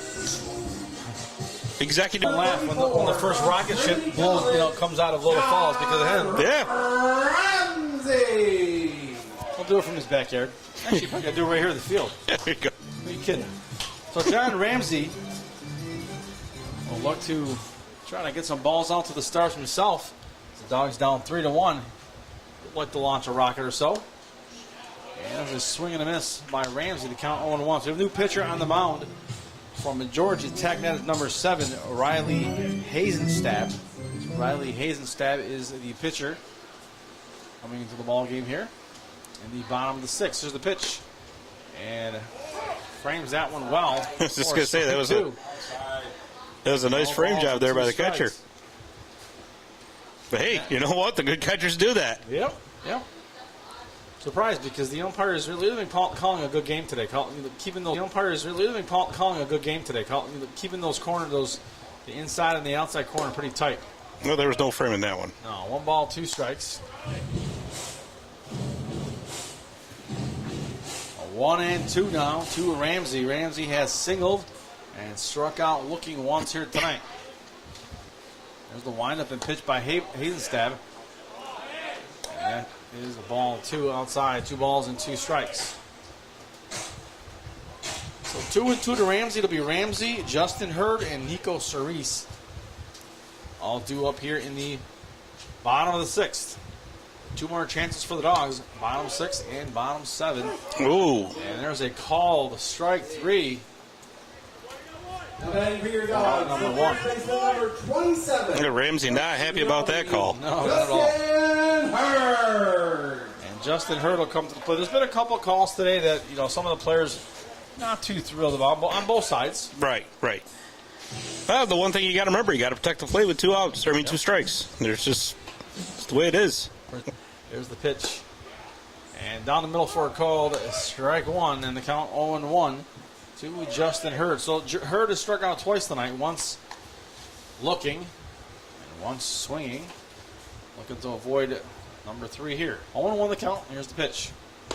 And big swing and a miss there, 0-2. And ahead in the count now is Hazenstab. No balls, 2 strikes, 1 out. Hazenstab looks in. He sets now. Will kick, wind, and deliver on the 0-2. And that one outside for ball 1. 1-2. Catcher was looking for that one. He wanted that one so bad he did a 360 down. Did a little running around today, was on the field for an interview. And then he did a little EMT work. He is our resident, I think, is that the right term? Resident One of them. EMT? Yep, that's one of the things they call me. Yeah. Amongst other things. It's 1-2 the count. So he runs from wherever he needs to be. Obviously, player safety comes first. Left for number 2 from Justin Hurd. I think I'd like a fireman's pole in here, though. Just kind of, rather than run down those stairs. That'd be kind of cool, actually. I've been asking for an elevator for years. Yeah. I've not gotten it yet. Or the bat poles. Remember that? The old Batman. That'd be kind of cool. I'd be scared. I'd be scared, though. Nah. Not gonna lie. Maybe the first time I'd be scared. After that, but woo! As long as there's no bees on it. True. That ball hit right up the middle for a base hit. And Cerise starts things off here with 2 outs here in the bottom of the 6th for the Dogs. Well, the last game, the Dogs were on fire with 2 outs, so looking to rekindle that magic, if you will. Yep, get on base, move the runners around.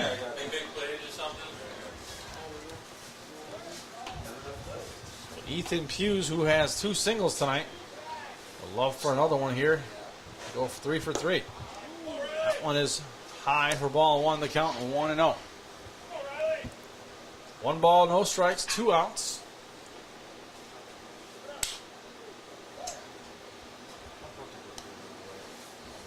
Scott's been busy the last couple of days. He actually had a fire call yesterday. And it's popped up again to left field, and he will make the catch to end the inning, so no runs score.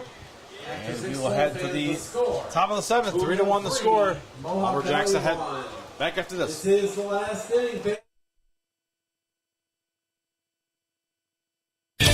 We know pools. Garrity Pools and Spa are the experts in building and creating backyard memories for thousands of families. Garrity takes pride in offering only the highest quality in-ground Pacific pool and radiant above-ground pools that are built for upstate New York weather. Garrity offers only the best with BioGuard chemicals to keep your pool sparkling clean. Visit the professionals at Garrity Pools and Spa, 234 South Caroline Street, Herkimer, or GarrityPools.com.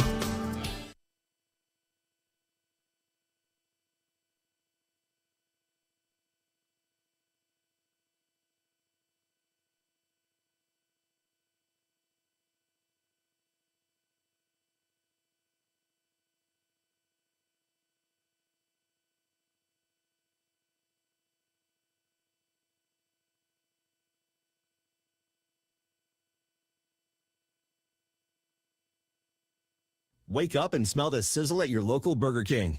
Burger King is open for breakfast 7 days a week. Your mornings deserve the royal treatment. So dive in to try our delicious breakfast sandwiches, savor our savory hash browns, and wash it all down with a hot or iced coffee. Whether it's Monday or Sunday, we've got your breakfast cravings covered. Swing by BK today to have it your way. You rule at participating U.S. restaurants during breakfast hours. Baseman number 19 from Franklin College. And we are back for the top of the 7th. 3-1 is the score. And here we go. This is the final inning. It goes a 7-inning game. The Dogs obviously get their chance to bat in the bottom half of the 7th, trying to keep it the 3-1 here. Lumberjacks ahead 3-1. Matthew Kahn is the batter for 1 here, and it'll be Garrett DeHart starting things off. Well, as the band Europe once famously said, it's the final countdown. It is. 0-1 the count. No balls, 1 strike. Little music references by Sky. Does a little bit of everything here. Like I said, does all the stuff. And big 80s guy. Musical references. He's the 80s guy. And that ball hit right to the shortstop for out number 1. So a quick out for the shortstop number 21 from Seminole State College, Elijah Hurt. Ramsey was there with a quick glove. Picked that up and got the first out. Elijah Hurt at the plate with 1 out. Here is Kahn now. He sets. He's going to wind and deliver. And that one misses high for ball 1. 1 ball and no strikes. 1 out.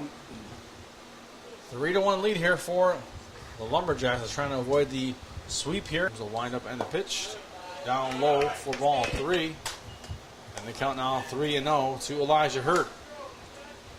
Carter McKay, who homered in this game, on deck for the Lumberjacks. 3-0 count. Con winds and delivers. And there's a called strike. And the count now 3-1. And there is somebody thrown in the Dawgs bullpen. I can't quite tell who it is from here, but looks like it's a left-hander from here. 3-1 the count. Here's the pitch. And there's ball 4. And Hurd will take his base. If only my eyes were like 20 years younger. Yeah. The designated hitter number 35 from Memphis University, Carter McKay. Carter McKay now the batter. Again, he hit a home run early in the game, also walked and grounded out.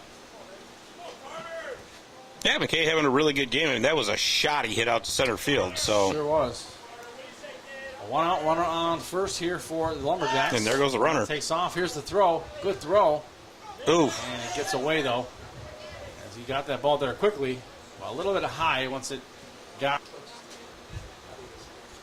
0-1 count here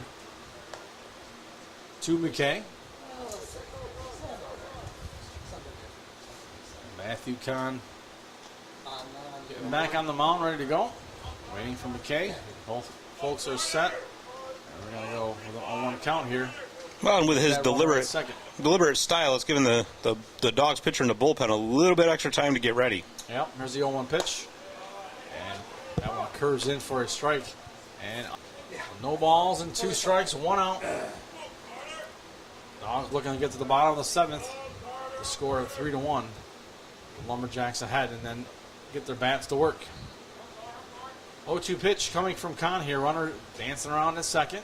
And that's outside for ball 1. 1 ball and 2 strikes. Cerise, like you mentioned, getting a lot of work back there behind the plate. I guess so. It's going to be sore tonight. 1-2. Well, if there's anybody that deserves some tomato pie after this one, it's Nico Cerise. There's the 1-2 pitch. And that ball's hit sharply to center field. Center fielder drops in front of him, and it gets past him. That is not good. Oh, that's a disaster. So that one dropped in front of him as he was coming fast for it and then realized it wasn't going to be able to get to it, so he let it drop in front of him. And then once it dropped in front of him, it took a kind of quirky little roll past him and went all the way to the fence, and a run scores. And score now 4-1 with a runner on second. Yeah, that's tough. That was one of those no-man lands plays, right? And score runner on second base here for the Lumberjacks. Oh, you're on my team. And that one misses for ball 1. So 1 ball, no strikes to McLemore. Carter McKay once again doing damage.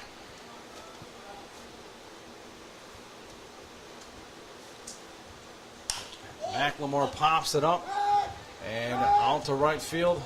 Oschlager makes the grab, throws it in. And they're going to throw to third quickly. And a runner now on third base with 2 outs. Well, good on Kahn playing good fundamental baseball back there, backing him up, because if he was not there, McKay had a clear path to home. Yep, it would have been 5-1 easily.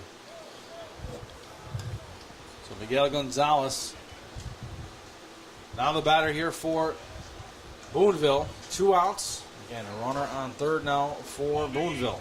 As my father used to yell at us in Little League when he was our coach, fundamentals, fundamentals, fundamentals. Yeah. Word fun is in there, but sometimes somewhere not so fun. 1 ball, no strikes to Gonzalez. 2 outs.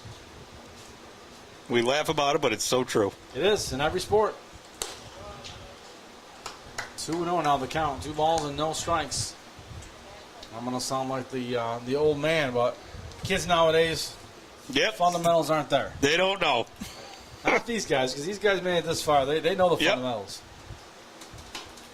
2-0. It's like a lot of times, baseball and basketball that I coach, you start doing the drills, and the kids are like, "Why don't we play a game? Why don't we play a game?" Yeah. You can't play the game if you don't know how to play it. Well, you got to build the basement before you can build the house, kids. Sounding old up here. Get off my lawn. 3-0. 3 balls and 1 strike. It's funny, when we talk about the whole get off my lawn thing, my parents were always like that. They never wanted anyone on the lawn. They never wanted the dog to poop or pee on the lawn. Especially if they poop pee, then they would make the grass yellow and whatever. I'm like, what's the big deal, right? It's a big deal. It is. It's a big deal, man. It sure is. My lawn looks good. I don't want it yellow. Get off it. The third baseman, number 3. Well, we've had so much rain, I don't think you've got to worry about anything getting yellow in your yard yet because that's true. Plenty enough water left in that water table. Yeah, that's for sure. So here comes Coach Luby. And I'm guessing he's going to go to the bullpen here. Maybe not. No, it looks like he's maybe going to stay with him. He's going to talk to him. Unless he's trying to buy some more time. But there is somebody waiting in the bullpen, but not heading out yet. And they're going to keep him in. So with 2 outs, 4-1 the score. And runners on the corners here for Boonville. So top of the 7th. In a 7-inning game here because of the doubleheader. So Sebastian Burgess is the batter here. He's going to step into the box with 2 outs. Con against Burgess with the runners on the corners with 2 outs and a 4-1 lead here for Boonville. Runner at first is moving all around, and Con didn't like that, so he steps off. And my guess would be he'll be going the first chance he gets. Yeah, not the first chance. He's still there, but I'm guessing he's going to be going soon. 0-1. No balls, 1 strike to Burgess. 2 outs. Boonville's added 1 more run now, up 4-1. There. Oh, I thought he was going. He hit the brace and going back to first.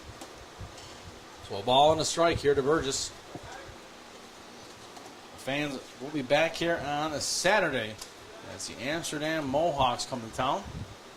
Come on out and watch some more baseball on Saturday night. Always a great time to spend the weekend in a ballpark watching the game, especially if the weather is good, and we're hoping that it is, as we are in the summertime now. It's baseball time, especially here in Little Falls. 2-1 count, 2 outs. Yeah, in a few weeks we'll have the Midsummer Classic, the All-Star game for MLB. Yeah, there's a strike, 2 balls and 2 strikes. Can't believe it's already a halfway point in the baseball season. I know. 2-2. Hockey season's over. Basketball season's over. It's baseball season pretty soon. Folks reporting the football camp. That'll do it for the inning. And they add a little more runs. So 4-1. We head to the bottom of the 7th. Dawgs got to tie this up. They got to get 3 runs. Back after this.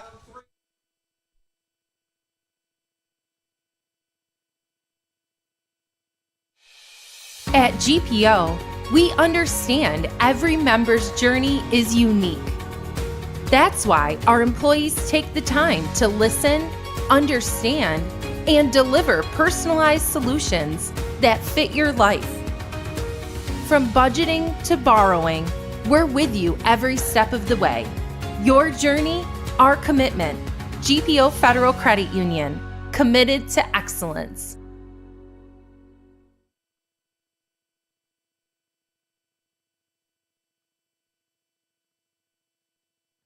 This is Justin Hummel, CEO of Hummel's Office Plus. If you are in need of a reliable, competitive, and consistent business product supplier, give Hummel's a try. We offer customized pricing, free next-day delivery, and personalized service. With our wide assortment of office supplies, janitorial supplies, furniture, and everything else you need for your workplace, Hummel's is your go-to for all your business products.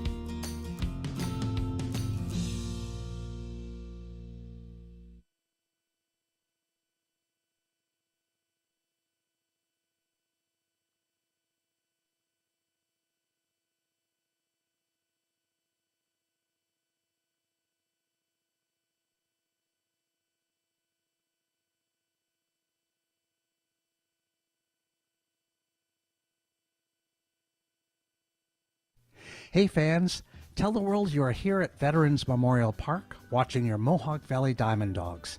Share your experiences, connect with other fans, and gain behind-the-scenes access to your favorite team. For more information, visit mvdiamonddogs.com or like us on Facebook or follow us on Instagram and Twitter. RPI, Ian Oschlager. And we are back. It is the bottom of the 7th, and Ian Oschlager will lead things off here for the Dogs. They're down 4-1, so they're going to need a rally here. Here's the pitch. And that ball is hit to the shortstop. He scoops it up, goes across. And they get him for one pitch, one out. Oschlager grounds off for out number 1. 8 from George Washington University, Tyler Jones. Well, again, as we've mentioned, the red-hot Tyler Jones is up, so what an opportunity here for him to stay hot. At least that's what the Dogs hope for. Yeah, Tyler Jones, a single, reached out an error and also walked here tonight. Here's the pitch. Down low for ball 1 from Hazenstab. 1-0. Okay, Dogs need 3 here to tie it up. Here's the pitch. And that's fallen off in the count, even at 1-1. A ball and a strike. And don't forget the mark your calendar, Saturday evening. We'll be back here as the Amsterdam Mohawks come to town. Always a great matchup when those two teams play. Mark your calendar. I know it's summer, lots going on, but mark your calendar for baseball. What a chance for the Dogs to reel in the Mohawks a little bit, too. Yeah. Try to make up some of that ground between first and currently in fourth. That one gets away for ball 2 in the count now, 2-1. Yeah, anytime you can take one from Amsterdam, that's 1+1 for you. 2-1 count. 1 out, nobody on. Bottom of the 7th. And that ball hit right to the glove of the second baseman who scoops it up. That is DeHart. And the Dogs are down to their final out here in the bottom of the 7th. Down to our last out. We need all of you loud and proud. Now Joey Calabretti the third baseman, number will come to the 13 plate here from for the Seton Hall, Dogs. Joey Calabretti. So Calabretti, up to him here with 2 outs.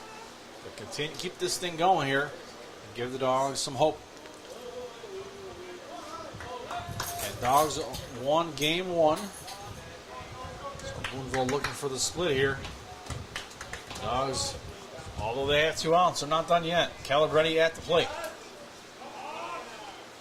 Here's Hazenstab, and that one has fallen off. A lot of first pitch swinging here for the Dogs in this bottom of the 7th inning. Yep, 0-1 the count.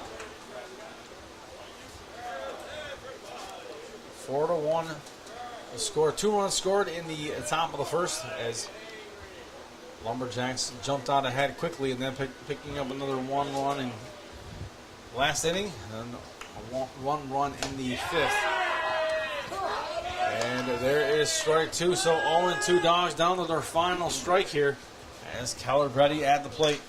0-2 count, 2 outs. Sounds like we got a clap going on here in the Boonville dugout. No balls, 2 strikes, 2 outs. Here's the pitch. And he swings and misses. And that will do it for the ball game. As the Dogs will lose this one 4-1. They split tonight, winning the first game and losing the second. But the Dogs will be back here on Saturday night against Amsterdam. Make sure you join us. I'm Pete Pagliaro. He's Scott Kinville. Thanks for joining us tonight, fans. Yeah, have a good one. Have a good night. Screen for the first.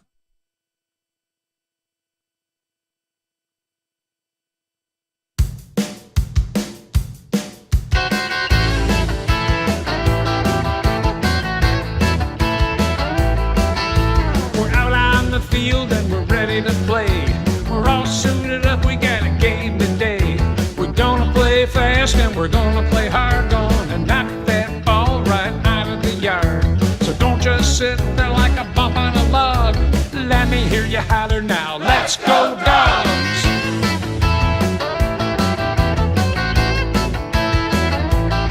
We got a guy on bird and nobody out. It's time to stand up, yes, it's time to shout. We're playing some ball and we're having some fun. Come on, boys, let's score that run. So don't just sit there like a bump on a log. Let me hear you holler now. Let's go Dogs!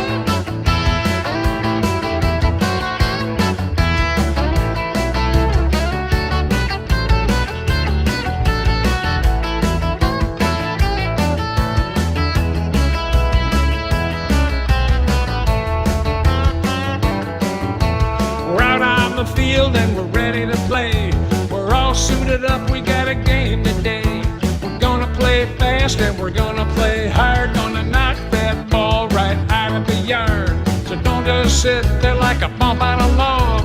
Let me hear you holler now. Let's go, Dogs!